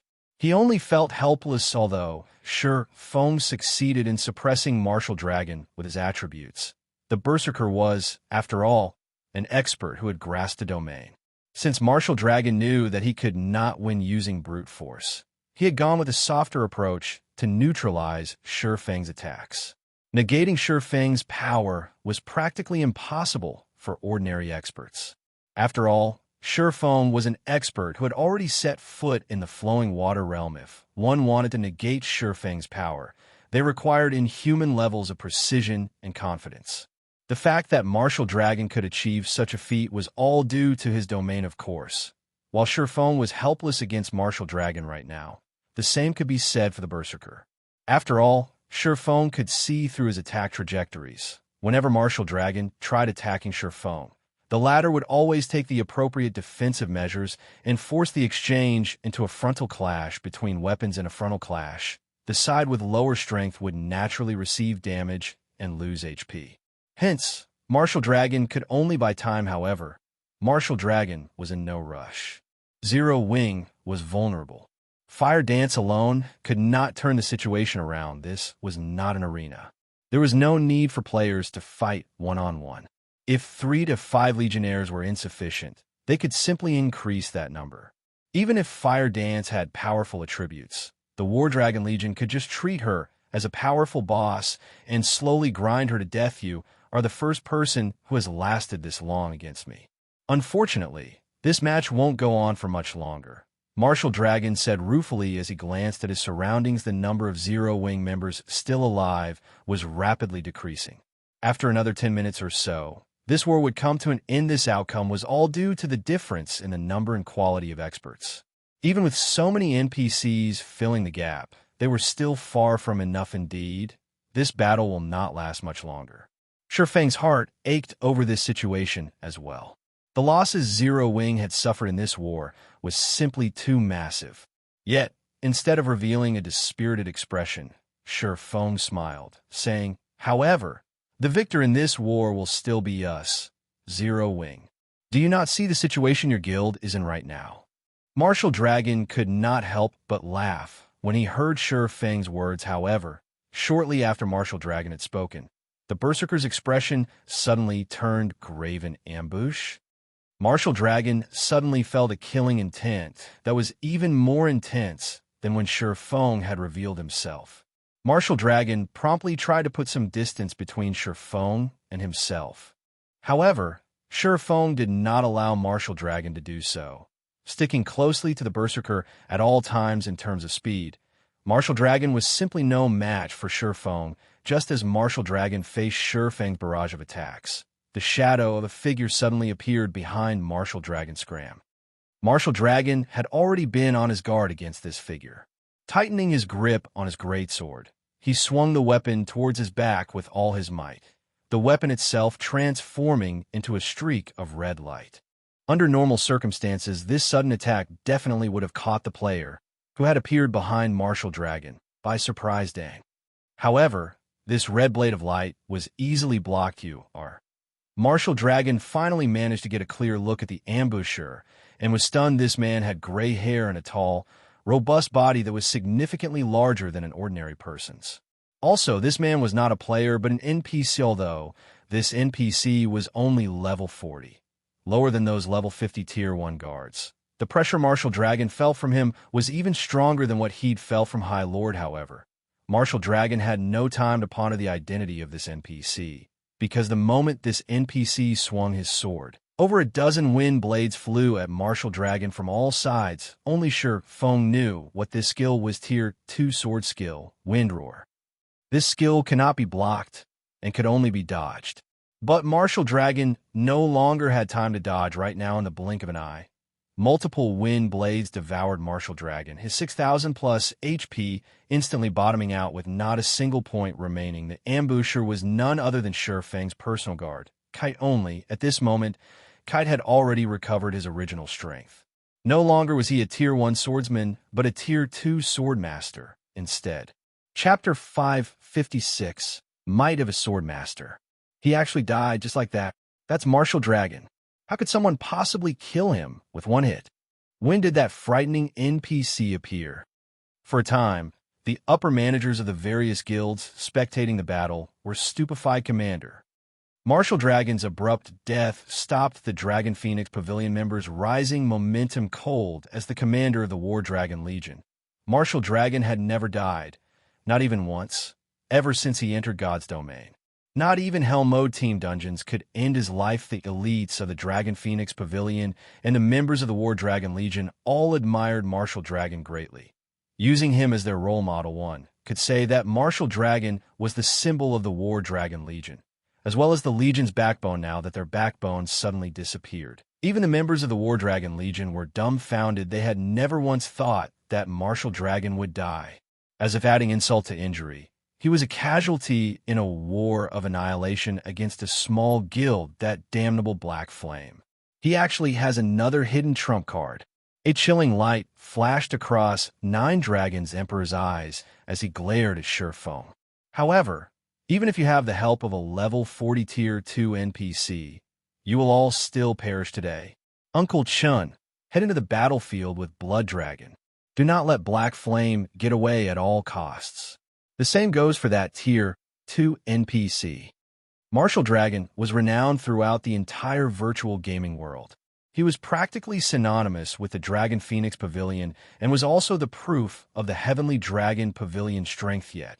Now, Martial Dragon had actually been killed in a war with a minor guild like Zero Wing. If news of this matter were to spread, the damage to the Dragon Phoenix Pavilion's reputation would be severe at this moment. The only way to redeem the pavilion's reputation was to thoroughly consign Zero Wing to history and have everyone know what the consequences were for.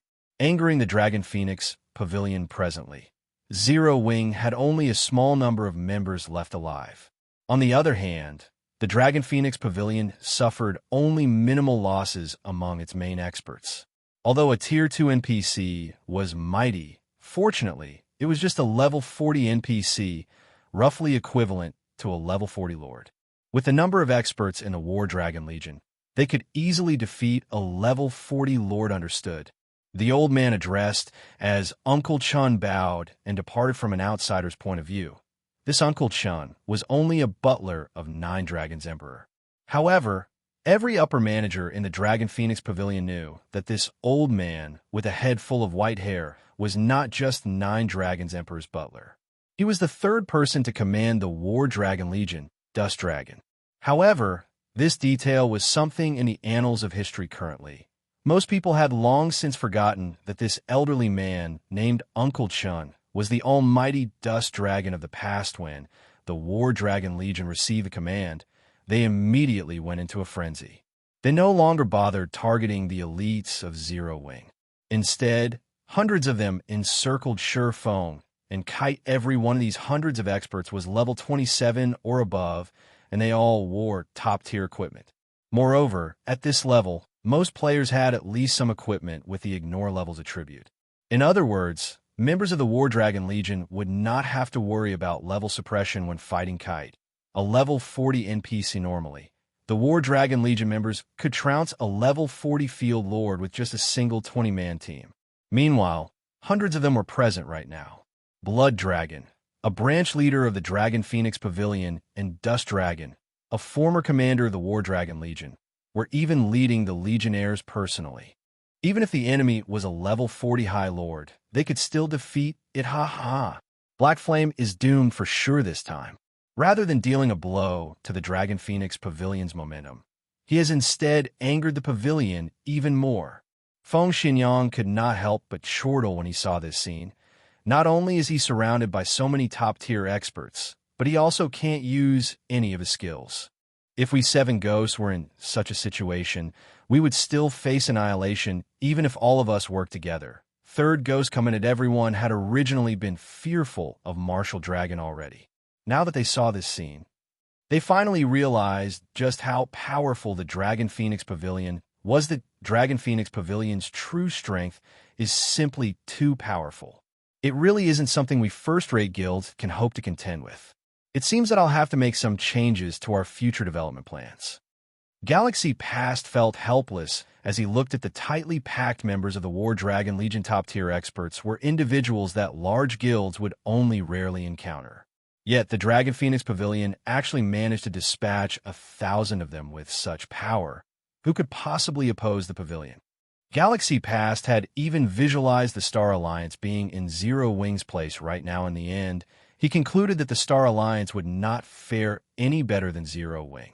In other words, not to mention the Phoenix Pavilion of the Dragon Phoenix Pavilion, just the Heavenly Dragon Pavilion alone was enough to annihilate the Star Alliance. The gap between a first-rate guild and a super first-rate guild was simply hopeless. Guild leader, look, Black Flame has begun taking action. Purple Eye, who was standing beside Galaxy Past, recalled him to the battle at Hand Zero Wing's destruction was inevitable. The only thing worth watching now was seeing how many experts of the War Dragon Legion Black Flame would manage to kill us for escaping. That was practically impossible.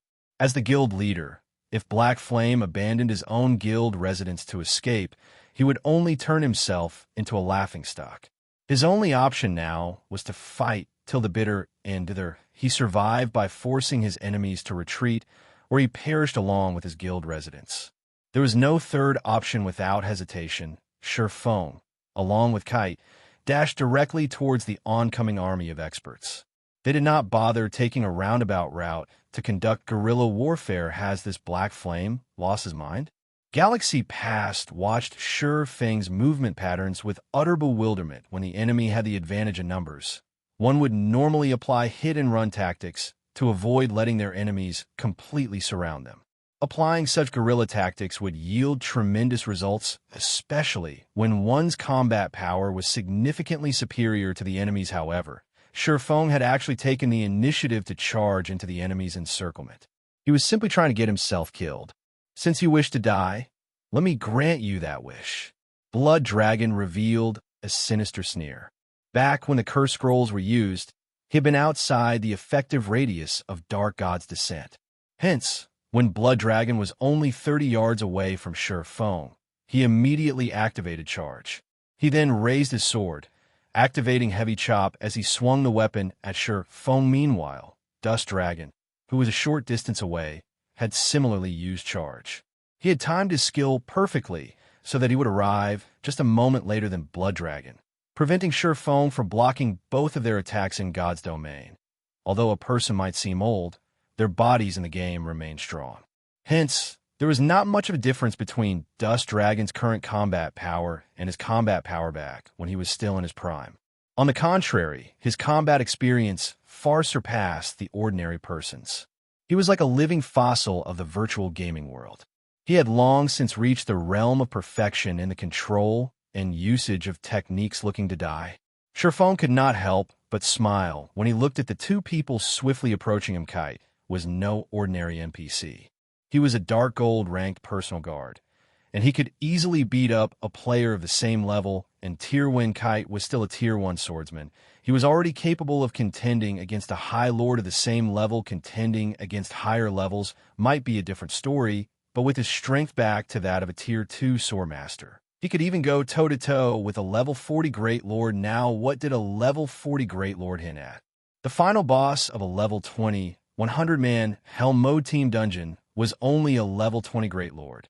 But there had yet to be a single person daring enough to go challenge such a monster. Even until now, out in the fields, a level 40 Great Lord would annihilate a 1,000-man team of level 40 players, not to mention a 100-man team. Meanwhile, the War Dragon Legion consisted of only several hundred players. Moreover, none of them was even close to reaching level 40 yet. They also did not possess any level 40 top-tier equipment. Yet, they still dared to come charging over. Their recklessness left Feng speechless. If he truly had to describe them, he would say that they were remarkably courageous.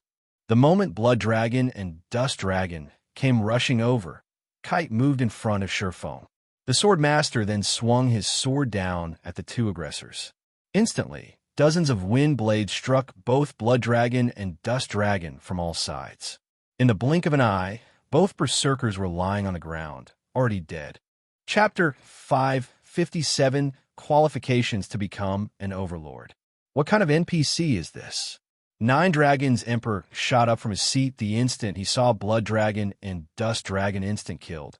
An expression of shock plastered over his face. Nobody had a better understanding than he did of Blood Dragon's and Dust Dragon's strengths, although the two of them were not a match for Martial Dragon. No one was likely to be a match for them. When the two of them were working together, even a level 40 High Lord would not be able to kill both of them in a single strike. The only possibility was that this NPC was too powerful, so powerful that players simply had no way of resisting him. Kite. Kill them all. Leave none alive. Shifeng no longer held back. He immediately commanded Kite to begin his slaughter. In the past, Kite was titled the Windbreaker in the entire God's domain. Very few personal guards possessed the title. The title itself, though, was only a title. It did not provide any bonus attributes or contribute to the improvement of the personal guard's combat power. However, having a title signified that an NPC was not an ordinary class, but a hidden class. Some hidden classes were weak, while some were strong. Windbreaker definitely ranked within the peak classes. In addition, as a personal guard, Kite himself also possessed frightening growth potential. Hence, Kite had become practically invincible when going up against an enemy of the same level and tier in the past. Back in the days, the lifestyle player that owned Kite had relied on this personal guard to become an existence that nobody in God's domain could ignore. Even super guilds did not wish to offend this lifestyle player casually. What about now? Back then, even a lifestyle player had managed to nurture Kite into a Tier 5 Sword Saint capable of overwhelming any Tier 5 player or NPC. Meanwhile, in this life, Shifeng was the one nurturing Kite. Not only could Shifeng provide greater financial support, but Kite's current growth potential was also higher than what he had in the past. Now, dealing with players of a lower level and tier was practically child's play to Kite. After Kite received Shifeng's command, he transformed into a fierce gale that swept across the members of the War Dragon Legion. The Shield Warriors and Guardian Knights of the War Dragon Legion hurriedly dashed to the forefront, attempting to block Kite's assault. Unfortunately for them, Kite was just too fast. With a simple leap, he arrived behind the Shield Warriors and Guardian Knights. He then used a Tier 2 skill, Wind Ferret, sending all players within 30 yards flying up into the air. In the next moment, Kite began brandishing his swords, shooting hundreds of wind blades outwards like a lotus flower that pierced the bodies of the players suspended in midair. Even though these players were Shield Warriors and Guardian Knights, their HP still fell by the thousands. In the blink of an eye, their 6,000 or 7,000 HPs bottomed out, though a fortunate few managed to survive Kite's barrage of attacks. However, as they were too high up in the air when they landed on the ground, the fall took away their last strand of HP. In just a moment, the War Dragon Legion had lost dozens of members. Seeing this scene, where players fell to the ground like dumplings, one after another, everyone was utterly stupefied. Nobody had imagined that a Tier 2 NPC could actually be this mighty. Moreover, aside from him being strong, even Kite's combat techniques were more powerful than those of many experts. The Windbreaker is indeed amazing. It is no wonder he was able to deal with so many Tier 5 players as if they were little children in the past. Only Tier 6 God rank players were able to suppress him. Shifeng was delighted with Kite's performance. When it came to techniques, there were indeed players that could surpass Kite. Unfortunately, the precondition for this victory was that said player was similar to Martial Dragon, a peerless expert who had achieved 100% control over his own body. However, even in the entire God's domain, such experts were as rare as a phoenix's feather. Moreover, even if a player was superior to Kite in terms of combat techniques, as an NPC, Kite could completely overwhelm any player when it came to attributes.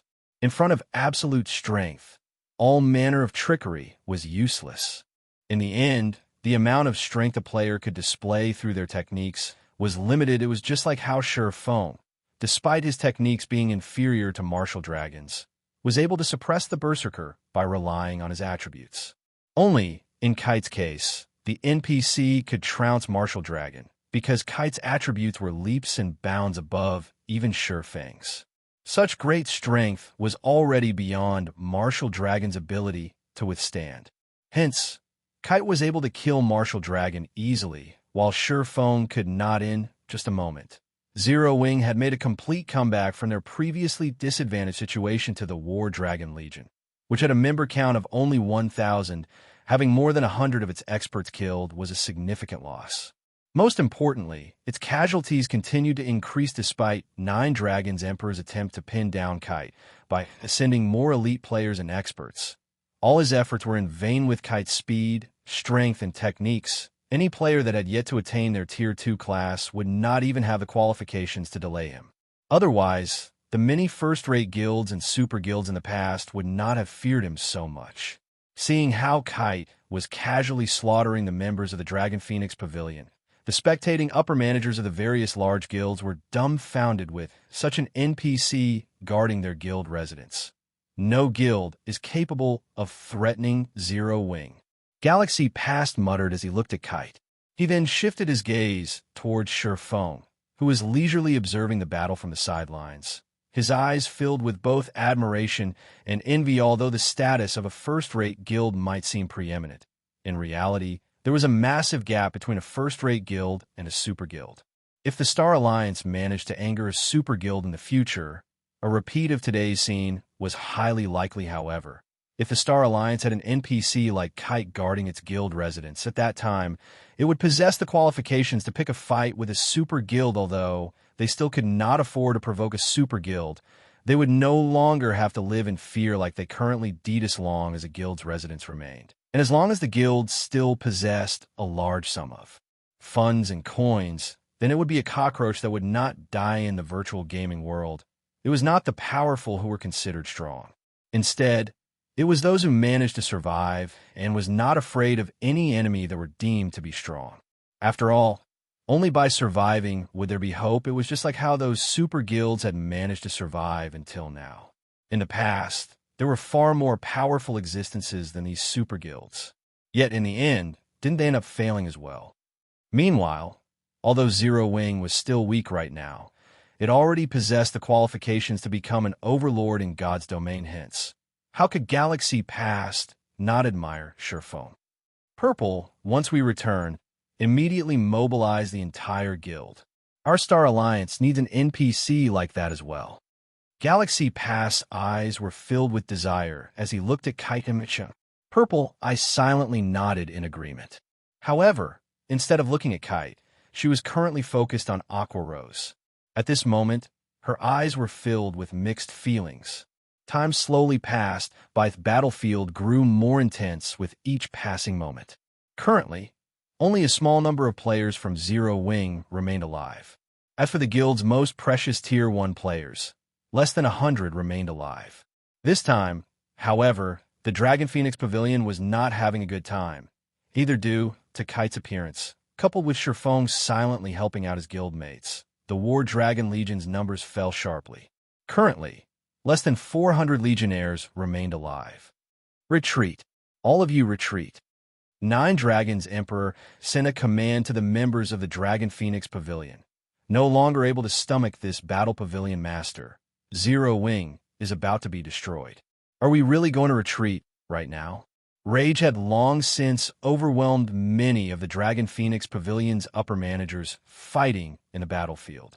The Dragon Phoenix Pavilion's prestige and reputation were also at stake here. How could they possibly be willing to retreat at a time like this? I said retreat. Are you unable to understand that? Nine Dragons Emperor suddenly said in a low tone, his gloomy voice chilling even his surroundings. Nine Dragons Emperor wanted to continue fighting this war as well, even wished he could personally step onto the battlefield. However, he was a guild leader.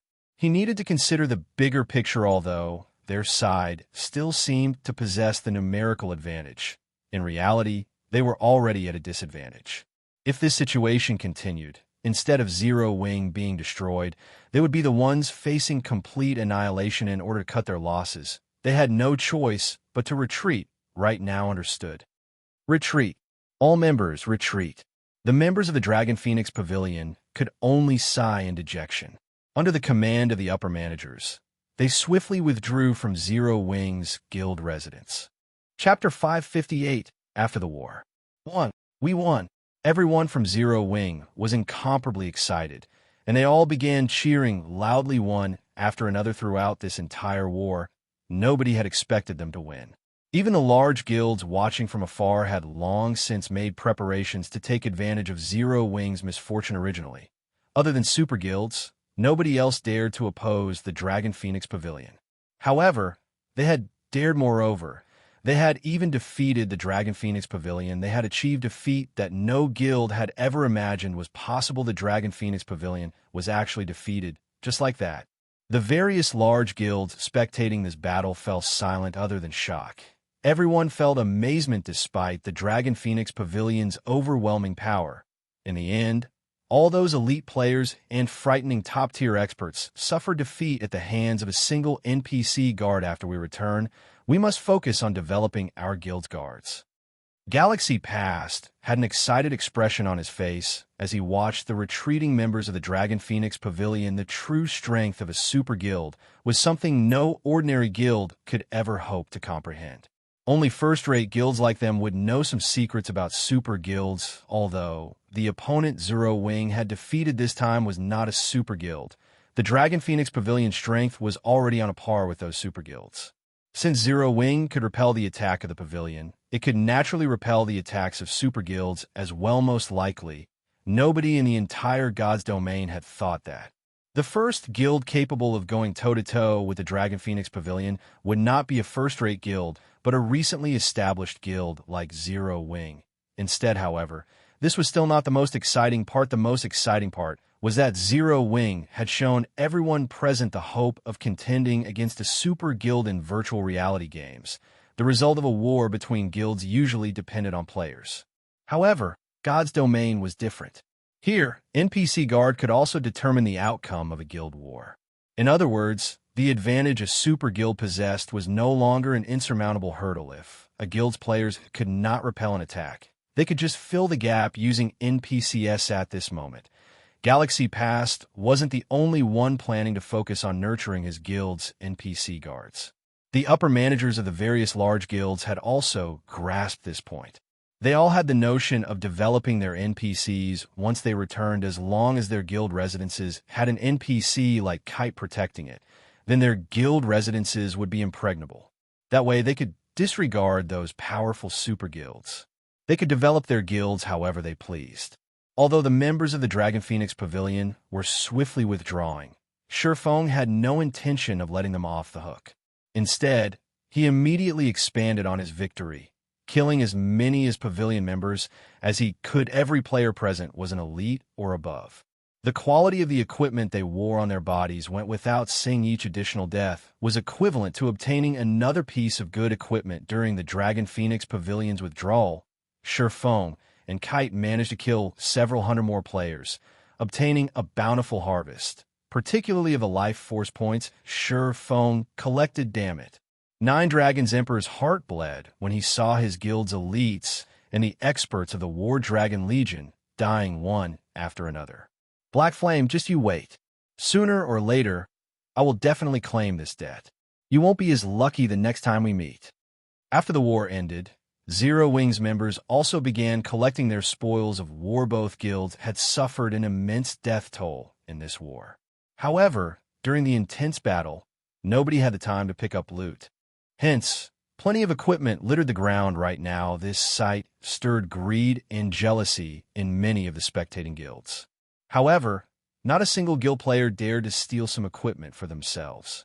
The same held true even for the assassins who were in stealth. A large number of NPCs still stood guard near these drops, and everyone had already witnessed just how powerful these NPCs were.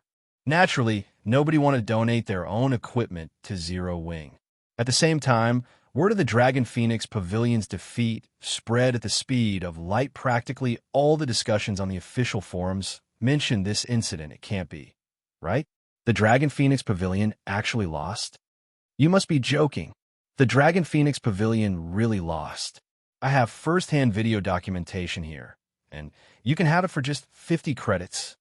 A majority of the players in God's domain was incredulous of the Dragon Phoenix Pavilion's defeat. The pavilion, which had remained unshakable all this time, had actually been defeated. It was a rout. Even the pavilion's most powerful War Dragon Legion had lost over half of its members. The damage the pavilion had suffered this time was simply incalculable. Starmoon City, inside Ouroboros's guild residence. Snow. Zero Wing actually won against the Dragon Phoenix Pavilion. just like you guessed it would.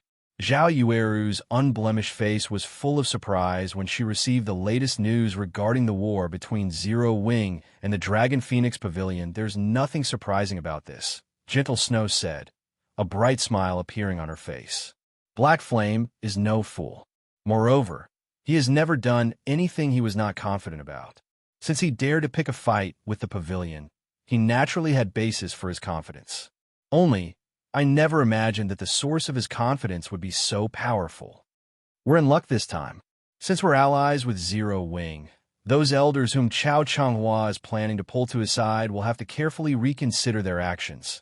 Zhao Yueru laughed moments after Zhao Yueru said these words. The doors to the meeting room opened, and a few gorgeously dressed middle-aged men and women entered. Seeing the arrival of these few people, Gentle Snow could not help but smile bitterly as she shook her head. Fate truly knows how to toy with people.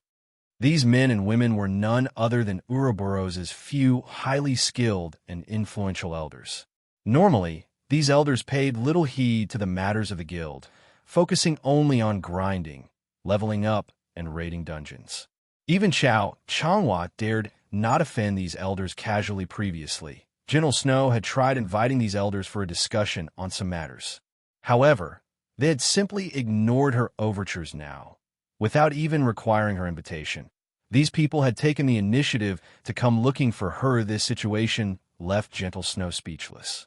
Back then, she had only decided to become Zero Wing's ally to repay her debt to Black Flame. Now, however, it would seem that she was growing even more beholden to him. Instead, Guild Leader Snow, we truly apologize for before. The few of us have been busy raiding dungeons all this time, so we failed to meet up with you. Now, however, we are already clear on the guild situation. The few of us here have unanimously decided to support you fully. If Chao Changhua dares to try to split up Ouroboros, he will have to go through us first before he can do so, the leading shield warrior declared, chuckling now that Zero Wing had defeated the Dragon Phoenix Pavilion, a super first-rate guild. Its fame and status in God's domain were naturally far different from before prior to Zero Wing's appearance. The upper managers of various large guilds were secretly doing their best to forge connections with super guilds to increase their authority inside. Their own guilds, many large guilds, had even taken the initiative to curry favor with super guilds to obtain the protection of these super guilds. That way, if other guilds wanted to make a move on them, these guilds would have to think twice before taking action against them. After all, nobody wished to incur the anger of a super guild. Meanwhile, now that Zero Wing had defeated the Dragon Phoenix Pavilion, the consequences were obvious. In the future, Zero Wing might very well become another super first-rate guild. When a man became powerful, those near him could ride on his coattails to success as well. Since Gentle Snow was an ally of Zero Wing, that meant that Gentle Snow had the support of what amounted to a super first-rate guild. As long as one was not a fool, they would know which side they should choose. White River City, Zero Wing's residence. Guild Leader, I've already tallied up the results of the war. Here are the statistics, Aqua Rose said, a smile on her face as she handed over a list of data to Shifeng. How could there be so many? We've really made a fortune this time. The corners of Shifeng's lips twitched slightly when he looked at the list. Chapter 559, Growing Stronger. The number of equipment on the statistical list exceeded 20,000. Most of the equipment originally belonged to the Zero Wing members who had participated in the war, so those had to be returned. In addition, they had to take into account the reward for killing enemy players as well as death subsidies. However, even after deducting all the necessary expenses, they still had over 5,000 pieces of equipment remaining initially. Shifeng thought Zero Wing would only gain a slight profit from this war. After all, Zero Wing's army of over 10,000 elites had practically suffered complete annihilation. Only a few hundred elites remain alive at the end of the war. As for the Tier 1 core members, only several dozens survived the compensation for the losses of over 10,000 elite members, and hundreds of core members was astronomical. Having a surplus of more than 5,000 pieces of equipment surpassed Shifeng's expectations entirely. We are fortunate that the pavilion members' equipment is of excellent quality. unlike the previous battles we fought before when there were barely enough spoils of war to go around, even though our losses were not significant back. Then, at this moment, Aqua Rose was overjoyed. The guilds they had fought in the past were much poorer compared to the Dragon Phoenix Pavilion. The enemy guilds back then consisted mostly of ordinary players, with only a small number of elite players. The equipment they could drop was naturally of low quality. Bronze and mysterious iron equipment was considered top-tier goods for those guilds. Now, however, the enemies they had killed were the elites and experts of the Dragon Phoenix Pavilion. Naturally, the items they dropped were on an entirely different level in terms of quality. The majority of the equipment worn by the pavilion's elite members was level 20 secret silver equipment, with the weakest being level 20 mysterious iron equipment, and the strongest being level 20 fine gold equipment. As for the members of the War Dragon Legion, all the equipment they wore was level 25, with the majority being level 25 fine gold equipment, and the weakest being level 25 secret silver equipment. A few legionnaires even had level 25 dark gold equipment. Naturally, the items they dropped were astounding. Currently, level 20 bronze equipment was being sold for around 20 silver. Even mysterious iron equipment sold for around 40 silver only. However, the prices for secret silver equipment was a different story altogether. With the difference of just one rank, the price increased from around 40 silver straight up to around 90 silver. If it were secret silver equipment meant for MTs, the price would go further, up to 1 gold, 20 silver. This disparity was mainly due to the sheer difficulty in obtaining secret silver equipment in level 20, 6-man party dungeons. Even at Hell mode, there was only a fixed chance for secret silver equipment to drop. Only 10-man Hell mode team dungeons would drop secret silver equipment with 100% certainty, with a small chance of dropping fine gold equipment. Most players in God's Domain were just beginning to raid level 20, 10-man team dungeons, and the number of teams that could raid Hell mode was very low. With the tight supply of level 20 secret silver equipment, it was only natural for prices to be a lot higher. As for level 20 fine gold equipment, its prices were even more inflated. Each piece of such equipment sold for at least 4 gold. Normally, only 20-man Hell mode team dungeons would drop fine gold equipment with 100% certainty. Meanwhile, there was only a fixed chance for one to drop in hard mode. Hence, fine gold equipment was much rarer, and its price much higher. If level 20 equipment was already like this, there was no need to mention level 25 equipment for equipment, although an increase in 1 rank was equivalent to an increase in 5 levels. Level 25 secret silver equipment was much more expensive than level 20 fine gold equipment. At present, each piece sold for 5 gold or more. Moreover, the supply of level 25 secret silver equipment on the market was extremely limited.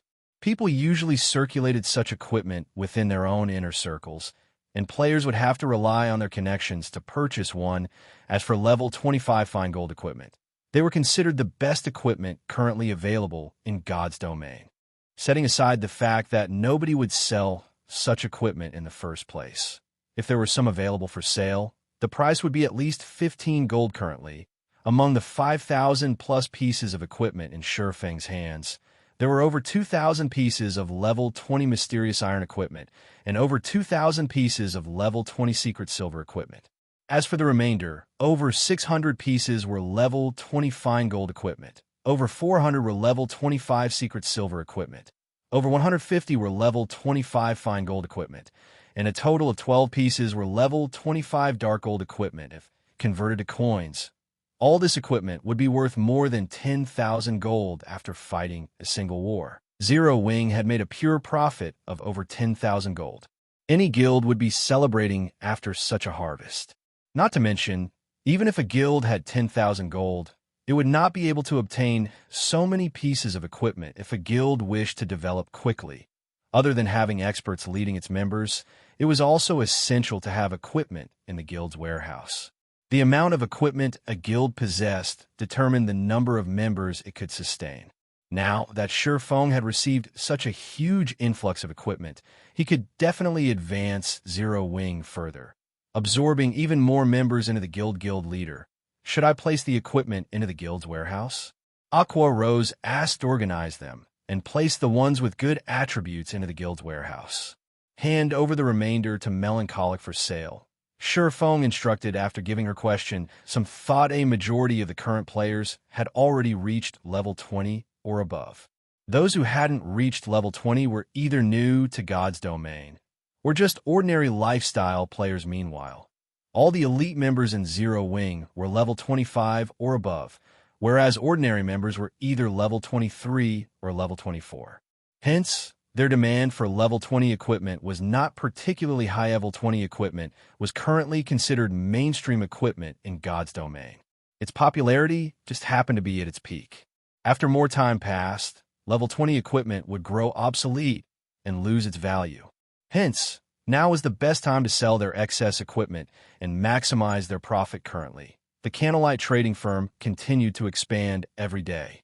However, the variety of goods the firm sold was still insufficient. There was a limit to the number of players the firm could attract just by relying on the intermediate mana armor kits and lightstones. Only when the firm could sell good equipment in large quantities would it truly be able to hold its ground in Starmoon Kingdom in Shifeng's previous life. Many trading firms would sell the bronze, mysterious iron, secret silver, fine gold, and even dark gold equipment produced by its forgers. Only by following that example could the Candlelight trading firm maintain its shop's competitiveness. Soon after, Shifeng logged out of the game to rest. Time passed slowly on the day after the great battle. The atmosphere surrounding White River City was no longer oppressive like before, and many players on the streets had begun talking about yesterday's war dam. I can't believe that, while I was at work during the day, the Dragon Phoenix Pavilion was actually defeated. I know, right? Zero Wing is OP now. If even a super first-rate guild is helpless against it, it would be even more impossible for other guilds. It is a huge pity that you did not get to watch that battle. That Dragon Phoenix Pavilion really deserves its title as a super first-rate guild. The number of experts they sent over yesterday could easily overwhelm any first-rate guild. However, Zero Wing still came out on top. Nobody could have imagined that they actually had such a powerful NPC guard. That one NPC killed hundreds of top-tier experts all by himself. My eyes nearly fell out when I saw that scene back then. Now that Zero Wing has defeated the Dragon Phoenix Pavilion, it will definitely become even more powerful in the future. I heard that Zero Wing has begun mass recruitment again. I failed their test the last time. I wonder if I can pass it this time. Previously, I thought about trying to join a super guild. Now, however, it seems that there won't be a need to do so. I'll go with you to apply for the test. The independent players filling the streets and alleyways of White River City talked fervently about Zero Wing. A fire of anticipation burning in their eyes, these players felt proud just thinking about residing in the same city as Zero Wing, a guild capable of contending against the Dragon Phoenix Pavilion. Compared to those flamboyant first-rate guilds, Zero Wing was far more powerful in reality. Such a reaction wasn't limited to just the players of White River City. The independent players of many other cities, other kingdoms even, began migrating to White River City one after another, every one of them hoping to join Zero Wing in just half a day's time. Zero Wing completely recovered to its original strength. The number of elite players Zero Wing had right now was even higher than before the war with the Dragon Phoenix Pavilion. Chapter 560, Times have changed. Normally, the guilds involved in a guild war would have to undergo a protracted recovery before they could regain their peak. However, after Zero Wing's miraculous victory over the Dragon Phoenix Pavilion, its prestige throughout the entire Starmoon Kingdom soared. At this moment, not even a few first-rate guilds based in Starmoon Kingdom were a match for it. As a result, a large number of independent players swarmed to White River City in order to join Zero Wing in no time at all. Zero Wing went from being an ordinary guild with 50,000 members to a large guild with over 80,000 members. Moreover, this was after Zero Wing increased the difficulty of its recruitment test. Most importantly, this number was still rising rapidly, with no signs of slowing down at all. Zero Wing's development speed rendered the various large guilds in Starmoon Kingdom speechless currently. Zero Wing could already be described using the term overcrowded. All of this was a result of Zero Wing's future becoming limitless previously. Although Zero Wing had attracted quite a lot of attention due to its various feats, at the end of the day, it was merely another small guild that was a dime a dozen in God's domain.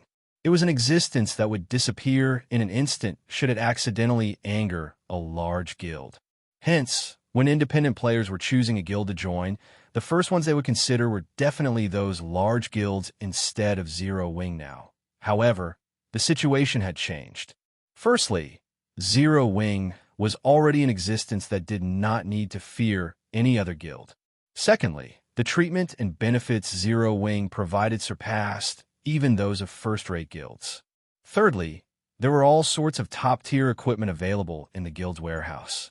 Just looking at the wide array of equipment would make one drool. Not to mention, the guild residents also had a large number of private rooms available for rent, whether it was in terms of leveling speed or equipment upgrading speed. Zero Wing was much faster than every other guild with so many advantages. Everyone would naturally hope to join Zero Wing. Aren't you guys being too arrogant? You defeated the Dragon Phoenix Pavilion's raid only once. Among the large number of independent teams out there, the combat power of our Flying Eagles team is definitely ranked above average. We will be highly valued, even if we join a first-rate guild. Yet, now that we are trying to join Zero Wing, only 2 of the 10 of us managed to pass your test. Aren't you looking down on us a little too much? A level 24 Guardian Knight demanded angrily. That's right. We hurried over to this place from far away and have spent a lot of money on teleportation fees. All because we want to join Zero Wing. Can't you lower the difficulty of the test by just a little bit? A level 23 ranger complained at the recruitment hall inside Zero Wing's residence. Many players were voicing their discontent over Zero Wing's recruitment test. This situation was giving Aqua Rose a huge headache as well. She could not understand why Feng suddenly decided to raise the requirements despite these already being very high before, even higher than those of first-rate guilds. Yet now, Feng raised that bar even further. He was practically trying to drive players away from the guild. Guild leader, there are countless guilds in God's domain, and all of them are frantically trying to recruit members. Now that we have defeated the Dragon Phoenix Pavilion, we have the perfect opportunity to develop quickly. If we don't take this chance to recruit a large number of players while we are still popular, it won't be as easy to do so in the future. Can't you lower the conditions a little? Aqua Rose asked. Most of the players who had come from other cities were relatively skilled players back in their own cities. However, in order to better develop themselves, they had come all the way to White River City specifically to join Zero Wing. One could say that these players were the cream of the crop of other cities, and rejecting them right now would be such a pity. I won't change this condition no matter what. Besides, I didn't invite them over. They came of their own free will. In any case, the condition is there. Once they pass it, they can naturally join the guild. If they fail, there is nothing we can do about it. Zero Wing's resources are limited. Our guild isn't a garbage collection station. Moreover, Zero Wing is taking the path of the elite. There is no meaning in recruiting in bulk. Feng showed no signs of regret at all. Slowly, he explained, "You have seen it for yourself.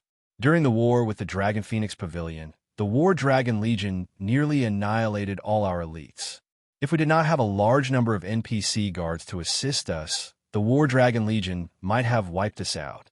Hence, what we need to do now is not to increase the number of members we have, but to improve the quality of our members." Aqua Rose fell silent upon hearing Feng's words. The gap between the two sides in that war was simply too vast. Not to mention the War Dragon Legion. Even the standard of the Dragon Phoenix Pavilion's elite members was significantly higher than Zero Wing's. Had the gap been smaller, Zero Wing would not have suffered such massive losses. Indeed, my mind must have been clouded before. I'll carry out your orders immediately, then. After Feng's lecture, Aqua Rose finally realized that she'd had her head in the clouds. Out of joy from their victory, Zero Wing had always been taking the path of the elite. It was precisely because of this that the guild's members managed to improve their strength so quickly. Despite having only 50,000 members, there were over 13,000 elite members in the guild. This was a very frightening ratio. Moreover, Zero Wing's success in developing from a small guild with only several thousand members to a guild with more elite members than even a second-rate guild was all because every guild member received a significant share of the guild's resources following, which Shifeng handed over all Zero Wing-related matters to Aqua Rose while he went to his forging room in the Candlelight trading firm. The demand for intermediate mana armor kits was just too high. The kits he had made several days ago were nearly sold out now, so he had to replenish the inventory immediately during this period of time. Shifeng had been constantly busy developing the Candlelight trading firm, so he did not have time to do anything else notably. The time limit for his epic quest, Darkness Descends, was nearly up. Fortunately, the Candlelight trading firm was already well developed, and its fame had already spread throughout the entire kingdom. It would not take long to accumulate 30,000 gold. While a sea of players was applying to join Zero Wing, the situation on the Candlelight trading firm side was also getting out of hand currently. White River City was flourishing. It was no longer inferior to Starmoon City. Moreover, during this period of time, the Candlelight trading firm had begun selling equipment in large quantities, enjoying great popularity from the public. As for the overwhelming trading firm, it had already been left in the dust by now. Inside the lively Candlelight trading firm, the various large guilds that had originally been planning to take advantage of Zero Wing's misfortune had all gathered here once again. This time, however, no one displayed the arrogance they had before, and they were all following the rules of the trading firm to the letter. Guild leader, do you really think Black Flame will be willing to meet us this time? Purple, I asked as she looked at Galaxy Pass. Since he has opened a trading firm, he will naturally want to do business. However, I'm also not sure of Black Flame's personality. Previously, he challenged the Dragon Phoenix Pavilion without hesitation. This time, he might really ignore us outright. Galaxy Pass laughed bitterly. If I had known things would end up like this, I would have followed in Gentle Snow's footsteps before. I heard that Gentle Snow managed to purchase quite a number of intermediate mana armor kits, and they have long since made preparations to raid 50-man large-scale team dungeons.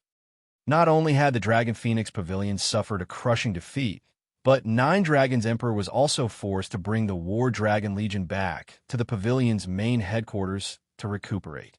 If even the Dragon Phoenix Pavilion ended up in such a state, ordinary first-rate guilds like them stood no chance against Zero Wing at all. Now, the only thing they could do was wait. Shortly after Shifeng began forging intermediate mana armor kits, Melancholic Smile entered his forging room. Guild leader, many upper managers from first-rate guilds have come to the Candlelight trading firm. This time, they wish to meet and have a proper discussion with you. When you'll have the time to do so, Melancholic Smile asked softly. They were finally here? Shifeng stopped what he was doing. Revealing a faint smile, he said, let's head over there and take a look then. Chapter 561 Business. Overwhelming Smiles Guild Residence. Overwhelming Smiles upper echelons currently filled the magnificent meeting room. Every one of them wore depressed expressions. Sitting at the head of the table, Feng Xianyang appeared utterly defeated. Zero Wing's victory over the Dragon Phoenix Pavilion had dealt a psychological blow to every member of Overwhelming Smile. Originally, nobody had believed that Zero Wing could survive the Great War against the Dragon Phoenix Pavilion now. However, Zero Wing was like the sun at high noon, and many Overwhelming Smile members in White River City had already considered withdrawing from the guild ever since Overwhelming Smile began warring with Zero Wing. Massive battles would ensue whenever the guilds met outside the city. Previously, they had maintained a balance against Zero Wing, fighting on equal footing. Now, Zero Wing suppressed them completely. Their morale wasn't the only thing that fell with each consecutive fight.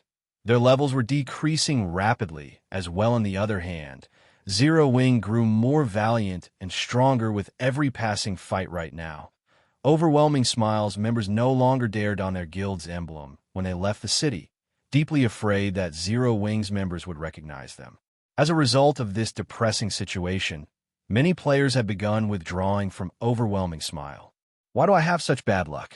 Back in the day, I had been adamant about joining Overwhelming Smile. If I had known something like this would happen, I would have remained in Zero Wing. At the very least, I would have been a party leader there by now. I know, right? Even being a normal member would be fine, not to mention being a party leader. Many of Overwhelming Smile's members resting in the guild residence chatted among themselves. At this moment, the players that had defected from Zero Wing regretted their decision. It was especially true when they saw the Zero Wing members who had been less skilled when they left that could now defeat them easily after only half a day. More than 3,000 Overwhelming Smile members in White River City had withdrawn from the guild due to Zero Wing's recruitment. One could just imagine how huge of a blow this was to Overwhelming Smile. However, the most damaging aspect was that more players considered defecting as time passed. Even some of Overwhelming Smile's middle managers began to express such inclinations. Do any of you have any ideas of what we can do about this?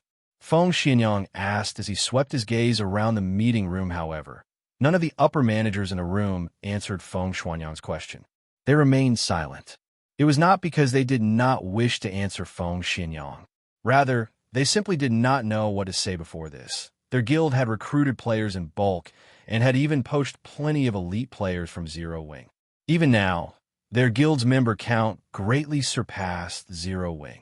However, when it came to an actual fight, they realized that having the advantage of numbers was of little to no use currently, whether it was in terms of levels or equipment.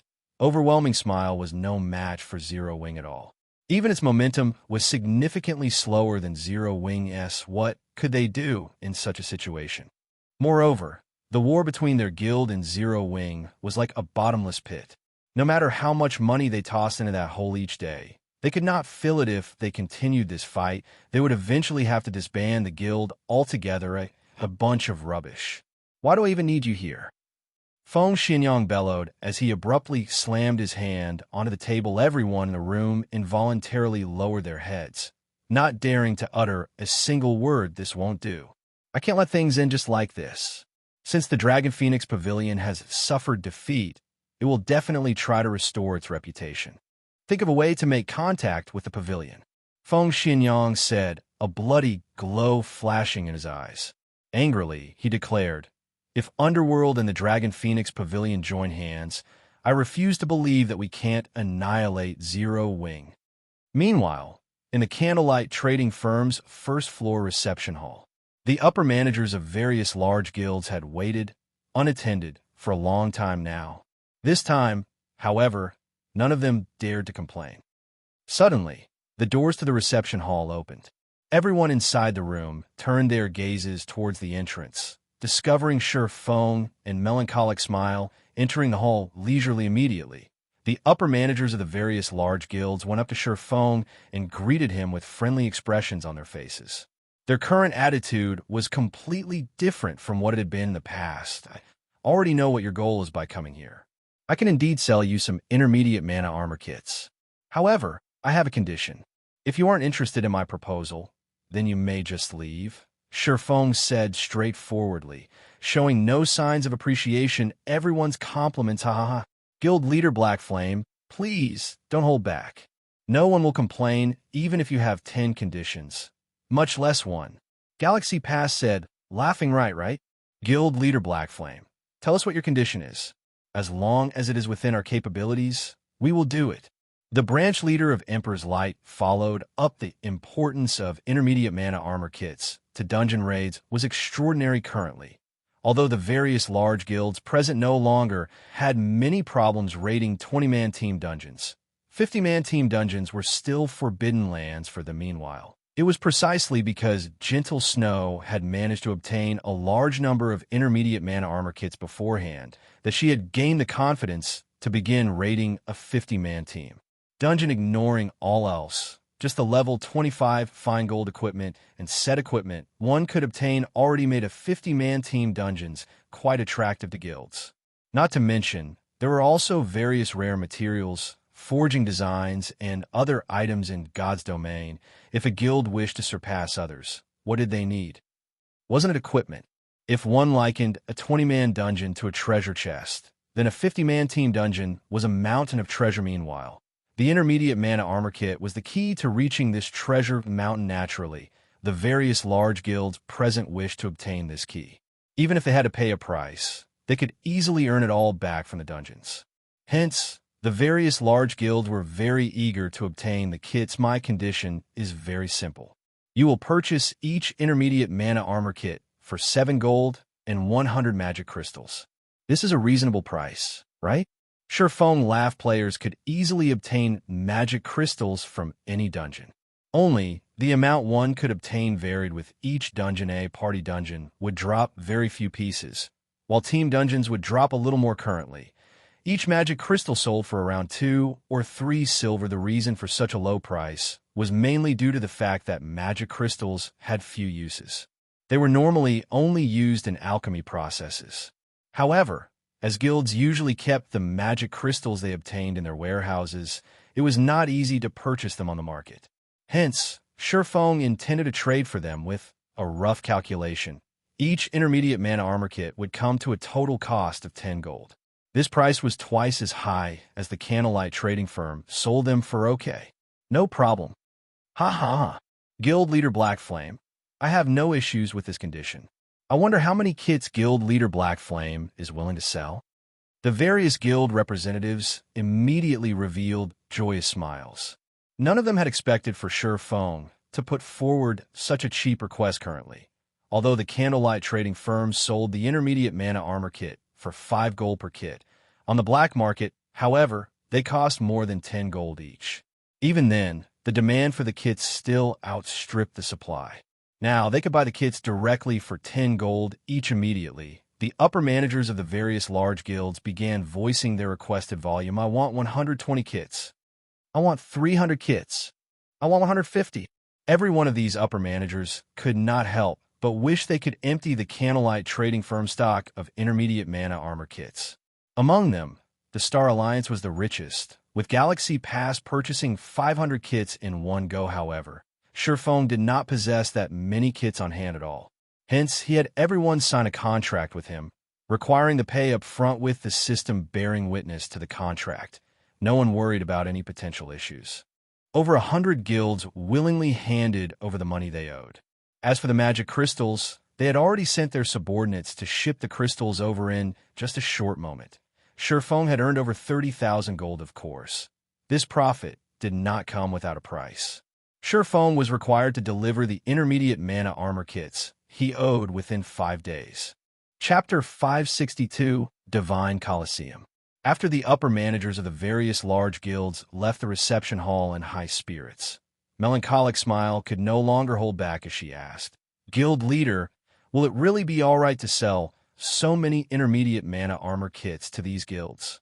It would have been fine if it were the basic strengthened armor kits. After all, the forging design for this item could be obtained through various means, so other forgers could produce them as well. However, the intermediate mana armor kit was different. Shurfeng was the only person who could forge them, so the item's production was extremely limited. Moreover, they had only initially sold the intermediate mana armor kits with the intention of attracting business to the Candlelight trading firm. Now that the Candlelight trading firm's business has begun to take shape, there was no need to use the intermediate mana armor kits to attract more customers by selling so many intermediate mana armor kits to other guilds. It would only serve to strengthen these guilds. This would just cause Zero Wing more trouble. Since we are a trading firm, why shouldn't we do business when the opportunity presents itself? Shurfeng laughed. Not to mention, I've already made a huge profit. I should at least allow others to pick up some scraps, right? Huge profit. Melancholic Smile was confused. If we sell the same amount of kits through the black market secretly, we will make more than what we just did.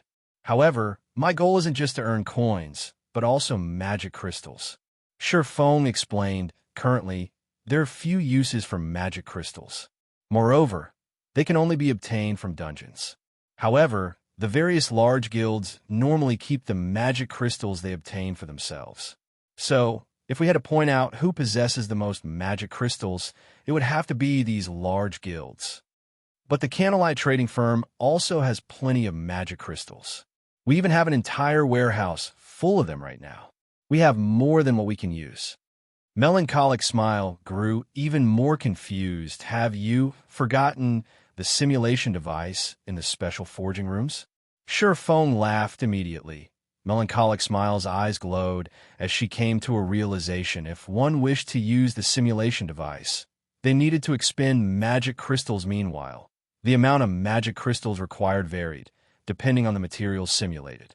The more precious a material was, the more mana crystals were required. A simulation device could allow a lifestyle player to familiarize themselves with the production flow of an item swiftly, significantly increasing their success rate and production speed when it came to the real deal. Compared to experimenting and wasting actual materials, it was much cheaper to spend magic crystals. Currently, the Candlelight trading firm was developing in multiple cities. However, it severely lacked manpower, particularly advanced forging apprentices and basic forgers who were capable of producing advanced products.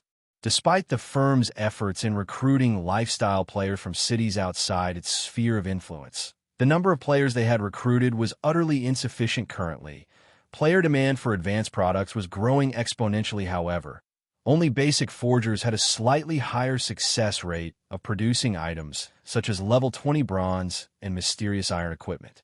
Advanced forging apprentices could not produce such items at all. As a result, the other trading firms throughout the entire God's domain were also desperately recruiting and poaching basic forgers. Unfortunately, becoming a true forger was easier said than done if one wanted to nurture a group of basic forgers. The money required to do so could bankrupt an ordinary small guild. If the Candlelight trading firm wished to quickly nurture a batch of advanced forging apprentices and basic forgers, utilizing the simulation device in the special forging rooms would be the cheapest way to do so. Only the amount of magic crystals required to sustain the simulation device for so many people would be astounding. Considering the situation again, Melancholic Smile found that the amount of magic crystals the firm had stored away was indeed insufficient. All right, in a moment, go and receive the magic crystals that those guilds have sent. I've also removed the restriction on the previously reserved special forging room. You can allow players with strong potential to train there. Saying so, Surephone removed the restriction on the special forging room. Right, you should also purchase some magic crystals from time to time. However, make sure not to attract too much attention when doing so, lest people start hiking up the prices. Guild leader, rest assured, I will send people to purchase them from other cities discreetly. I won't let others find out about this. Melancholic Smile nodded, smiling brightly. This was not the first time she had to do such a thing. Melancholic Smile then departed from the reception. Hallie can only lie to her like this for now. Surephone released a sigh of relief as he watched Melancholic Smile's departing figure. In reality, he had an even greater purpose for collecting magic crystals in bulk, the Divine Colosseum. That was where magic crystals were truly valuable in the past. Everyone had treated magic crystals as garbage as, at the time, only certain items required magic crystals to produce. Moreover, these items required very few to produce. Hence, players would normally celebrate if they managed to sell the magic crystals they had obtained. However, nobody could have imagined that, the moment the Divine Colosseum opened, the prices of magic crystals would instantly soar by over 6 times. The Divine Colosseum allowed players to examine their strength, and it allowed players to undergo training provided by the system to improve their weaknesses. Moreover, one could also obtain rewards from battles in the Divine Colosseum. The Divine Colosseum also had many other functions. Due to the emergence of the Divine Colosseum, the players of God's domain had obtained a systematic promotion ladder that allowed them to become experts quickly. Hence, the Divine Colosseum had been very popular among players. Players were required to pay a fee in order to use the Divine Colosseum. However, one could not use coins to make payments at the Colosseum, but magic crystals instead. Hence, prices of magic crystals skyrocketed upon the emergence of the Divine Colosseum. Even after a decade, magic crystals were still a powerful currency. They were worth as much as gold in reality. Otherwise, Surephone would not have foolishly used intermediate mana armor kits to trade for magic crystals if possible. Surephone wished to turn all the coins in his possession into magic crystals. By the time the Divine Colosseum activated, the 30,000 gold in his hands would immediately become more than 100,000, or even 200,000 gold. However, In order to avoid attracting suspicion, he could only purchase them slowly and secretly over the following 2 days. Shurfong did not rest or log out of the game at all, as he ceaselessly forged the intermediate mana armor kits. By the time he had cleared his debt, he had risen from level 30 to level 32. He had actually managed to level up twice in 2 days. Moreover, this was after he had reached level 30. If it were anyone else, they would not be able to rise by 2 levels even after grinding for a whole week. Meanwhile, Shurfang's forging proficiency had also risen to intermediate forger during this period.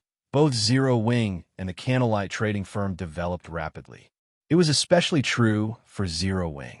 The guild's member count had finally broken past the 100,000 threshold, and it could finally be considered a large guild in the truest sense on the Candlelight trading firm's side, thanks to the simulation device. The firm had successfully nurtured several additional basic forgers during these past 2 days. As for the other guilds, they had also begun their competition over 50-man team dungeons. However, the thing that surprised everyone was that Overwhelming Smile had taken the lead, becoming the first guild to defeat the first boss in a 50-man hard mode team dungeon. As for Zero Wing, Aqua Rose's team had only been the second to defeat the first boss after relying on their superior equipment.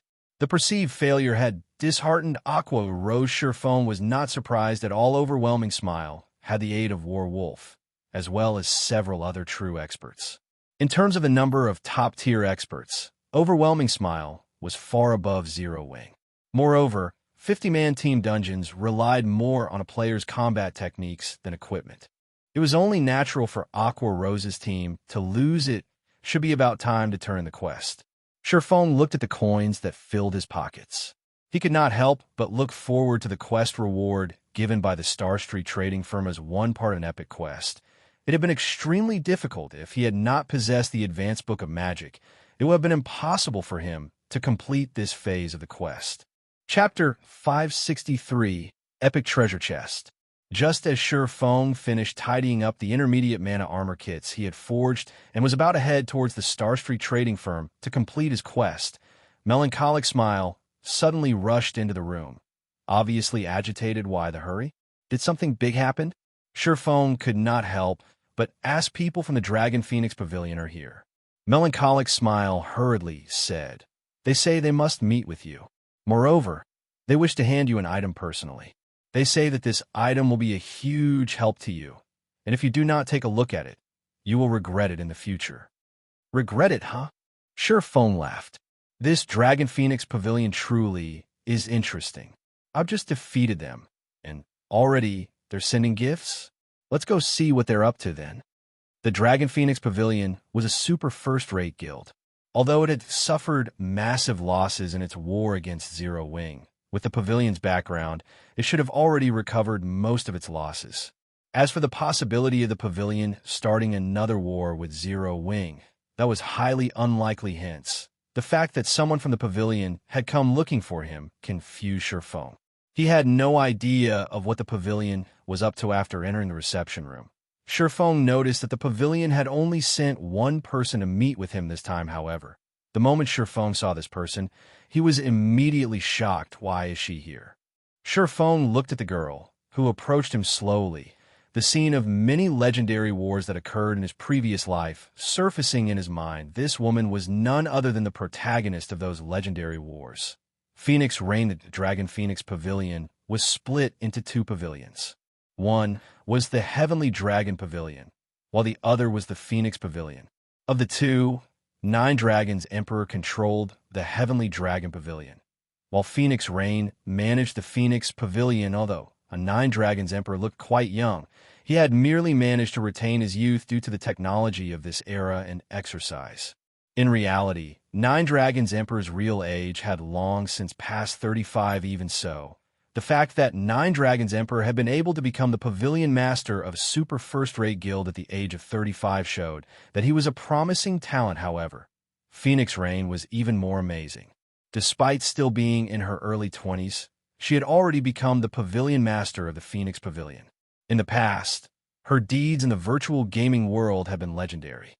As a result, the time when Phoenix Rain had reigned over the Phoenix Pavilion had been hailed as the pavilion's golden age.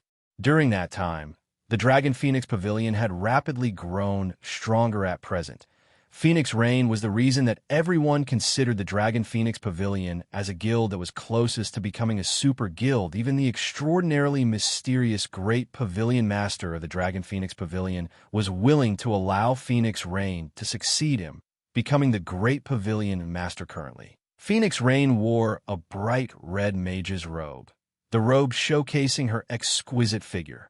Every one of her actions carried an air of bewitchment, causing others to submit voluntarily. Hello, Guild Leader Black Flame. This young woman is known as Phoenix Rain, the Phoenix Pavilion Master of the Dragon Phoenix Pavilion. Phoenix Rain beamed a flourishing smile at Shurfong. This smile alone had captivated Melancholic Smile, who stood beside Shurfong. As for Shurfong himself, however, other than his initial surprise at seeing Phoenix Rain, he did not react even in the slightest to the woman's mesmerizing smile. Seeing Shurfeng's reaction, Phoenix Rain's smile became more pleasant as she said, "Guild Leader Black Flame, let's have a seat and chat properly, shall we?" Shurfong nodded, his mind very calm. He did not treat Phoenix Rain as if she were some unreachable existence. Shurfeng's dull reaction was not because he had mental issues. Instead, his mind was far from ordinary. It was merely a smile. It was still not enough to make him blush or cause his heartbeat to quicken. "Phoenix Pavilion Master, you previously mentioned a gift for me and that I will regret it if I don't take a look. May I know just what kind of item Phoenix Pavilion Master offers me?" Shurfong smiled calmly. Guild Leader Black Flame really is impatient. We've only just met, yet you're already so straightforward. I don't even know from where I should begin. Phoenix Rain complained as she sent Shurfong a resentful gaze. Sighing, she said, "However, since you've already asked, it would not be right to refuse." Phoenix Rain then took out a treasure chest that flashed with a purple glow, carefully placing it on the table. Behold. The moment Phoenix Rain said so, Melancholic Smile, who sat beside Shurfong, was stupefied. "This is an epic treasure chest." Melancholic Smile dared not believe her own eyes. There were plenty of treasure chests in God's domain. However, the majority of them were common treasure chests. One would be lucky if they encountered a bronze treasure chest, whereas obtaining a mysterious iron treasure chest would make them rich. If one encountered a secret silver chest, they would become the envy of Munyas for fine gold and dark gold treasure chests. Melancholic Smile had yet to see what they even looked like. Meanwhile, an epic treasure chest was a legend. The purple glow surrounding the treasure chest before her was indeed the glow effect unique to an epic ranked item. Hence, Melancholic Smile recognized it immediately. Correct. "This is indeed an epic treasure chest," Phoenix Rain said, her lips curled up into an enchanting smile. Unhurriedly, she said, "Our Dragon Phoenix Pavilion encountered this item accidentally. In order to obtain this chest, we sacrificed tens of thousands of lives. I wonder if Guild Leader Black Flame is satisfied with this gift?" Phoenix Pavilion Master sure loves to joke. "I'm certain there is nobody in the entire God's domain who would not be tempted by an epic treasure chest. Naturally, I am no exception." Shurfong had also used omniscient eyes to appraise the treasure chest. There were no signs of forgery. This treasure chest before him was a bona fide epic treasure chest. Shurfong had only encountered dark gold treasure chests several times by chance. As for an epic treasure chest, this was also Shurfeng's first time encountering one in this life. In his past, Shurfong had never even heard of any news of epic treasure chests. That's right. He had not received even the slightest bit of information regarding epic treasure chests. Shurfong had even doubted that epic treasure chests existed in God's domain. Now that Phoenix Rain had brought an epic treasure chest as a gift for him, he wondered if he were dreaming. Dark gold treasure chests had a fixed chance of containing an epic item. About an epic treasure chest, then? Shurfong did not even dare to think about it. At the very least, an epic item would drop. There might even be an extremely tiny chance that it might contain a complete legendary item. They were very limited in God's domain. In the past, every player who owned a legendary item was an existence ranked at the game's apex. Just owning the fragmented legendary ranked Heavenly Dragon's Breath had allowed Shurfong to have an unmatched advantage in terms of attributes. Even a monstrous existence like Martial Dragon was forced into a stalemate against him. Moreover, He had been unable to use any of his skills during that fight. If his skills weren't sealed, he could definitely beat the living daylights out of Martial Dragon if he activated Dragon's power. On the other hand, had Martial Dragon possessed a legendary item, Zero Wing would have definitely perished in the war. Before I am glad that it has attracted your attention. Initially, I was worried that Guild Leader Black Flame will not be satisfied with this. Phoenix Rain revealed an expression of relief. She looked nothing like a Legend Phoenix Pavilion Master. Just tell me what you want. I don't believe that anyone would gift me an epic treasure chest for no good reason. Shifeng asked after calming down. Guild Leader Black Flame is indeed smart. There are no free lunches in this world. What I need Guild Leader Black Flame's help with is simple. I would not ask you to do something that will displease you. Moreover, this matter offers no harm, only benefits. Phoenix Rain laughed. However, I will require you to sign a contract before I can tell you. Otherwise, we will have to forget about this altogether. Only, it would be a pity for this epic treasure chest. Shifeng fell silent. He could not understand just what Phoenix Rain was trying to do. Chapter 564, Demon Queen. Phoenix Rain did not grow anxious at the lack of response from Shifeng. She simply sipped her black tea as she waited quietly for Shifeng's answer. It was as if she were not afraid of Shifeng rejecting her offer whatsoever. An epic treasure chest was incredibly precious. One could say that it was far rarer than an epic item. The Dragon Phoenix Pavilion had been lucky to stumble upon it by chance. To secure it, they had even paid a colossal price as for what one could obtain from an epic treasure chest. Even if an epic item with bad attributes dropped, its value would still be significant. There was no need to mention how much the chest would benefit a guild if it contained something even better than an epic item. Just using it as a gimmick would allow a guild's reputation to soar, not to mention letting an expert equip it and enter a dungeon, as there was a limited number of players allowed to enter a dungeon at a single time.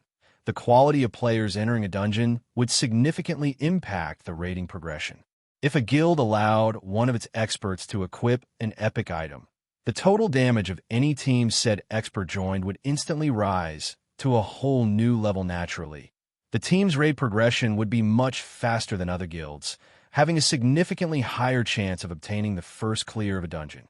The team could also challenge dungeons that other guilds found impossible to raid.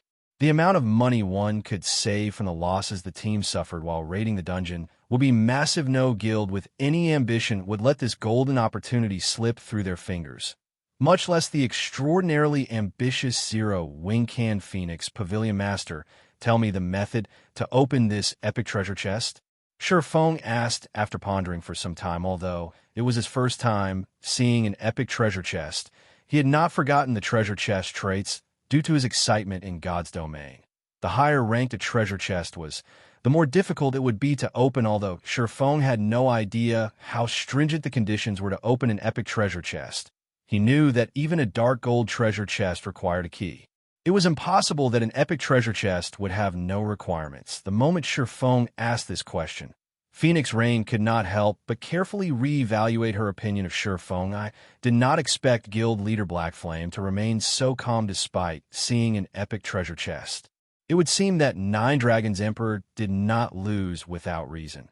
Phoenix Rain praised any ordinary person's first reaction when seeing a treasure chest would be to claim it for themselves. Even the guild leader of a first-rate guild, someone who had undergone the tempering of many storms, would grow excited should they encounter an epic treasure chest. It was simply impossible to stay calm. After all, the potential benefits one could gain from an epic treasure chest were almost limitless, so much so that it could be the turning point of a guild. Hence, how could anyone possibly stay calm when an epic treasure chest was within their reach? Yet, Shifeng had not forgotten the fact that there was no such thing as a free lunch in this world. Indeed, just as Guild Leader Black Flame has surmised, there is a condition to open this epic treasure chest. However, this condition should not be difficult for a guild like Zero Wing to meet. Even if it isn't possible now, it will be in the future. It is only a matter of time. Phoenix Rain came clean without trying to hide anything. May I know what the condition is for opening this treasure chest? Shifeng smiled bitterly. How could he not tell that Phoenix Rain was trying to hide something? This was an epic treasure chest. Just a dark gold treasure chest already required a dark gold ranked key to open it. However, a dark gold key was even rarer than the dark gold treasure chest itself. If an epic treasure chest required an epic key to open, Surephone could do without it. Phoenix Rain frowned slightly. She did not think Surephone would be so adamant for an answer, although an epic treasure chest was indeed tempting. She had held the chest for a long time now. Unfortunately, she had no way to open it and could only stare blankly at the glowing chest. Otherwise, who would possibly use such a priceless item as a bargaining chip? However, she never expected that Surephone would not take her bait. Forget it. I believe that, if I don't tell you, you will most likely refuse to negotiate, Phoenix Rain sighed. Truth be told, the condition for opening this treasure chest is relatively simple. One only needs to gather 88 mana stones. I have investigated the mana stones somewhat. They only drop from 100-man dungeons with a certain probability. Of course, it will not be possible to gather 88 pieces within a short time. However, with zero wing strength, collecting them will only be a matter of time, right? Mana stones. Surephone hurriedly suppressed the excitement in his heart, not daring to reveal it. I have also heard of this item before. However, I heard that they are extremely rare. Obtaining just one would require a tremendous amount of effort, let alone 88. At the very least, it would take several months to collect that many. Previously, in order to remove the seal on the Destroyer of Immortality, he had discovered a method to obtain mana stones that did not require raiding 100-man hard mode team dungeons. Although 88 mana stones was not a small amount, and he would be required to spend a lot of money, it was still much easier than trying to obtain them from 100-man dungeons, betting on that meager 2% drop rate guild leader Blackflame. Although you will only be able to open the treasure chest after 1 or 2 months, an epic item will still be extremely rare after that much time has passed. Not to mention, epic items aren't the only thing you can obtain from an epic treasure chest. If guild leader Blackflame obtains a legendary item, at that time, you will have truly made a fortune. Phoenix Raid hurriedly explained when she saw Surefang's disappointed expression. You are correct. However, Surefang muttered, revealing a troubled expression. However, when he saw Phoenix Rain trying her best to push the treasure chest onto him, he was inwardly exhilarated indeed. Just as Phoenix Rain had said, in the past, even after 3 months since God's Domain launched, dark gold items were still as rare as a phoenix's feather, not to mention epic items. Back then, only super guilds and a few extremely lucky guilds possessed epic items. As for fragmented legendary and legendary items, there had been no news whatsoever about these items. If Surephone could obtain an epic item in 3 months' time, he would make a huge fortune.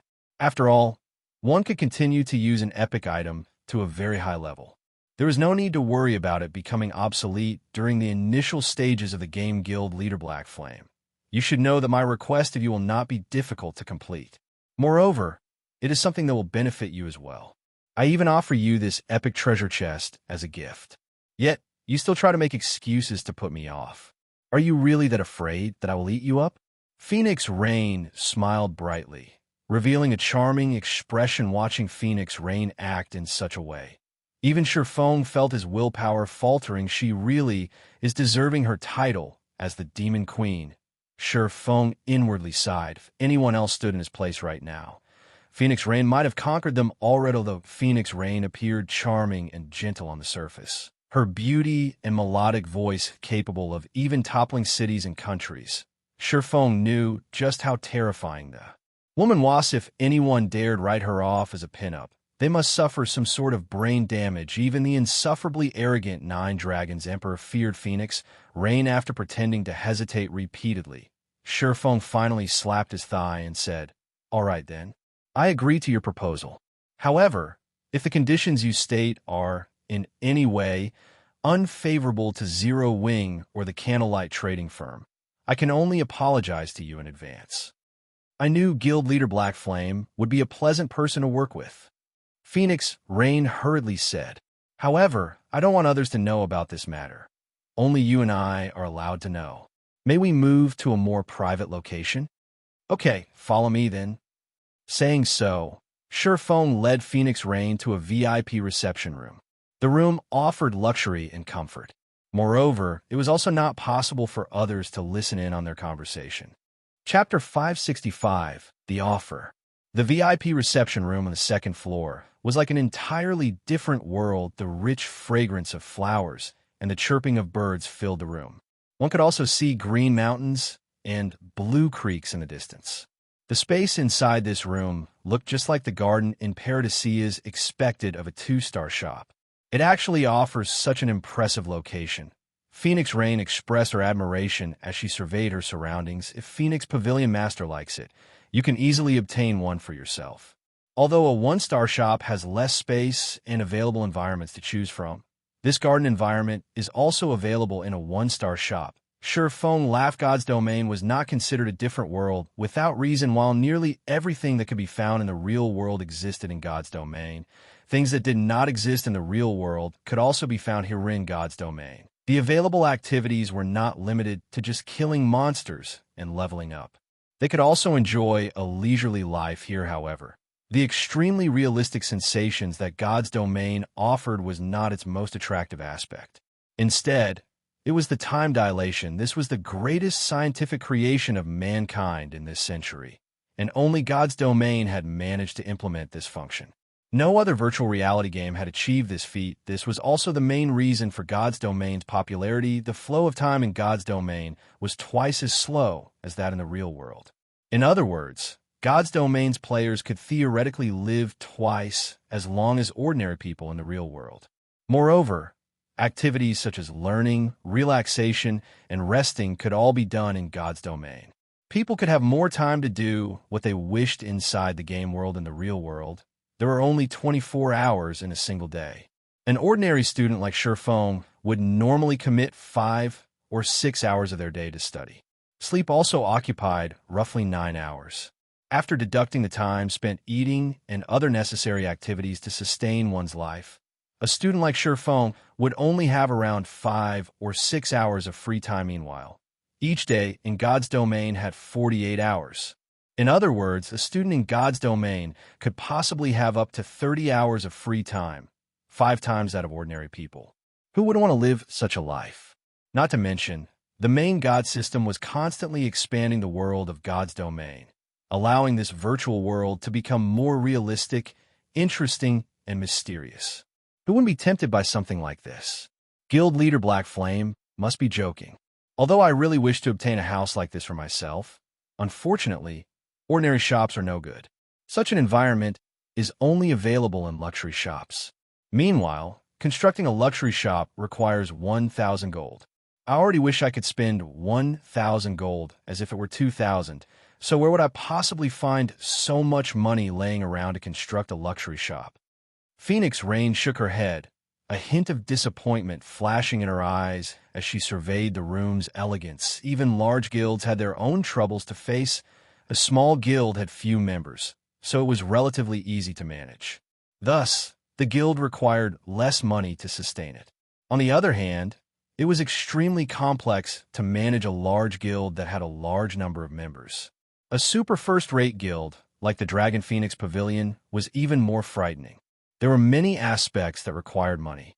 It was especially true during the initial stages of the game. It was like investing into a bottomless pit. Fortunately, guild residences allowed the pavilion to earn some money through guild quests. In addition, the trading firms and the raiding teams that had already taken shape had also begun to profit the pavilion, allowing them to invest less as a result. However, in terms of extravagance, no one throughout all of God's Domain could compete with the candlelight trading firm Phoenix Pavilion Master. Nobody will be able to listen in on our conversation here. You should be able to state your condition now, right? Although Phoenix Rain had presented herself weak all this time, Surefone refused to believe that the woman was as simple as she made herself out to be. For just one simple condition, she had personally run all the way from the Black Dragon Empire to White River City and had even gifted him an epic treasure chest. Before I reveal it, I hope that you will first sign this confidentiality contract, Phoenix Rain said. She then revealed a contract that she had prepared, placing it on the table.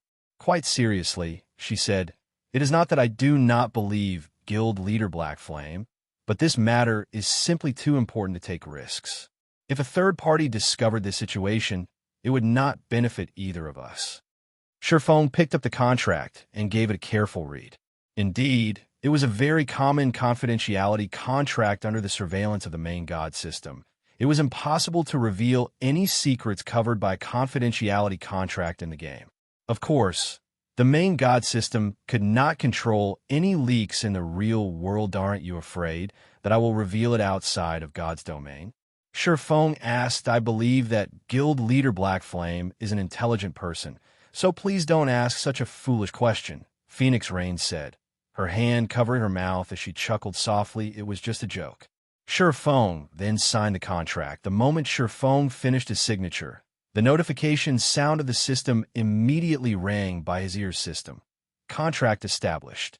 If either party violates the contract, the violator will be banished from God's domain. Although the system's female voice sounded crisp and pleasing, its words would give anyone goosebumps. Banished from God's domain. Moreover, there was only one condition.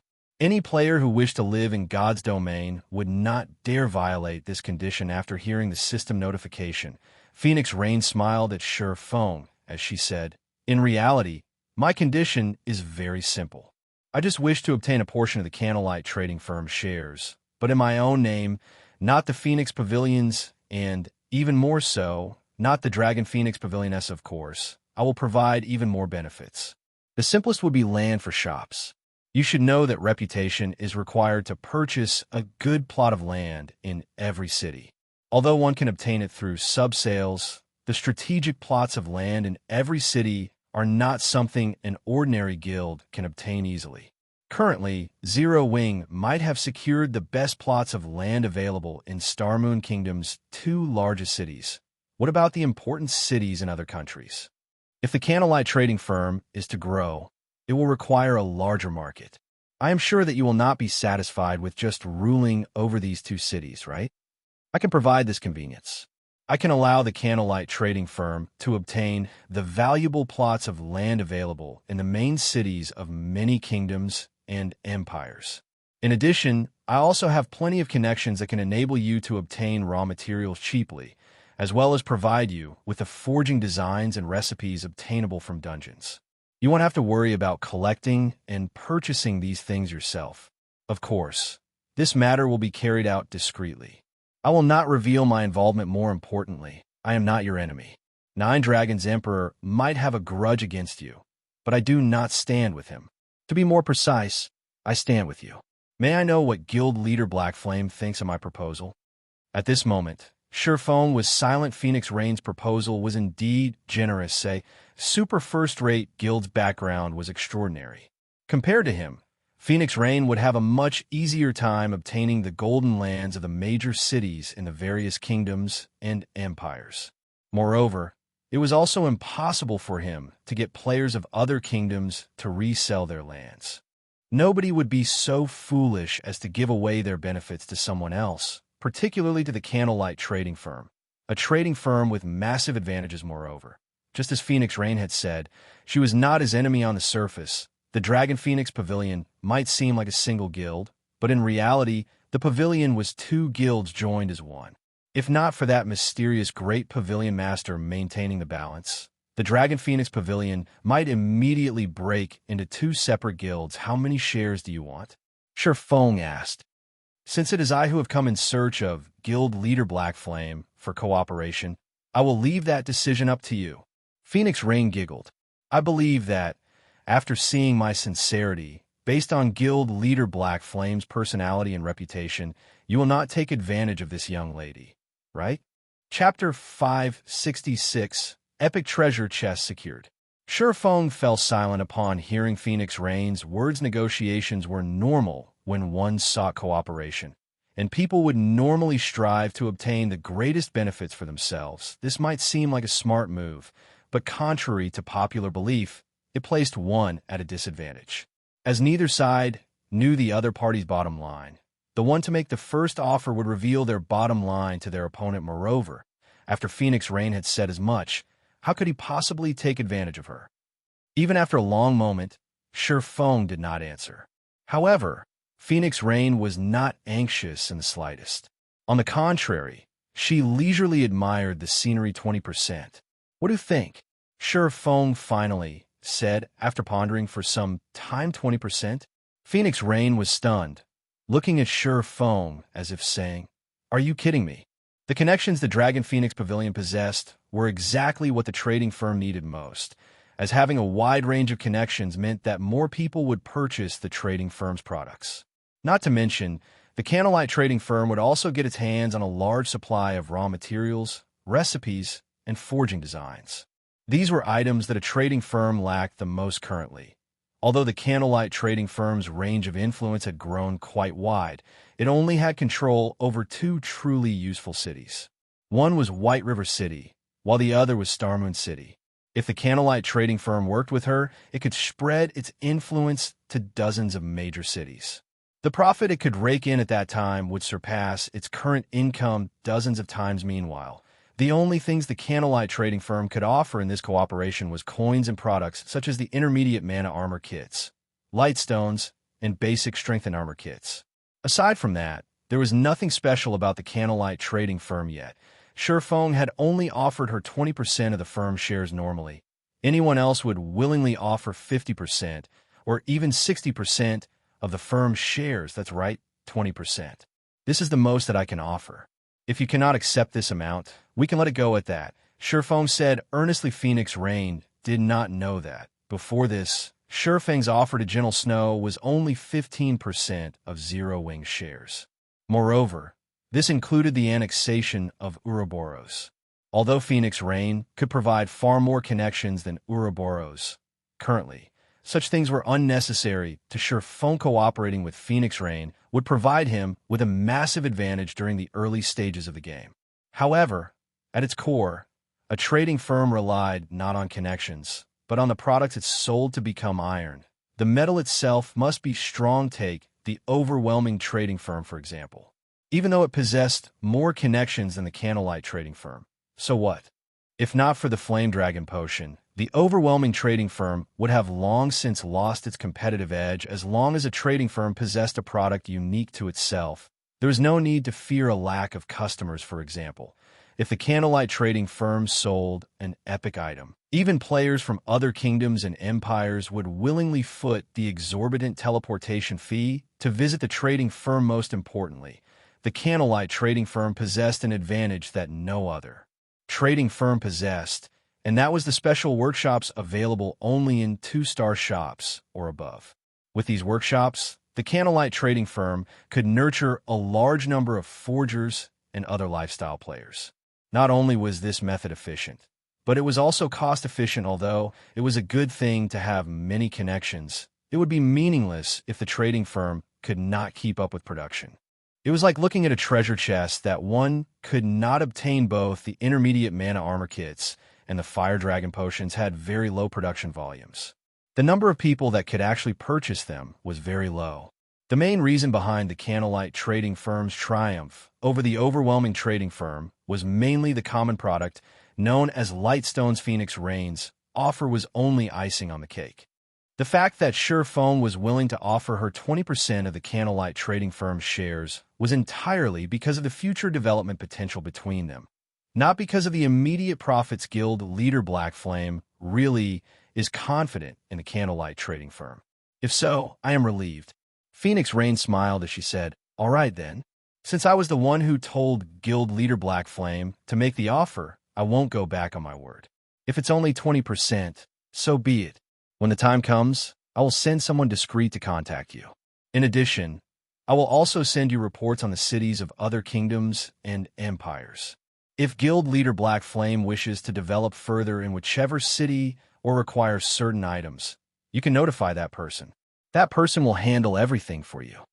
Following which, the two signed a contract to seal the deal. Phoenix Rain's decisiveness had surprised Sure Feng slightly. "Phoenix Pavilion Master, don't you feel that you are suffering a loss here?" Sure Feng asked, laughing. Any normal person would undoubtedly refuse such a seemingly harsh offer. They would choose to develop their own trading firm instead.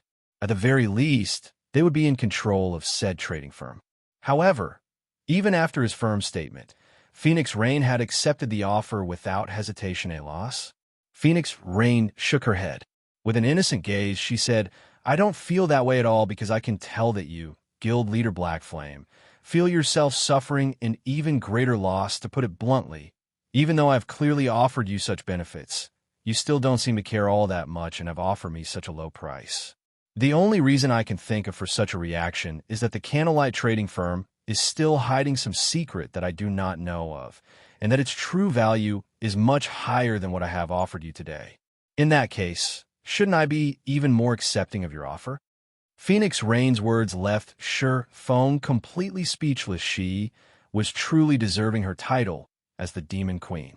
With her existence, it was no wonder why even super guilds had acknowledged the Dragon Phoenix Pavilion status after Phoenix Rain quietly left.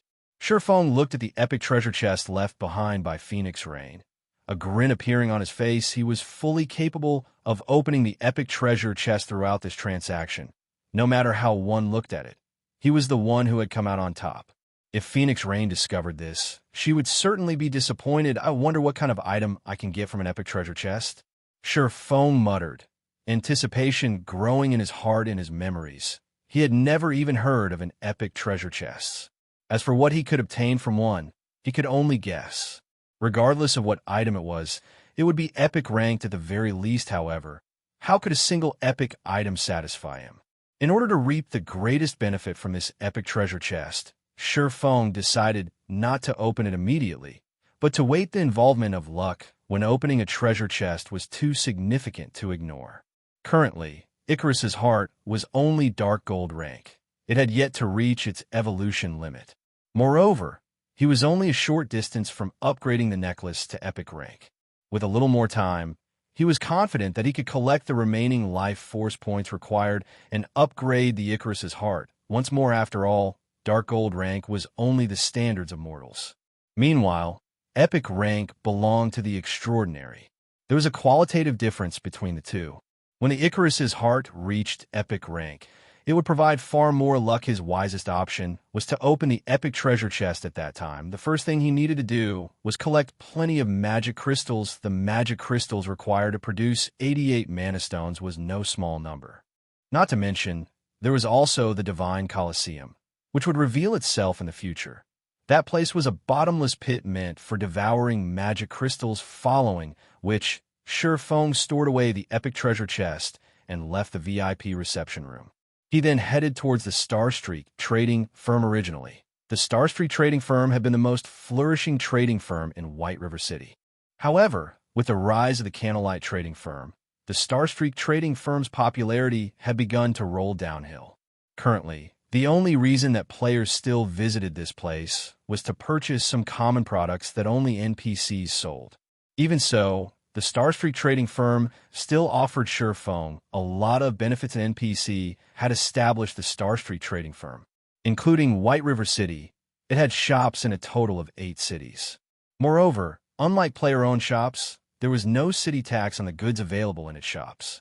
Hence, Sure Fong still sold some advanced goods at the Starstreak Trading Firm, though that was only limited to the shops located in cities without the Candlelight Trading Firm. Your Excellency Yi Fong, you've arrived. Anna, who was currently busy with work, hurriedly greeted Sure Fong when she saw him enter the president's office. Yes, please notify President Henry and tell him that I have completed the task he entrusted me with. Sure Fong nodded in reply. He then said, however, I want to change my remuneration. Chapter 567, Give or Take. As soon as Anna heard these words, she left the president's office to invite President Henry over. After watching Anna leave, Sure Fong examined the documents on the table. These documents were the business listings of the Starstreak Trading Firm's purchases, shipments, and other such dealings.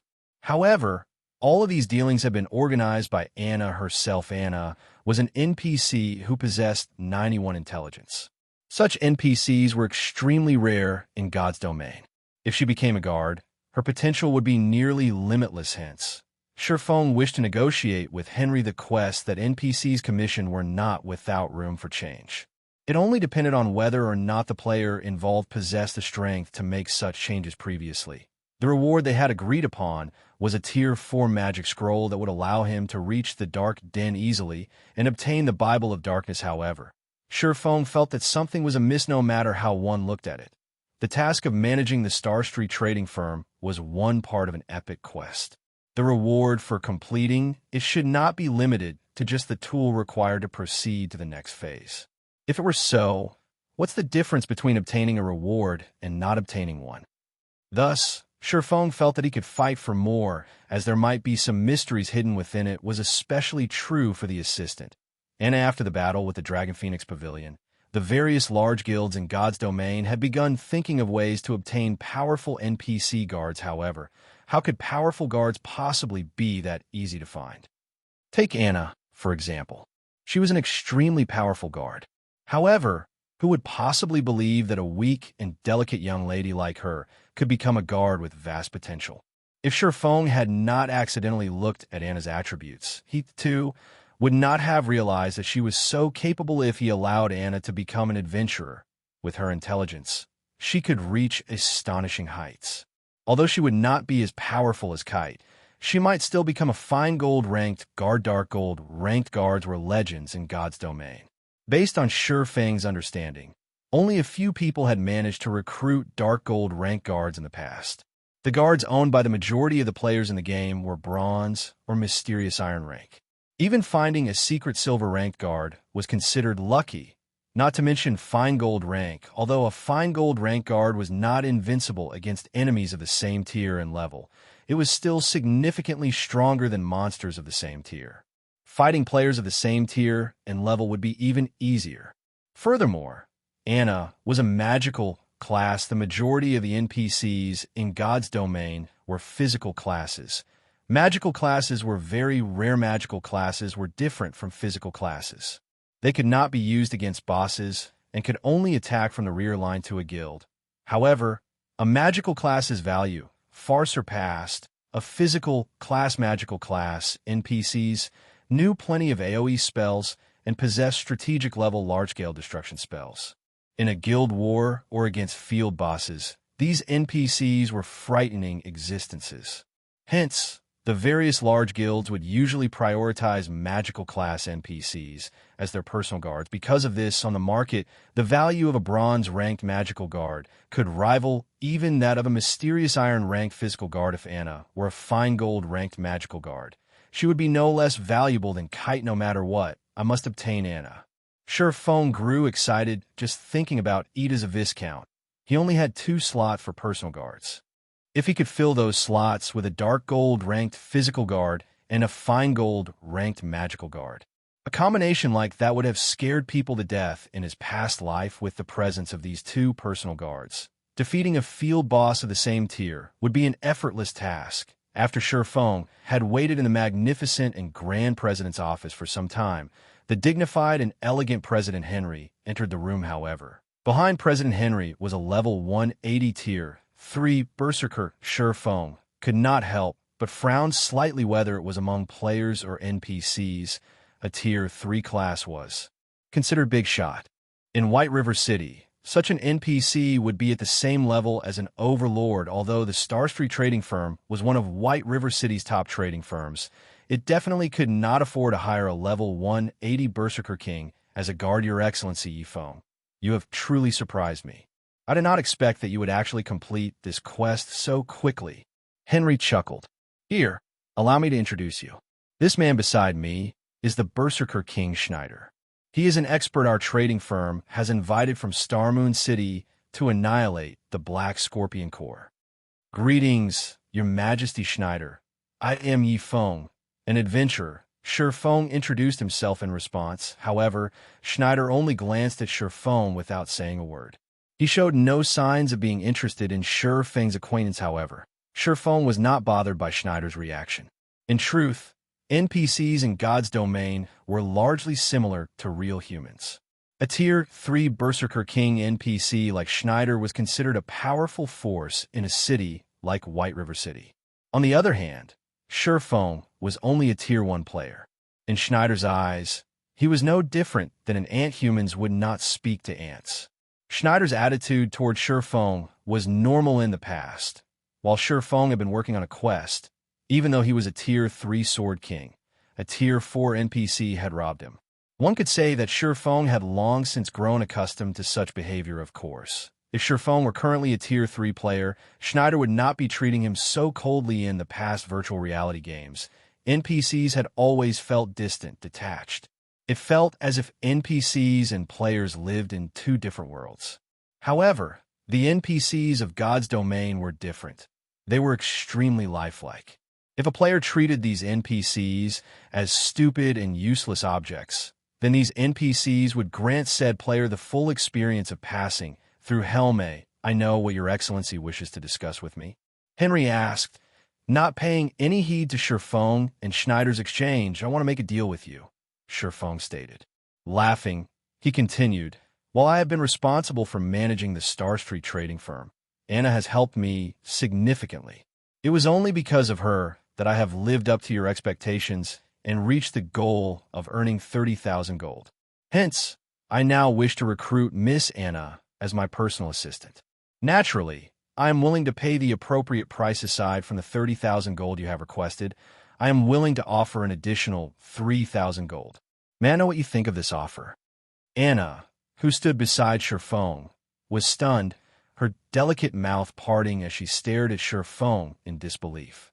The advanced NPCs working at the trading firm only made a monthly salary of several gold. Yet, Shifeng had offered 3,000 gold. To poach her. Anna wasn't the only person who was shocked. Even Schneider, who had paid Shifeng no mind, was awestruck as a Tier 3 Berserker King. He had only been offered 1,000 gold to deal with the Black Scorpion Core. That was enough to allow him to purchase an epic item to increase his strength. Naturally, if he could recover the Star Street trading firm's stolen merchandise, he could earn a bonus. Even then, however, he would not earn as much as 3,000 gold at this moment. Schneider no longer looked at Shifeng as if he were an ant. His gaze towards the lair had softened. Henry squinted his eyes as he evaluated Shifeng carefully. After a short moment, he sighed, smiling as he said, Your Excellency Yi Feng, it is not that I do not wish to let Anna go, but our Star Street trading firm simply cannot do without Anna. Just like how Your Excellency has taken a liking to Anna's talent, it is only because of her that the Star Street trading firm has its position today. Please forgive me for refusing your offer. 5,000 gold. Shifeng made a new offer without hesitation to NPCs. This was an astronomical price. Such an amount of money was sufficient for the Star Street trading firm to hire several hundred advanced NPCs. Won't do. As you can see, Anna is responsible for so much daily profit. For the sake of the trading firm, I am afraid I cannot accept your offer, Henry said, his expression revealing his struggle. Merchants were all about profits. This held true in both the real world and the virtual world. 6,000 gold. I won't go any higher. If you still refuse my offer, I can only choose to hire Mr. Schneider beside you and have him take Anna's contract from me by force, Shifeng said as he looked at Schneider, grinning. Chapter 568, Epic Rank Tool. The moment Shifeng said these words, Schneider's eyes suddenly glowed. It was obvious that the Berserker King was tempted. The Star Street trading firm had only offered him 1,000 gold as remuneration for getting rid of the Black Scorpion Core. However, the captain of the Black Scorpion Core was a Tier 3 expert. It would not be easy for him to secure victory. Not to mention, the captain of the Black Scorpion Core also had plenty of underlings. On the other hand, taking a single contract from the president of the Star Street trading firm would be child's play, and the remuneration he would obtain was 6 times what the Star Street trading firm had offered him. Sure enough, there is room for negotiation in this quest. Seeing Schneider's tempted gaze, Shifeng knew that he was in for a show as one part of an epic quest. How could the final reward possibly be limited to a ticket leading to the next phase of the quest? Moreover, a Tier 3 NPC would be considered a big shot in whichever city they visited. Such a character would not appear in a small place like the Star Street trading firm for no good reason. At this moment, Henry could no longer remain calm. Hurriedly, he said, Your Excellency Yi Feng must be joking. Since you are so sincere, I believe that Anna will have a better future if she follows Your Excellency. After Henry agreed, He immediately took out Anna's contract. Feng also handed over 36,000 gold without hesitation. This was all of the capital currently in his possession, if not for the Candlelight trading firm and guild residents earning him quite a lot of money these past few days. He would not have had so many coins. After this transaction, he was a pauper once more. However, Feng did not mind coins were meant to be spent. Otherwise, by the time players reached higher levels, the value of gold would depreciate. Moreover, this exchange had been a bargain. After all, he had only spent 6,000 gold to obtain a possible fine gold ranked guard in the past. Even mysterious iron ranked physical guards went for over 1,000 gold. The price was equivalent to an epic item of average quality. If it were a secret silver physical guard, that price would multiply by tenfold, reaching over 10,000 gold. Meanwhile, the cost for a secret silver magical guard would multiply by another 10. In other words, the value of a secret silver ranked magical guard was at least 100,000 gold. Even so, the supply of secret silver magical guards was practically non-existent. Anyone who discovered such guards would keep them for their own. Nobody would be so foolish as to give a secret silver magical guard away, to say nothing of fine gold ranked guards. After Feng obtained Anna's contract, the sound of a system notification rang out by his ear system. Anna's favorability towards you has increased by 30 points, Your Excellency Feng. This is the Tier 4 magic scroll that President Henry promised you, Anna said as she revealed a tattered scroll surrounded by a flashing purple glow. Although the scroll looked worn, the magic power contained within caused even Schneider, a Tier 3 Berserker King, to palpitate with fear. There was even less of a need to mention Feng, who was only a Tier 1 blade saint. The power within a Tier 4 magic scroll was the equivalent of a full-powered blow from a Tier 4 class. It could easily and heavily injure a Tier 4 class. It could even wound a Tier 5 class, not to mention Tier 3 classes or ant-like Tier 1 classes. A magic scroll that has survived through the ancient times is extraordinary. It can practically rival the strength of an epic item. After receiving the scroll, Feng examined the item. Immediately, he discovered just how powerful this Tier 4 magic scroll was. Feng had seen plenty of Tier 3 magic scrolls and had also used many before. However, this was his first time seeing a Tier 4 magic scroll. Normally, magic scrolls were consumable items. They would become useless after one use. However, this magic scroll that had been passed down from ancient times could be used multiple times, but there was a limit to how many times it could be used and conditions for each use. Position teleportation scroll, Tier 4 magic scroll, allows player to move to any desired location, unable to teleport to certain special locations. Can be used a maximum of 10 times. After each usage, requires 5 mana stones to replenish the scroll's magic power cooldown. 3 days. Current uses 0/10. 10 uses? In other words, it was the equivalent of having 10 Tier 4 position teleportation scrolls. This magic scroll was even more valuable than an ordinary epic item. With this scroll, I can access areas that can't be reached with my current level. Feng stored the position teleportation scroll with a satisfied expression. Overjoyed as a reincarnator, he knew many secret locations throughout God's domain. Only, he could not reach those locations due to the limitations of his current level. However, with this position teleportation scroll, he could easily travel to those secret areas that hid boundless treasures. God's domain was massive. The higher level a map was, the fewer teleportation magic arrays it would have. As for locations with bountiful opportunities and treasures, there were practically no teleportation arrays there. Players had to rely on their own 2 feet to reach these maps. God's domain's hidden maps were an example. The system map would not display these areas, and players had to uncover these secrets on their own. Every secret location was a huge treasure trove. It was the equivalent of a large field dungeon. A guild could raise its strength swiftly in these maps. Hence, scrambles over such secret locations had frequently happened in Feng's previous life. There were also many guilds that had risen to prominence due to these secret locations. However, it was not easy to travel to a secret location, as one would encounter many dangers on their journey. Even an elite team had a high chance of facing complete annihilation, not to mention ordinary players. Only when players exceeded the level of these maps could they adventure to some low-level treasured lands. Meanwhile, with the position teleportation scroll, Feng could teleport directly to his target. Although he would still face plenty of danger after arriving, he would face significantly less than he would by traveling there on foot after completing the quest. Feng did not hurry to complete the final phase of the epic quest Darkness Descends. Instead, he led Anna to the Adventurers Association if players wished to recruit an NPC to serve as their guard. The NPC first needed an adventurer class, however. Most of the NPCs in God's domain were ordinary people. They did not possess an adventurer class at all. Hence, if players wished to recruit such NPCs as their guards, they needed these NPCs to register at the Adventurers Association.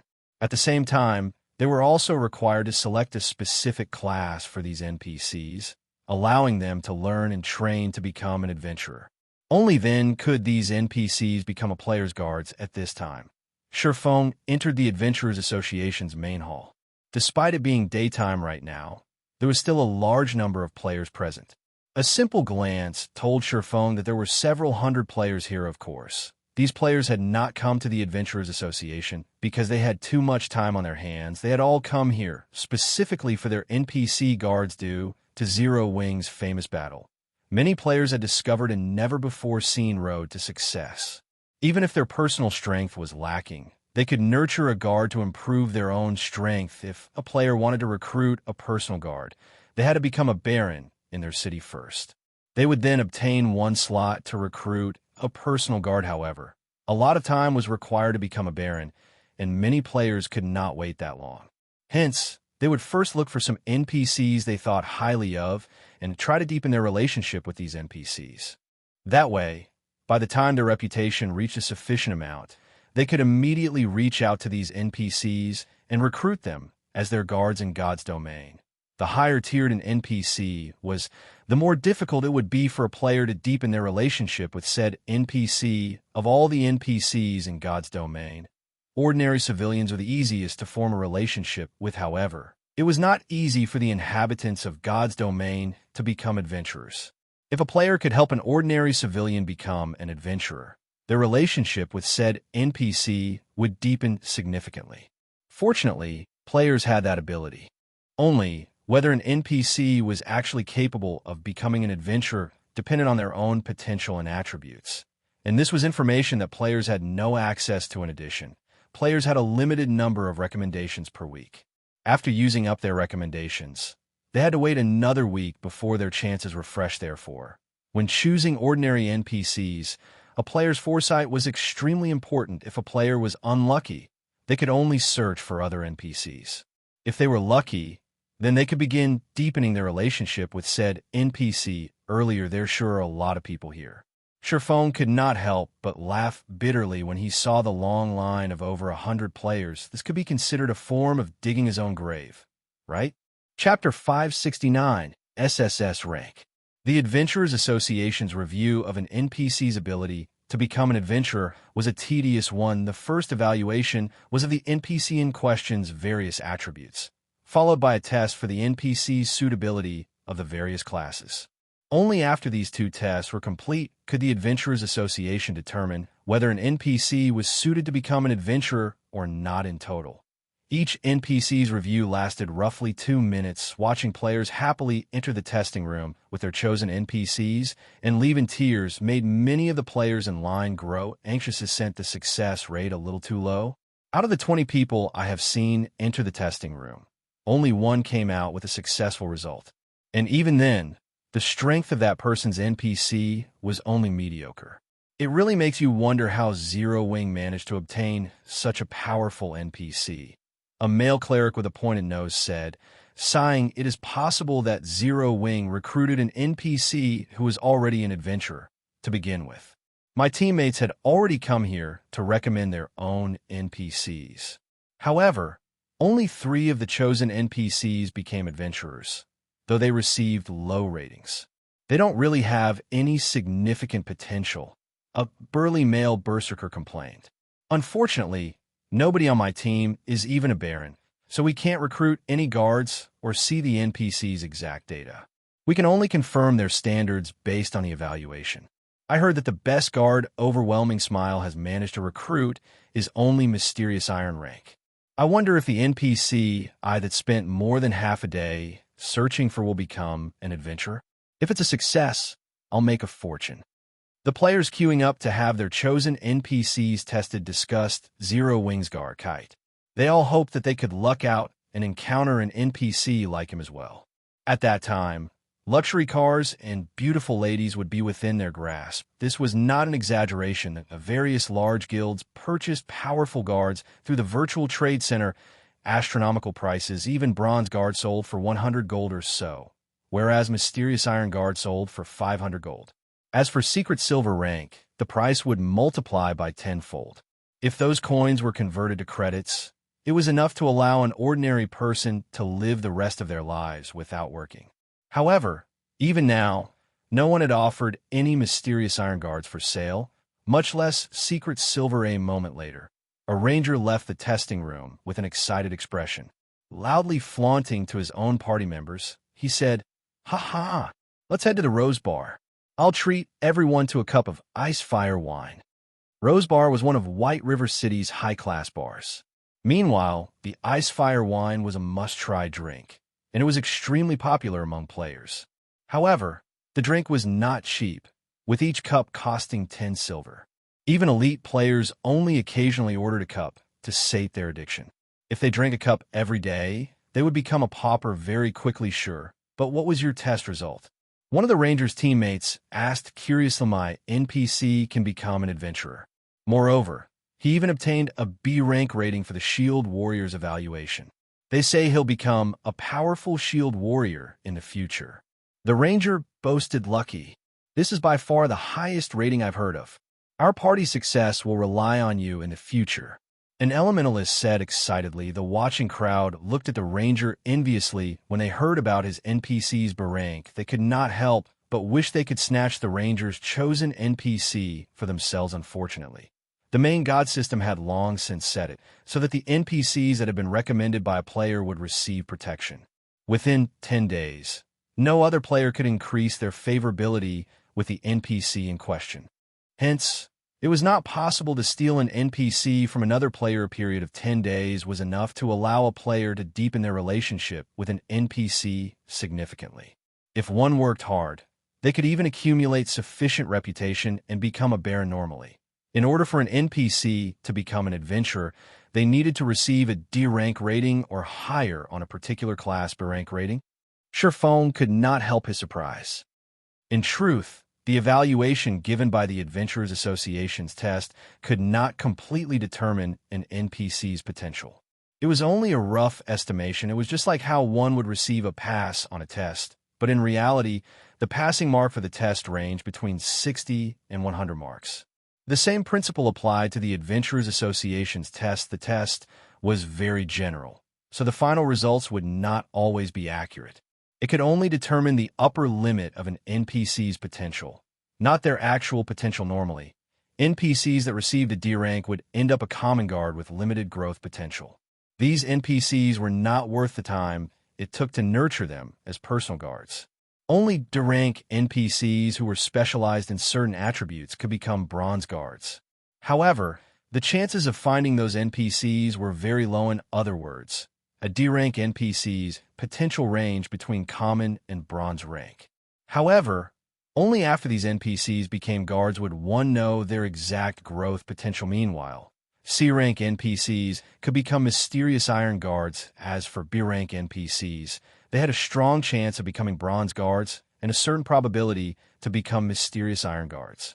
There is also a relatively good chance for B rank NPCs to become Secret Silver Guards. Unless one had somehow offended the main god system in their previous lives, there was almost no chance for a B rank NPC to end up a common guard. Of course, A rank stood above B rank. Extremely few NPCs would receive this rating. Even in his previous life, Sherfong had never personally encountered an NPC who had received an A rank. An NPC with an A rank was a dragon or phoenix among Minas. For an A rank NPC's potential range, it was between bronze and fine gold rank. In the past, Out of all the NPCs he had recommended, the highest rating he had obtained was B rank. After recruiting said NPC as his guard, he, fortunately, had ended up with a secret silver guard this time. However, Shifeng already knew Anna's base attributes. Based on his guard's attributes in his previous life, Shifeng was sure that Anna would receive a very high rating Lord Viscount. I apologize for the long wait. Please follow me, the test officer said respectfully after glancing at Shifeng. A Viscount was already a grand noble in White River City. They were far more powerful than ordinary nobles. Not only could they recruit 50 ordinary guards, but they also had 2 slots for personal guards. Shifeng nodded and followed the test officer into the testing room. Lord Viscount, based on the Adventurers Association's rules, each test will cost you 10 silver. As my lord is a Viscount of White River City, you can enjoy a 20% discount. So, my lord only needs to pay 8 silver per test, the test officer explained uneasily as he arrived before the test apparatus here. Shifeng readily handed over 8 silver coins. Inwardly cursing the Adventurers Association, magic crystals powered the test apparatus. How much was a magic crystal worth on the market? Moreover, each magic crystal could be used dozens of times. Yet, the Adventurers Association charged 10 silver for every test. In other words, the Adventurers Association earned a profit of dozens of times the actual cost. It was far more profitable than any other industry. However, it was due to the fact players were required to spend money on many aspects of the game that allowed the coins of God's domain to remain extremely rare and valuable. Following which, Anna walked up to the test apparatus and began her potential evaluation. Time seemed to crawl by. However, even after 2 full minutes had passed, the test apparatus had yet to produce a conclusion. On the contrary, due to the test apparatus consuming too much power, the test officer had no choice but to replace the magic crystal powering it. 1 crystal. 2 crystals. In the end, Anna's test used a total of 5 magic crystals. At this moment, the test officer had also turned pale. Meanwhile, the result displayed showed that Anna was suited to become a summoner, and her rating for the class was SSS Rank. Chapter 570, Black Wizard. Although the cost of 5 magic crystals had turned the test officer's complexion a sickly shade of green, the lost magic crystals were of little importance compared to the final results of the evaluation. Is the test apparatus broken? The test officer hurriedly began checking the test apparatus SSS Rank rating. This was a rating never before seen in the history of White River City. Not even in the entire Star Moon Kingdom had there ever been someone with an SSS Rank. The apparatus exaggerating the result a little too much. Shifeng was similarly skeptical based on what he remembered of his past life. Even a decade after God's Domain's launch, there had never been an NPC who had received an SSS Rank. The maximum rating known to players was S Rank, and one could count such occurrences with their fingers. After an A Rank NPC officially became a guard, there was a possibility for them to become a Dark Gold Guard. However, the probability of this happening was so low that it was negligible. Only NPCs with S Rank ratings had a decent chance of becoming a Dark Gold Guard. Back when the first S Rank rating NPC appeared, the news had shaken God's Domain, and many Apex characters had fought fiercely to obtain said NPC. There was a 100% probability to nurture a Dark Gold Guard into a Tier 5 class. If one were willing to pay the price, there was even a possibility to nurture said NPC into a Tier 6 God-ranked guard. Back then, Tier 5 players were as rare as a phoenix's feather, not to mention Tier 6 God-ranked players. If a Tier 5 player emerged in a guild, it would not be strange to see the guild to celebrate for 3 days and 3 nights, not to mention obtaining a Tier 5 personal guard. A Tier 5 NPC was much stronger than a normal Tier 5 player. First of all, there was the difference in attributes. In the absence of any equipment, the base attributes of an NPC were significantly higher than a player's. The second reason was equipment in God's Domain. The equipment guards wore and that of players was different. Top-tier equipment for guards could be purchased from an NPC shop, which included epic equipment and set equipment. If one were lucky, they could even purchase a piece of fragmented legendary equipment.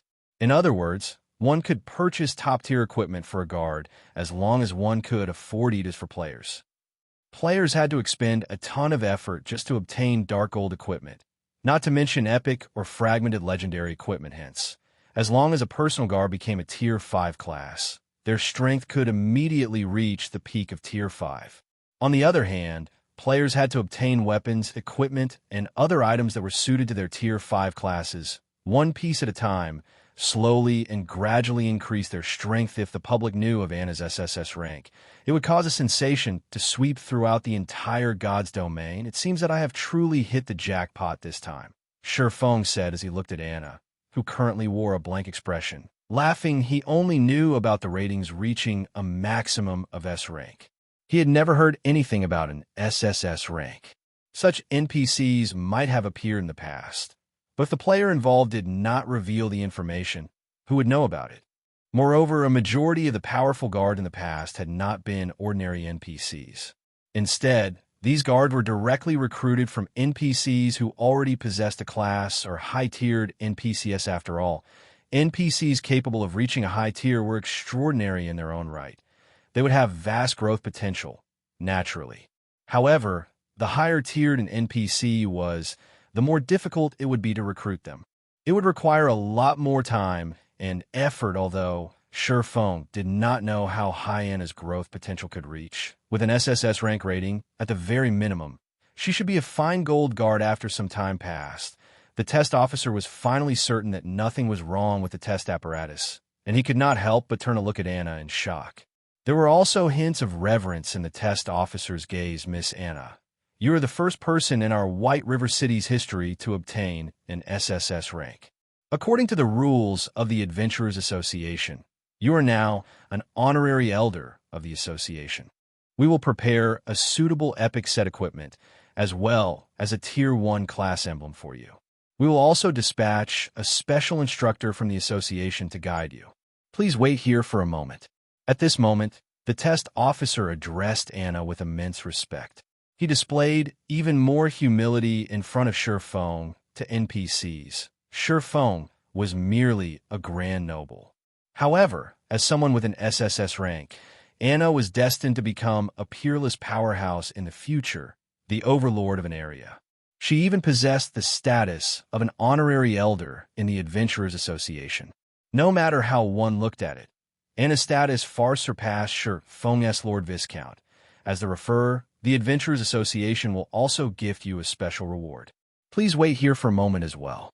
After saying so, the test officer rushed out of the testing room to contact the upper echelons of the Adventurers Association. Shifeng then went to the VIP reception room next to the testing room. Time passed. Little by little, players continued to enter and leave the testing room, one after another. Yet, despite very few players leaving with a smile, the stream of players arriving to recommend the NPC of their choice was endless. It would be great if I could obtain a test apparatus for myself. Shifeng watched the line of players enviously compared to the money the Adventurers Association earned from conducting tests. The Candlelight trading firm only earned spare change, however. The precondition to earn money via tests was to set up an Adventurers Association of his own. Meanwhile, each city could only have one Adventurers Association. If players wished to construct an Adventurers Association of their own, they first needed to establish a town or city. After completing this quest, it should be about time to prepare. Shifeng began to consider establishing his own city. If a large guild wished to earn enough money to become self-sustaining, it needed its own territory. A guild residence was not enough. The guild would need a town. This was also why, in the past, so many guilds had fought each other to the bitter end. The profits a player-established city offered far exceeded anyone's imagination compared to the money one could earn from constructing their own city. The money one could earn from setting up a trading firm was nothing. Only, it was extremely difficult for players to construct their own cities. Even if players succeeded, its defense was another big problem. Although Shifeng could not yet construct his own city, he could prepare to do so. That way, by the time his guild possessed sufficient strength, he could establish a small city of his own swiftly. Meanwhile, the biggest problem one would face when constructing a city was the various resources required. The manpower and material resources required could instantly bankrupt a first-rate guild. This would be the case even for the current Zero Wing. Among the most important resources required were the forging designs for various buildings, magic array matrices, and so on without these key items. Even if Feng managed to gather the required wood, stones, and other raw materials, he could only stare at them if he wanted to obtain these forging designs and magic array matrices. He would have to raid the dark forces and large-scale team dungeons throughout the continent of God's domain, just as Feng pondered about how he should go about procuring those forging designs. The heavy wooden doors of the reception room parted, and 3 NPCs walked in. Of the 3 NPCs, one was the test officer, one was a black-clothed old man wearing a black felt hat, and the other was a proud and pretty lady dressed in luxurious robes. The old man in black was a level 200 tier 4 black wizard with practically the same strength as White River City's magistrate, Weissman. He was also one of the NPCs protecting White River City. Meanwhile, the lady was a level 180 illusionist, a tier 3 class of summoner. Chapter 571, Taboo. Both the tier 3 illusionist and the tier 4 black wizard were NPCs at the very top of White River City, with both of these great characters going out of their way to come here. One could see just how much importance the Adventurers Association was placing on Anna, who's the one who achieved an SSS rank.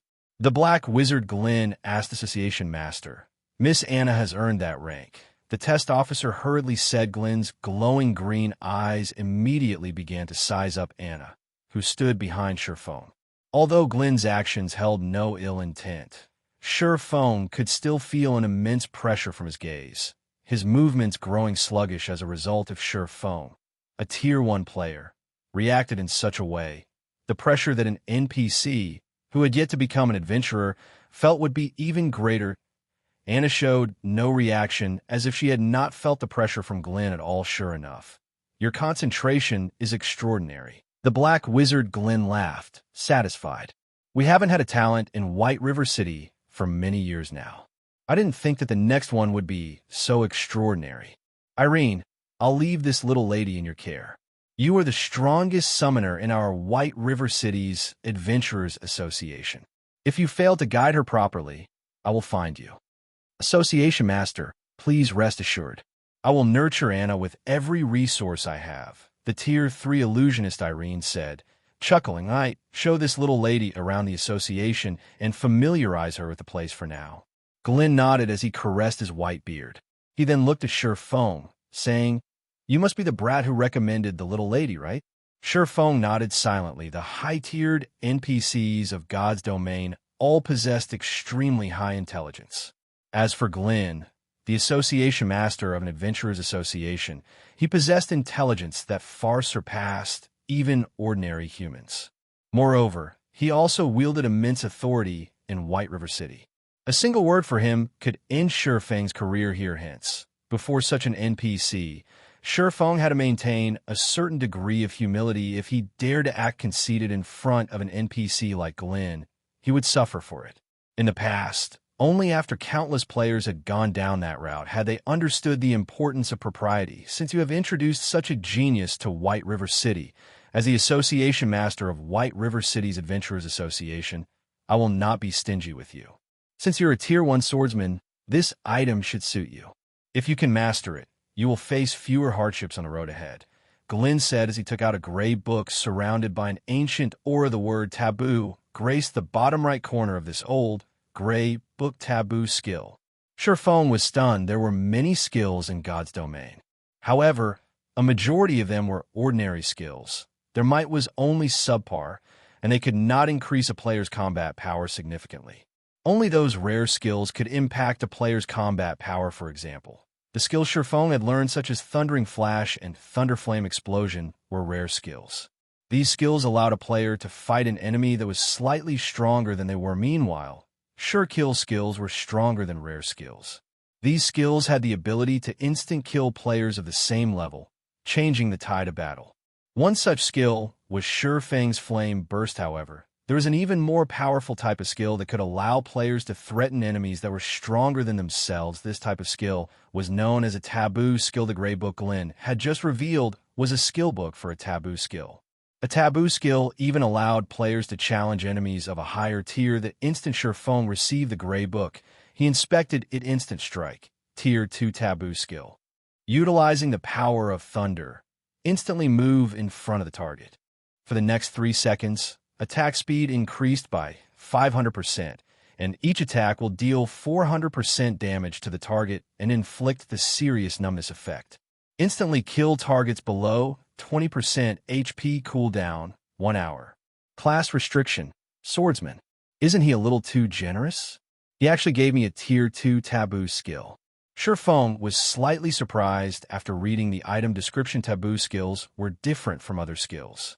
They did not require proficiency to upgrade, and players of any level could learn them. Only one needed to fulfill certain conditions before they could learn them. Taboo skills were also categorized into different tiers. Tier 1 Taboo skills were the most common, and only players who were Tier 1 or higher could display their maximum potential. The effects of a Tier 1 Taboo skill could rival even an ordinary Tier 2 skill. Tier 2 Taboo skills were slightly rarer, and only when players obtained their Tier 2 classes could they fully display the skill's might. Their effects could rival a Tier 3 skill. Tier 3 Taboo skills were extremely rare, and only a few players would actually get the chance to learn such a skill. However, any Tier 3 players who learned such a skill would struggle to find a worthy opponent among players of the same tier, because a Tier 3 Taboo skill was just as strong as a Tier 4 skill. Even a Tier 4 player would lose over half of their HP. Not to mention Tier 3 players. As for Tier 4 Taboo skills, their rarity could rival even legendary items. Tier 5 Taboo skills were little more than legend. If a Tier 5 player grasped such a skill, they could even pose some threat to a Tier 6 God rank player. Hence, one could just imagine the rarity of a Tier 5 Taboo skill based on Shurfeng's knowledge. There had only been a single person who had learned a Tier 5 Taboo skill throughout the entire God's domain in the past. Back then, that person had become the most powerful player below Tier 6 God rank players, as there was no Tier 5 player capable of defending against that person's Tier 5 Taboo skill. In addition, that person's skills and equipment were top-notch in God's domain. Hence, he had been publicly acknowledged as the #1 player beneath Tier 6 currently. Players' average level was only slightly over level 20. The majority of players in God's domain had not even obtained their Tier 1 classes yet. Meanwhile, Shurfeng had obtained a Tier 2 Taboo skill even if he did not possess any level or equipment advantages. With this Tier 2 Taboo skill, it was still possible for him to instant kill any enemies that were Tier 2 or below. Even if he couldn't kill them instantly, he could still inflict heavy damage. If he factored in his level and equipment advantages, as long as he managed to grasp this Taboo skill, he would stand at the very peak of all Tier 2 classes. It was the same even if he stood against an NPC, of course. God's domain was fair. If one wished to obtain great power, they first needed to pay the appropriate price. Although Taboo skills could increase a player's strength, the learning processes of Taboo skills and ordinary skills were different. Taboo skills could not be learned by the click of a button. One needed to train with a Taboo skill that's right. They needed to train. Players were required to learn the movements recorded in the skill book and at the same time fulfill the book's learning requirements. Most importantly, one needed to achieve a completion rate of 90% or above to learn the Taboo skill. Moreover, the higher a Taboo skills tier was, the more difficult it would be to learn it. Some Taboo skills were so difficult that even expert players could not learn them. Hence, many players who had obtained Taboo skills had complained about this in the past. However, there were even more players who gloated over their misfortunes. So what if you were lucky? Even if you obtained a Tier 6 Taboo skill, what would it matter if you couldn't learn it? Due to this, Taboo skills had become many players' heartache. In the past, many players had no choice but to trade with others for a lower-tiered Taboo skill after obtaining a high-tiered Taboo skill. After all, there was no point to owning a high-tiered Taboo skill if one could not learn it. Fortunately, it is only a Tier 2 Taboo skill. If it were a Tier 3 Taboo skill, I would have no choice but to treat this thing as a decoration. Shurfeng was very satisfied with the Taboo skill Instant Strike. As long as I learn this, I will have a much easier time when I go to the Dark Den. In the past, the most powerful Taboo skill Shurfeng had learned was a Tier 3 Taboo skill. However, the price and time required for learning one were simply too high. The conditions were not something players at his current level could meet. However, Even a Tier 2 Taboo skill was extremely difficult for current players to learn, other than the fact that only Tier 2 classes or above were capable of displaying the full potential of a Tier 2 Taboo skill. Tier 2 Taboo skills were labeled as Tier 2 because Tier 2 or higher players had a much easier time learning them in the past. Many Tier 3 players had only managed to learn a Tier 2 Taboo skill after a lot of struggle. One could just imagine how difficult it was to grasp a Taboo skill soon. Feng left the Adventurers Association currently. Anna was still a classless NPC. She would have to spend the next week building her foundations to become an adventurer. Naturally, Feng would not wait inside the Adventurers Association for an entire week. First and foremost, he needed to learn the Taboo skill Instant Strike after Feng returned to the Candlelight trading firm. Without hesitation, he entered a private lounge and began studying the skill book. I wonder what the conditions are. Hopefully, they won't be too harsh. Chapter 572, 100% completion rate. Inside the quiet private lounge, Feng impatiently opened the thick and heavy skill book. The moment Feng flipped to the first page of the book, the sound of a system notification rang out by his ear system. Do you wish to bind and learn this skill book? Reminder: skill book cannot be traded once bound. Feng immediately chose to bind the skill book to himself. In the past, many players had bound a Taboo skill to themselves without knowing the difficulty of the Taboo skill they were about to learn, afraid that the Taboo skill would suddenly grow legs and run away. However, such a rash decision had filled many players who had obtained high-tiered Taboo skills with deep regret. However, the Taboo skill Feng had right now was only Tier 2. Even if he failed to learn it now, he could try again once he became a Tier 2 class. He would not waste this valuable Taboo skill. After binding the skill book, the contents of the book finally appeared. Feng promptly began studying one word at a time inside the skill book. Other than some text and pictorial introduction, there was a holographic video depicting the use of Instant Strike, which allowed players to grasp the techniques required to activate the skill quickly. Taboo skills in God's domain were similar to the spells used by magical classes, in which they were very strict about their use. When magical classes cast a spell, incantations and hand gestures were of the utmost importance, particularly when tracing runes. Only when these actions reached a certain completion rate could magical classes display great power. Taboo skills were the same. These skills relied heavily on the accuracy and fluency of the player's footwork, body movements, and attack patterns. Even the slightest mistake could result in a failure to activate the Taboo skill. Compared to casting spells, players were required to have far more delicate control over their own bodies. They needed a clear understanding of each and every motion that was involved without realizing it. More than an hour had passed. Currently, Feng was only halfway through the skill book. Any ordinary person would have long since begun to practice the Taboo skill. However, Feng was not in a hurry as he examined each page carefully. After more than 3 hours, Feng's heart suddenly sunk, and he frowned at the gray book. Skill completion rate must reach 95%. Moreover, I'll also need to absorb 100 Thunder Crystals from Thunder Beast Kings. Isn't this joke going a little too far? A bitter laugh escaped Feng's lips as he gazed at the Instant Strike skill book on the table. Although he had known that a Tier 1 class could not easily learn a Tier 2 Taboo skill, he had not expected the difficulty to be so high. Feng had learned a few Taboo skills in the past, so he was quite knowledgeable on the topic. Tier 1 Taboo skills normally required players to achieve a 90% completion rate. To ordinary players, this alone would prevent them from ever learning a Tier 1 Taboo skill. Even experts would require long periods of bitter training to achieve such a high completion rate. Not to mention, there were usually other conditions that needed to be fulfilled as well. Tier 2 Taboo skills normally required a completion rate of 93%. Only at Tier 3 would a Taboo skill require a 95% completion rate. Yet, Instant Strike, as a Tier 2 Taboo skill, required Feng to achieve a 95% completion rate. However, this was still not the largest challenge. The point that had left Feng truly speechless was the 100 Thunder Crystals that he needed to obtain through killing Thunder Beast. King Feng was very familiar with Thunder Beast Kings. These monsters inhabited a location not far from a level 50, 100-man large-scale team dungeon.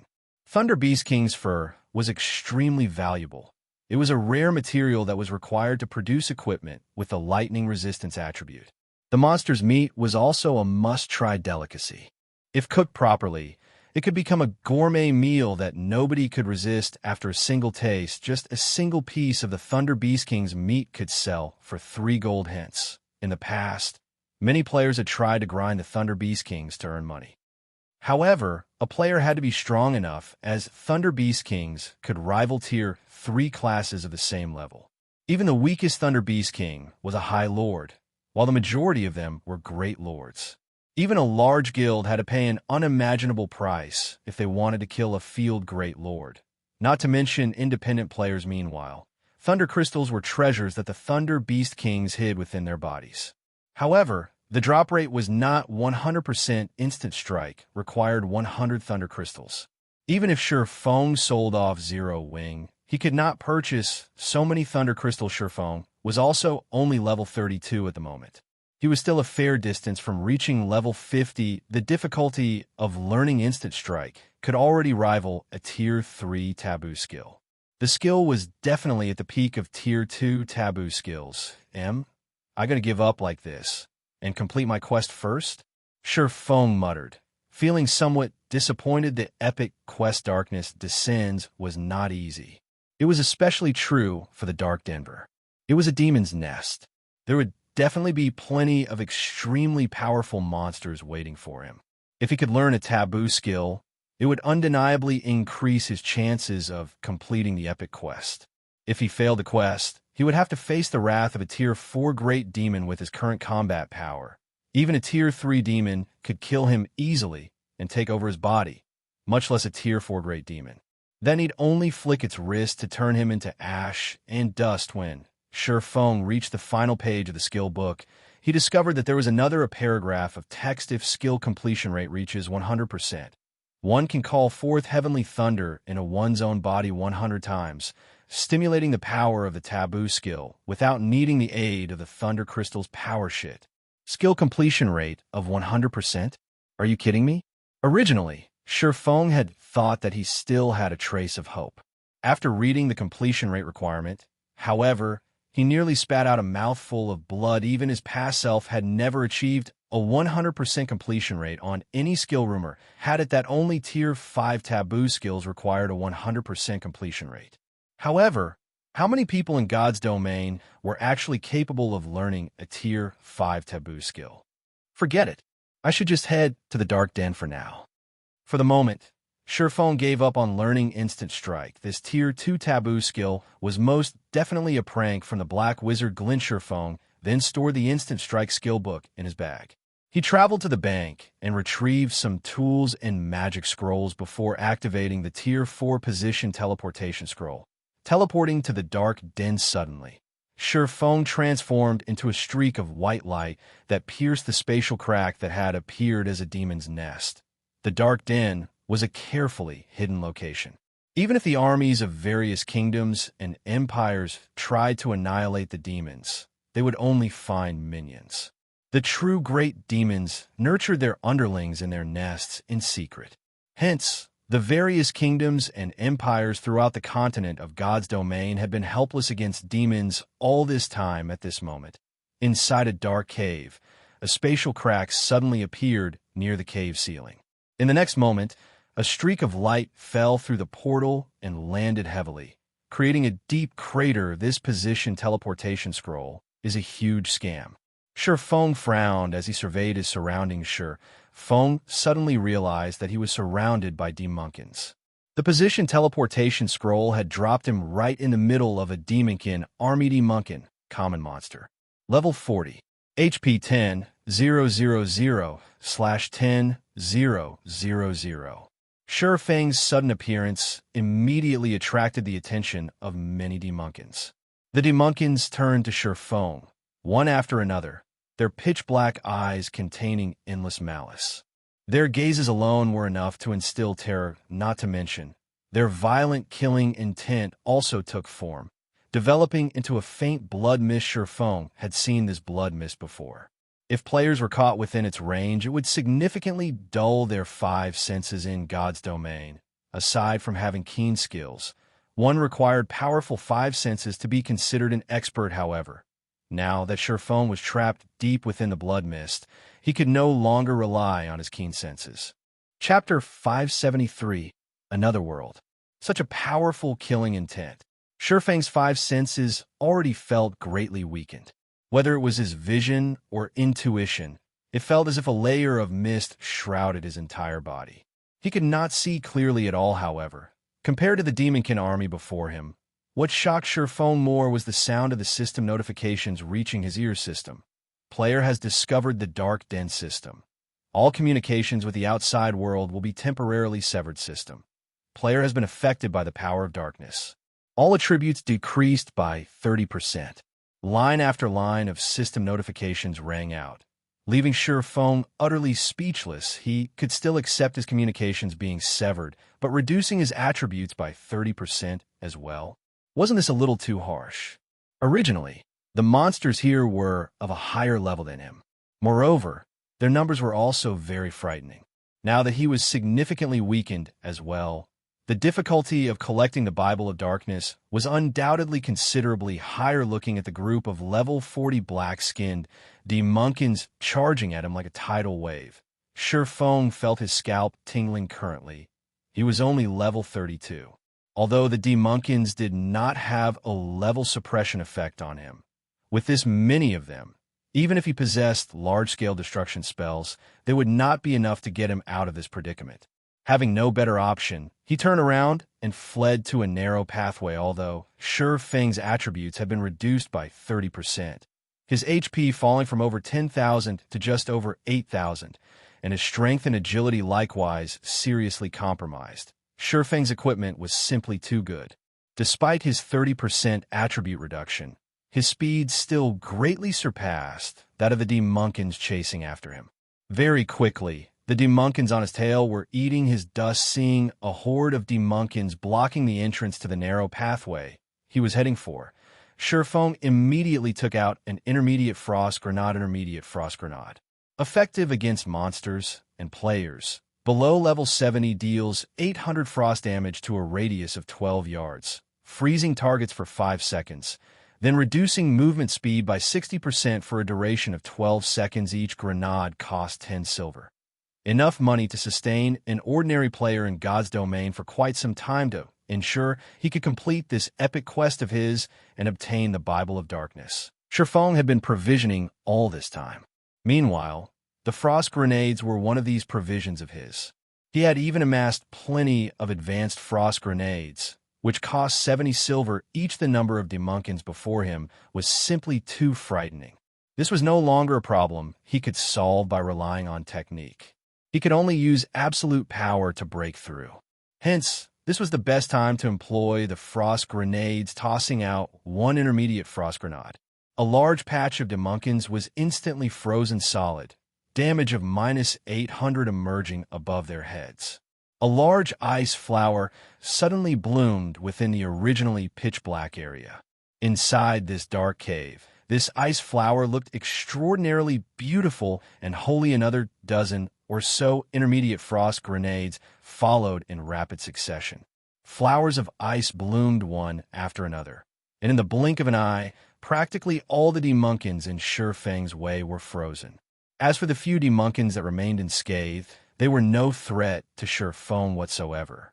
After a few evasive maneuvers, he was already past the Demonkins' blockade. He then leaped into the narrow pathway. However, the instant Shurfeng set foot in the narrow pathway, he suddenly felt death looming over him. He hurriedly activated the aura of Earth's activatable skill, Absolute Defense, becoming immune to all damage for 5 seconds. This could be considered Shurfeng's most powerful life-saving skill. The instant the divine golden aura wrapped around Shurfeng's body, a clangor resounded throughout the cave. Countless black threads had struck at Shurfeng's body. These black threads were extremely thin. In the darkness of the cave, they were practically invisible to the naked eye. If Shurfeng's intuition had not warned him of imminent death, These countless black threads might have devoured him already. It's actually a trap. This dark den really isn't giving me any chances.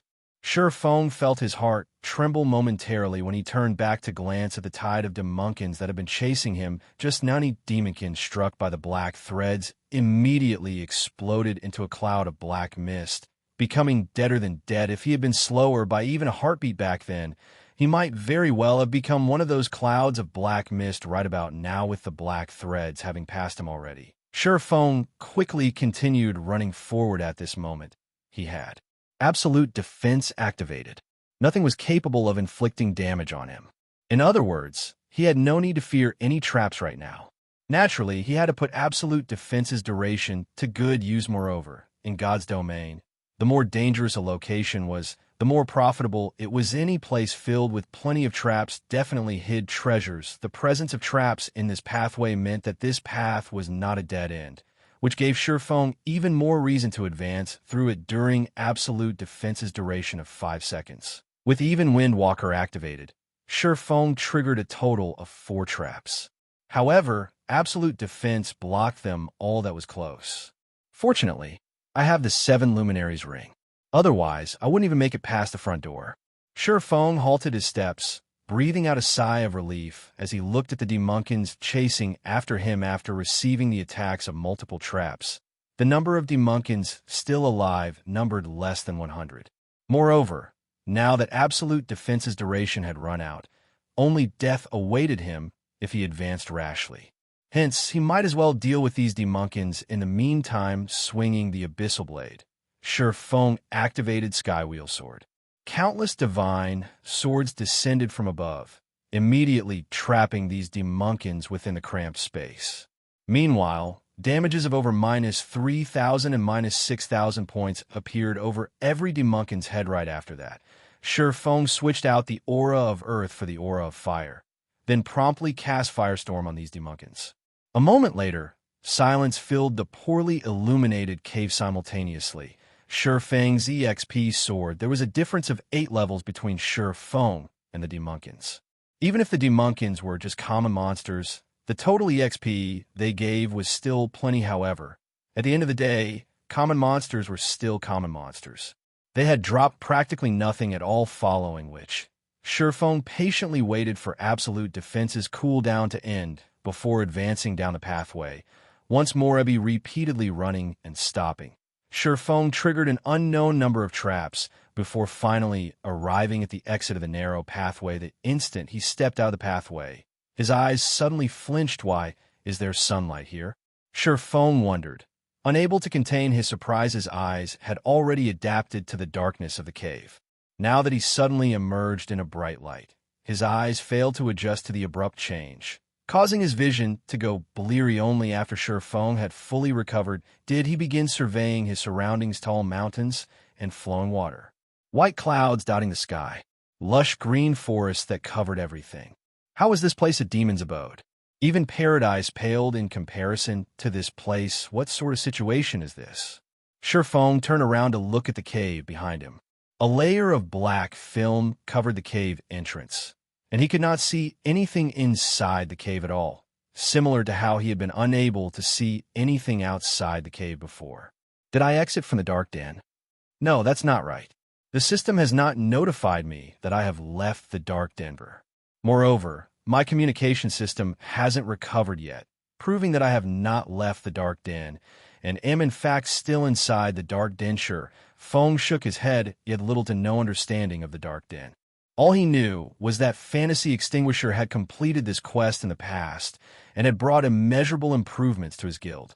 Fantasy Extinguisher had never mentioned anything about the Dark Den itself to outsiders, so Feng naturally remained ignorant. Just as Feng was sitting quietly by the cliff outside the cave, the sound of an explosion came from below the cliff. This should be an elementalist flame spell.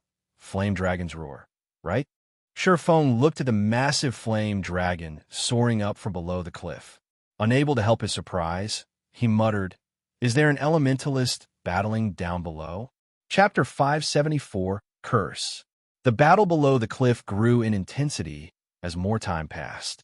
Aside from the booming of violent elemental mana, There were also thundering roars and the constant clash of metal reverberating in the canyon. That's one intense battle. Seeing the trees being shattered and felled one after another, Surefong could not help but take a closer look at the ongoing battle in the forested canyon. Surefong could see a massive shadow moving through the trees. This shadow left a trail of destruction everywhere it passed. Such a powerful monster. Judging from its strength, which allows it to sweep away all obstacles in its path, it should not be any weaker than a chieftain. Surefong then jumped off the cliff to take a closer look at the situation below. He had come to the dark den to complete his epic quest. This sudden battle before him might very well have some relation to the quest. Naturally, he had to go check it out. If an ordinary player were to jump down from a cliff that was over 100 meters tall, they would die the instant they landed. However, Surefong did not mind. When he was about 20 meters above the ground, he activated gravity liberation, his body suddenly becoming as light as a feather. Due to the immense air resistance, Surefang's descent decelerated sharply, so he landed safely the instant Surefang's feet touched the green grass. He activated omniscient eyes, allowing him to perceive every movement within a radius of 100 yards. With this, he would be able to react immediately at the first sign of danger. This was a habit he had picked up from his many years of adventuring. When dealing with the unknown, caution had the top priority. Moreover, he was currently in the dark den, a nest of demons. He needed to be even more cautious. Meanwhile, the battle happening a distance away continued to intensify, so much so that even the ground was shaking right now. When Surefong arrived at the battlefield, he discovered a giant black serpent over 50 meters in length swinging its tail around. With a single sweep, the serpent easily sliced apart a tree over 1 meter in diameter, leaving the surface of the cut as smooth as a mirror. With another casual swipe of its tail, the serpent split the ground, opening a deep gorge. Every one of the serpent's actions was capable of causing massive changes to its surroundings. Dark magic serpent. Dark creature. Chieftain rank. Level 42. HP 800 000/800 000. Meanwhile, fighting against the dark magic serpent was a party of 6 players. Moreover, the players in this party were extremely powerful, with the average level of the party being level 29. Even in Zero Wing, only Blackie had reached this level. A level 29 shield warrior currently stood at the forefront, fending off the serpent's attacks, while 2 mages and a ranger bombarded the chieftain with a relentless stream of attacks. A druid and a cleric standing at the rear line were also continuously healing the shield warrior for a time. The battle remained at a stalemate. Turn wrist. Be careful. It's using vicious venom. Hurriedly reminded the ranger standing at the rear line when he saw the serpent's belly expanding. Relax. The shield warrior named Iron Wrist laughed, and instead of preparing to dodge, he took the initiative to charge at the dark magic serpent. The dark magic serpent opened its mouth and began spewing black mist into its surroundings. All vegetation that came into contact with this black mist immediately withered and turned into ashen the next moment. The shield warrior rushing forward used shield bash on the serpent's abdomen, interrupting its skill and putting an end to the stream of black mist coming out of the monster's mouth. The black mist surrounding the chieftain began thinning out right away. However, the shield warrior was also poisoned as a result of his frontal assault, the skin all over his body turning pitch black. His HP started decreasing rapidly, losing 3,000 HP with each passing second. In the blink of an eye, the shield warrior's HP hit a critical level. Fortunately, the cleric of the party had long since been prepared for this situation. He quickly cast Detoxify on his companion, cleansing the serpent's venom just as it was about to deal damage for the 3rd time. Meanwhile, the druid beside the cleric had also promptly cast Life Restoration, healing the shield warrior for over 2,000 HP, followed by a hot effect that recovered more than 300 HP every second, pulling the shield warrior out of death's grip. Meanwhile, angered at the interruption of its skill, the dark magic serpent swept its tail at the shield warrior. At this time, a golden arrow shot towards the serpent's tail. The instant the golden arrow collided with the serpent's tail, it transformed into numerous chains that tied the serpent to the ground. However, the dark magic serpent's strength was too powerful. In the blink of an eye, it shattered the chains binding it and resumed its attack on the shield warrior. At this moment, the elementalist of the party used Ice Wall, creating a wall of ice between the serpent's tail and the shield warrior. When the serpent's tail collided with the ice wall, its speed fell drastically. As a result, the shield warrior managed to dodge the chieftain's attack effortlessly. The entire process was like flowing water. The members of the party were perfectly attuned to one another despite the dark magic serpent having the advantage in levels. This party of 6 was toying with its such amazing coordination. Surephone could not help but praise. Just who are these people? The dark magic serpent was a level 42 chieftain. Even a guild's elite team would do their best to avoid such a monster. Yet right now, a party of independent players was fighting it handily. However, the thing that shocked Surephone the most right now was the fact that there were actually other players in the Dark Den as well. The Dark Den was very mysterious and well hidden. He had arrived in this place only after using a tier 4 magic scroll. Meanwhile, these players before him had actually managed to find their way here. It was simply inconceivable at this moment. Surephone could not help but wish he could rush forward and question these people right away. If they truly had some other method to get to this place, he could then bring some helpers to help him complete his epic quest.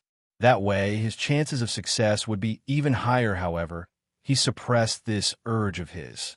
Instead, he remained hidden in the forest as he quietly observed this party of players. There were many incidents of players plundering other players in God's domain. Currently, this party was still in the thick of battle against the dark magic serpent. His making an appearance right now, without any warning, was highly likely to lead to misunderstandings.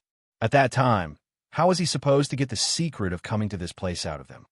Time passed. Little by little, the dark magic serpent's HP continuously decreased, and soon enough, its HP fell to 30% SSS. The dark magic serpent suddenly hissed loudly, its entire body exuding black mist. Very quickly, this mist then wrapped around the chieftain's body and transformed into pitch-black scales. Under the bright sunshine, the scales released a blinding black light. Chieftain-ranked monsters normally entered a berserk state when their HP fell below a certain level. Currently, the dark magic serpent's HP had dropped to 30%, which just so happened to trigger the condition for going berserk after the pitch-black scales were fully formed. The dark magic serpent was like an iron serpent. Not only had its defense and magic resistance improved significantly, but even its strength had also increased by at least 30%. Right now, its every attack shook the earth. However, the party of 6 had long since been prepared for this situation. The cursemancer of the party immediately began tracing a large number of runes in the air, while chanting verse after verse of incantations. The density of the surrounding elemental mana had also started rising sharply. Amazing. That cursemancer has actually learned the tier 1 curse skill, Darkstorm. Surephone could not help his surprise when he saw the runes drawn out by that cursemancer. It's no wonder they dared to challenge a level 42 chieftain. In God's domain, physical taboo skills and magical curses were both skills that allowed players to combat enemies of a higher tier. However, curses were much harder to learn compared to taboo skills, since curses were much more powerful. The instant the cursemancer was done chanting the final verse of his incantation, the space surrounding the battlefield suddenly went silent as countless black blades of wind appeared surrounding the dark magic serpent.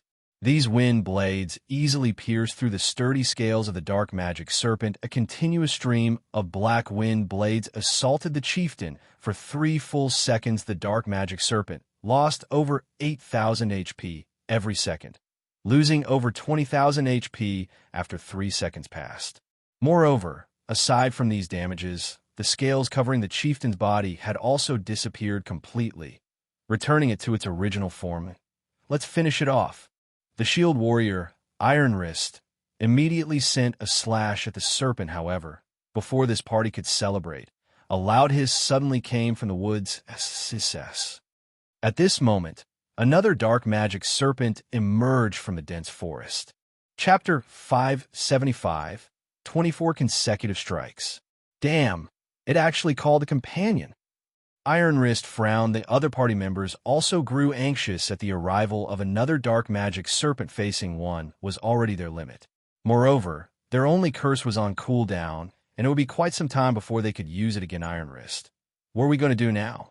The cleric at the rear line asked hurriedly. Iron Wrist looked at the dark magic serpent that they had injured heavily, before turning to look at the newly arrived chieftain that was rapidly slithering towards them. Gritting his teeth, he said, "Let's retreat." Although the heavily injured dark magic serpent only had 30% of its HP remaining, they would still need quite some time to kill it. Meanwhile, the dark magic serpent was unlike other chieftains. It was a chieftain that possessed a potent venom when fighting against a dark magic serpent. If one failed to interrupt the chieftain's vicious venom skill in time, even a team of 100 players would die. If their party was fighting just one of these serpents, they could still manage to interrupt its skill. However, going up against two at the same time was impossible since their party did not have a second person capable of interrupting the other dark magic serpent's vicious venom. As long as the venomous mist of the skill spreads, only death awaited them. Hence, their only option right now was to retreat. When the others heard Iron Wrist's command, they immediately withdrew without hesitation. Unfortunately, although Iron Wrist and the others had made the correct decision in this situation, the heavily injured dark magic serpent had no intentions of letting them go. Widening its mouth, it shot jets of venom at Iron Wrist and his teammate. A short moment later, the other dark magic serpent caught up with the party, circled around to their rear, and used its tail swipe skill at the party's cleric and druid. Damn. Iron Wrist's complexion sank. Although he wanted to go save the two healers, the distance to them prevented him from doing so. Moreover, the dark magic serpent in front of him was also bombarding him with venom attacks. Not to mention saving others, he was having a tough time just trying to avoid being hit himself. "Leave us." The cleric named Off Fire shouted. He could not help squeezing his eyes shut when he saw the serpent's tail swiping at him against a level 42 chieftain like the dark magic serpent. Even their party shield warrior, Iron Wrist, could only survive 2 direct hits. As for cloth armor classes like them, the chieftain would need only 1 hit to end their lives. Boom. The earth shattered, huh? Why am I still alive? Despite waiting for a long time, Off Fire did not feel any pain from the impact of the serpent's tail. He then cracked open his eyes, taking a peek at the dark magic serpent. Immediately, a dumbfounded expression appeared on his face. How was this possible? At this moment, whether it was Off Fire or his fellow party members, all of them had their mouths hanging wide open. Standing before Off Fire right now was a person. Meanwhile, this person had actually blocked the dark magic serpent's attack using just 1 hand without so much as taking half a step back. Only, due to the immense force contained within the serpent's tail, the ground beneath this person's feet had shattered. A player had actually managed to overwhelm a level 42 chieftain. This scene was as if someone had stopped a moving truck using a single hand. How could it not be shocking? However, what the party of 6 did not know was that the reason Feng was able to block a level 42 chieftain's attack with just a single hand was entirely due to his activation of Heavenly Dragon's power, which doubled his strength. Otherwise, even Feng, with his exaggerated attributes, would not be able to receive the dark magic serpent's attack. Safely. You guys deal with the injured dark magic serpent. Leave this one to me, Feng said directly in response. Off Fire and the others absent-mindedly nodded their heads. It was as if Feng was currently their party's leader. After saying so, Feng immediately jumped up to the space above the serpent's head. Raising the abyssal blade, he activated Thunder Flame Explosion. The power of lightning wrapped around the abyssal blade as the magic weapon landed on the dark magic serpent's head. Boom. Lightning and flames instantly washed over the dark magic serpent. Even though the chieftain possessed very high defense and magic resistance, it still suffered over -6,000 damage from the attack. Who is this person? Is it really possible for a player to be that strong? Off Fire's jaw fell when he saw the damage Feng had dealt their party could be considered a top-tier party already. Yet the highest damage their party could deal a dark magic serpent in a single instance was just slightly over -1,000. Meanwhile, Feng had managed to deal over -6,000 damage in just a single attack. His damage output alone was already more than double that of their entire party. The dark magic serpent constantly let out anguish cries as it was bathed in the power of lightning and fire. It glared at Shurfeng with its chilling eyes. However, although it wished to devour Shurfeng, it was powerless to do soother than dealing massive amounts of damage. The Tier 1 Thunderflame explosion also had a fainted and speed reduction effect. Although the fainted effect was not particularly effective against the dark magic serpent, the speed reduction effect was highly effective. The serpent's movement speed and attack speed instantly fell to only 1/6 of its original, its movements becoming extremely sluggish only when Shurfeng had already landed back on the ground. Did the dark magic serpent's jaw, that was capable of swallowing a small car whole, begin descending toward Shurfeng, smiling. Shurfeng shifted his footwork slightly, easily dodging the dark magic serpent's attempt to devour him. Turning his body, he followed up with a slash to the chieftain's mouth. The instant he struck the serpent, it went flying, and its head smashed heavily into a tree. As the tree swayed wildly, damage of over -2,000 points appeared above the serpent's head. Such a high defense. It's even higher than an ordinary lord's. Just what kind of monster is this? Shurfeng clicked his tongue slightly. He had activated not only Dragon's power, but also the aura of fire, which increased his damage by 40%. With his current equipment and attributes, his normal attacks should still be able to deal over -3,000 damage, even if he was up against a level 40 lord. However, when it came to the dark magic serpent, his attack only dealt more than -2,000 damage. To the level 42 chieftain, which possessed 800,000 HP, that amount of damage was practically negligible. Just its battle recovery alone could regenerate 1% of its HP every 5 seconds. That was 8,000 HP every 5 seconds. Should he encounter this dark magic serpent without Dragon's power, he would most likely have no choice but to flee on the other side. Iron Wrist and the others had begun luring the heavily injured dark magic serpent away from Shurfeng. If the two dark magic serpents used vicious venom simultaneously, even a 1,000-strong army would have to say their prayers, seeing that Iron Wrist and the others had distanced themselves from him. Shurfeng now activated 9 Dragon's Slash and Phantom Kill. At the same time, he had also had his doppelganger activate its ultimate move, Blade Liberation, increasing its strength and agility by 80%. With two of them attacking the chieftain together, the battle became much more efficient. Although the doppelganger's strength was not comparable to the original, it surpassed Shurfeng in terms of speed. Taking hold of the dark magic serpent's aggro, the doppelganger kited the chieftain effortlessly. Meanwhile, Shurfeng himself attacked the chieftain madly from behind. Chop, Thundering Flash, Earth Splitter. Finally, both original and doppelganger used flame burst simultaneously. Every single one of their attacks dealt over -10,000 damage and over -20,000 damage if their attacks triggered a critical hit. Out of the 24 consecutive hits, over half achieved a critical hit. In the blink of an eye, the dark magic serpent's remaining 50% HP zeroed out. The chieftain did not even get the chance to use Berserk. The dark magic serpent's death also allowed Shurfeng's EXP to soar in addition to the difference of 10 levels. The EXP a field chieftain provided was also very generous. Aside from contributing a huge sum of EXP, the dark magic serpent dropped 7 items. Only 7 items dropped even after I activated Divine Providence? Isn't this dark magic serpent a little too miserly?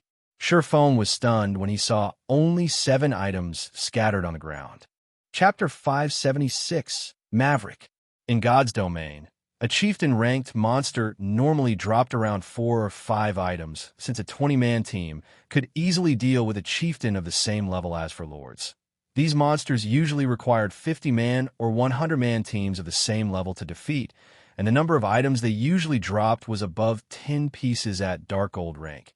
Icarus's heart possessed 14 luck. Moreover, Divine Providence gave an additional 32 luck when activated in total. Shurfeng could raise his luck up to 46 points. With so much luck, Shurfeng had a high chance of triggering a jackpot, even if he were to kill a lord, not to mention a chieftain. Yet, the dark magic serpent had only dropped 7 items. Moreover, all 7 of these items were very ordinary usually, players would have a tiny chance of obtaining fine gold equipment from field chieftains. However, among the 7 items Shurfeng obtained, there was no fine gold equipment at all. There were only 2 pieces of mysterious iron equipment and 2 pieces of secret silver equipment. All 4 were level 40 equipment. As for the remaining drops, there were 3 gray crystals. Taking a look at the crystals, information showed that all 3 were common items. What is going on here? Shurfeng was astonished when he saw the items the dark magic serpent dropped. Despite his having such high luck, the chieftain dropped only such low-quality items. It was practically the lowest possible drop one could get from a chieftain. Shurfeng then shook his head, dispelling his thoughts as he quickly stored the drops. Whatever. Best to take a look at the situation on other side for now. Although the drops he obtained were unsightly, Shurfeng felt that it was somewhat reasonable after giving the matter some thought. The higher the level 1 reached in God's domain, the more difficult it was to obtain good equipment when players reached level 40. The difficulty of obtaining level 40 secret silver equipment was no less than the difficulty of obtaining level 30 fine gold equipment at level 30, while Shurfeng was hurrying over to Iron Wrist's side of the battlefield. The fight there had yet to end. Currently, the dark magic serpent still had 10% of its HP remaining. However, Iron Wrist and the others are not doing too well right now. Due to the unexpected ambush earlier, the party's mages and healers had depleted themselves considerably. Now that they resumed their conquest of the heavily injured dark magic serpent, they found the battle extremely taxing. Hence, even after fighting for so long, they had managed to take away only 20% of the dark magic serpent's HP. Everyone, keep it up. It has only 10% of its HP left. We should hurry up and finish off this dark magic serpent, so that we could go help on the other side, Iron Wrist said as he blocked the chieftain's tail swipe using his shield. Everyone nodded in agreement, and they began using everything they had. The 2 mages each took out a Tier 1 magic scroll and started chanting. Tier 1 magic scrolls were life-saving items. Although the scrolls only contained Tier 1 skills, the might of the skills was much more than that of any ordinary Tier 1 skill. Most importantly, these Tier 1 magic scrolls did not require any mana to use. The ranger had also taken out 20 special arrows. These special arrows were consumable items. Although they were not as expensive as a Tier 1 magic scroll, the combined value of 20 special arrows was no less than that of 3 Tier 1 magic scrolls. The spells contained in the Tier 1 magic scrolls bombarded the dark magic serpent one after another, each dealing over -3,000 or -4,000 damage. 3 or 4 times more damage than what the mage's own Tier 1 spells were capable of. The 2 mages' bombardment instantly reaped over 20,000 HP from the chieftain. Meanwhile, every one of the special arrows the ranger shot dealt around -1,500 damage to the serpent. After firing all 20 arrows, the ranger inflicted a total of -30,000 plus damage to the chieftain in the blink of an eye. The dark magic serpent's HP fell to a critical level. The chieftain constantly let out anguished shrieks as the spells and arrows visited numerous terrible wounds on its body. Die.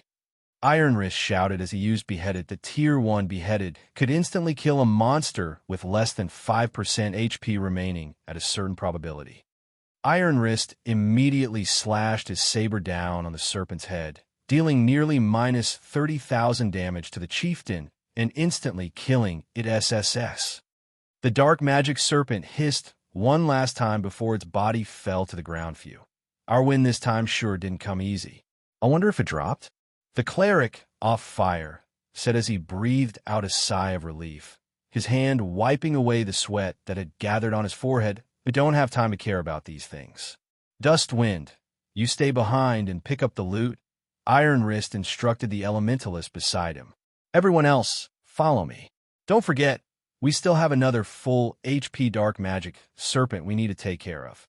Without anybody to detoxify him, that person won't be able to last too long. Although they had seen how powerful Shurfeng was, the dark magic serpent was no ordinary monster.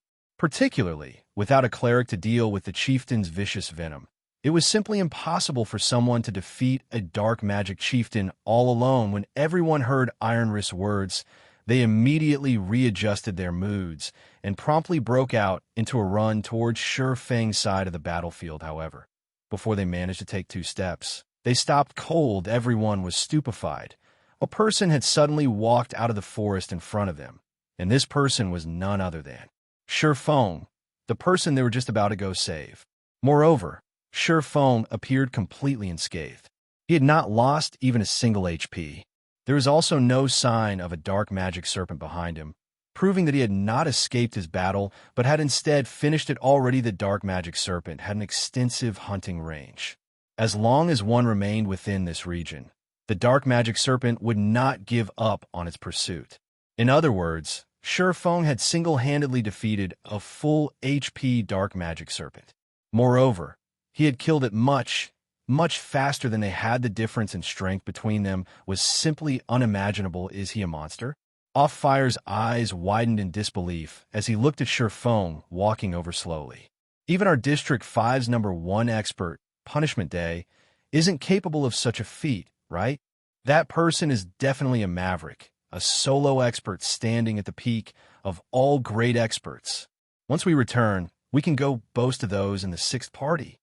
Dustwind, the level 28 elementalist, exclaimed, his gaze filled with reverence as he looked at Shi Feng. Enough fooling around. Stay serious. That person is our 7th party savior, Iron Wrist said. In fact, just like his companions, Iron Wrist, too, was inwardly shocked by Shi Feng. It was definitely an honor to be able to become acquainted with such a solo expert out in the fields. While Iron Wrist and the others were happily chatting together, Shi Feng, who had overheard their conversation, grew confused. District 5?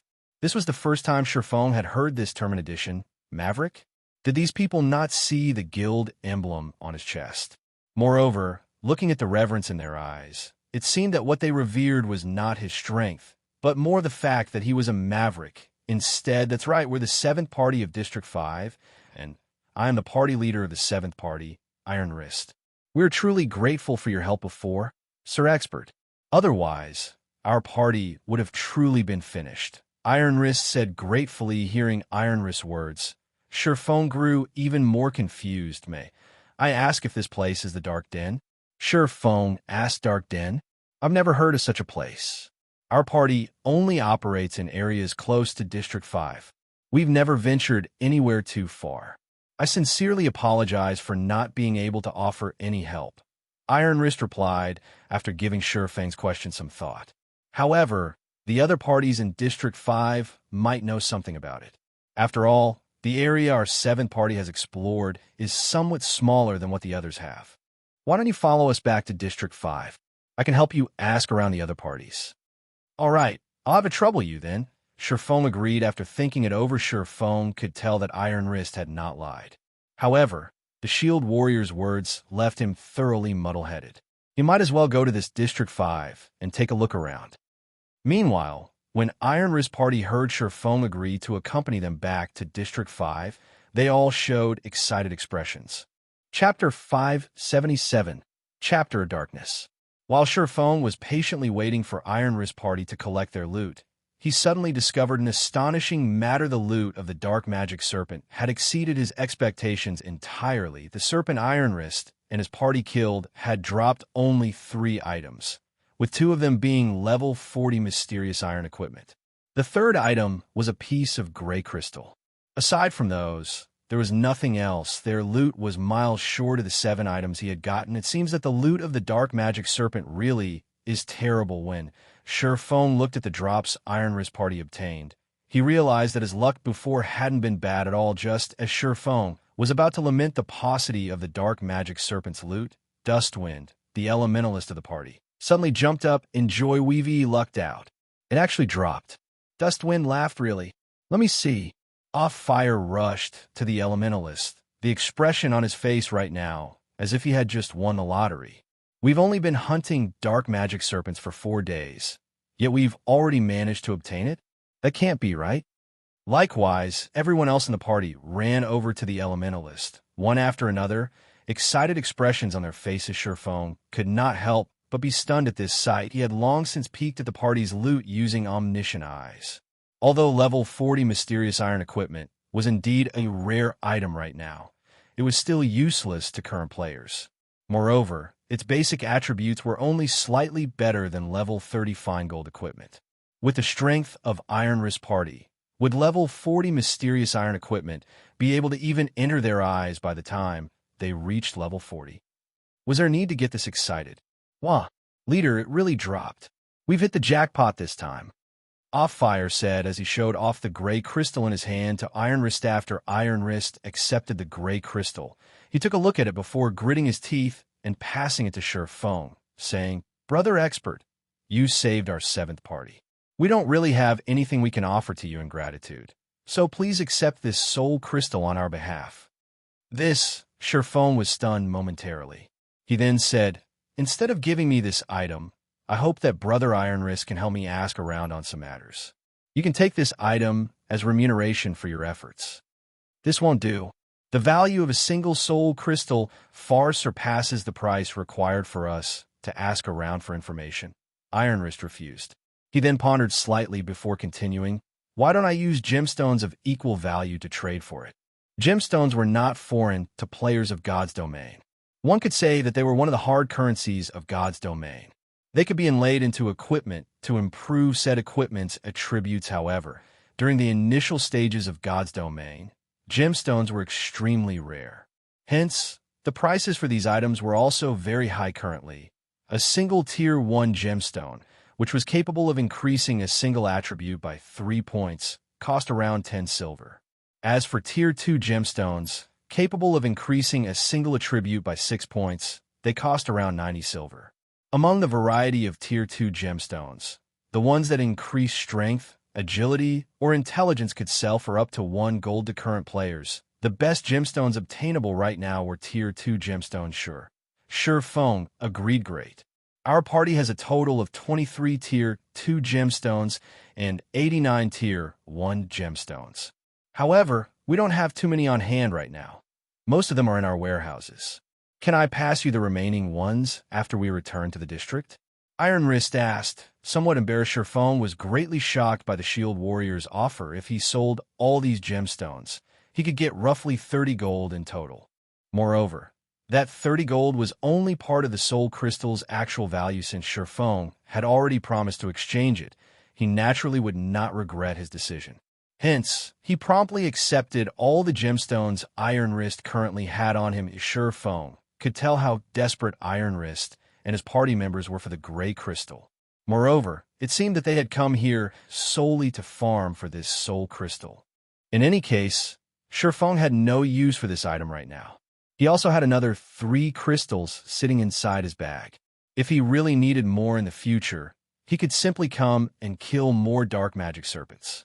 With divine providence, he could easily obtain plenty of soul crystals, following which Sure Feng accompanied Iron Wrist and the others back to District 5. To put it simply, District 5 was an area enclosed within a gigantic magic array.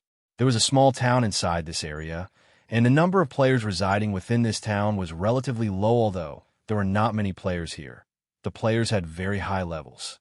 Every one of them was level 26 or above. They were higher leveled than even the elite players of guilds. Moreover, the equipment these players wore were of very high quality, with the weakest being mysterious iron equipment and the majority being secret silver equipment. Only the elite members of Zero Wing could possibly compare to these ordinary players. Why aren't there any NPCs guards here? Sure Feng could not help but ask. After surveying the streets for a while, he had not seen any NPC guards whatsoever. NPC guards were normally used to maintain town security and to prevent fights between players. Not having any NPC guards was not good news to ordinary players. NPC guards? What's that? Iron Wrist asked curiously. NPCs meant to maintain the security of the town and prevent players from trying to kill each other. Sure Feng replied, surprised District 5 doesn't have such NPCs, as we're inside a safe zone. Within the safe zone, no player can attack anyone. Hence, town security is very high. Moreover, our District 5 is very powerful. We've accumulated enough soul crystals to even establish a new training facility already. On the other hand, District 6 and 7 are only able to defend themselves against monster assaults. Iron Wrist proudly explained to IC. Feng nodded. He more or less understood what was going on now. God's Domain was an extremely mysterious game. The main god system was also constantly expanding God's Domain itself depending on the region a player resided in. The gameplay they experienced would indeed be somewhat different. Feng had encountered such situations a few times in the past. Only, he had not expected the gameplay here to be this different from where he came from. It felt as if the players here were playing a city-building game, protecting and developing the cities they belonged to. This was just like how a guild would establish their own town or city. However, there was yet to be a single guild capable of constructing their own city soon. Iron Wrist and his party set out to help Feng gather information related to the Dark Denver. Meanwhile, Feng himself went to a bar to collect information about this place. Did you hear? Our few districts have recently joined forces and are preparing to go on a crusade against Gloomy Valley. The crusading army is currently recruiting members as well. As long as we can get rid of the Great Lord Noya inside Gloomy Valley, we will be able to open up new maps. A Guardian Knight inside the bar said to his companions after taking a sip of red wine. I heard that the top 10 parties of our District 5 can join the crusading army directly. Unfortunately, my party is ranked more than 50, and we'll have to pass a test if we want to join the coalition. An assassin said with disappointment. That's right. As long as we can defeat the Great Lord, we will be able to obtain the Chapter of Darkness, at which point the monster assaults will become much easier to handle. For a time, everyone inside the bar discussed matters related to Gloomy Valley Chapter of Darkness. Feng suddenly thought about the Bible of Darkness when he heard about the Chapter of Darkness. Is there some sort of connection between the two? His quest required him to obtain the Bible of Darkness. However, he had no clue as to how he should go about doing so. Meanwhile, the Chapter of Darkness could possibly be an important clue. It seems I'll have to make a trip to Gloomy Valley myself. Feng quietly muttered.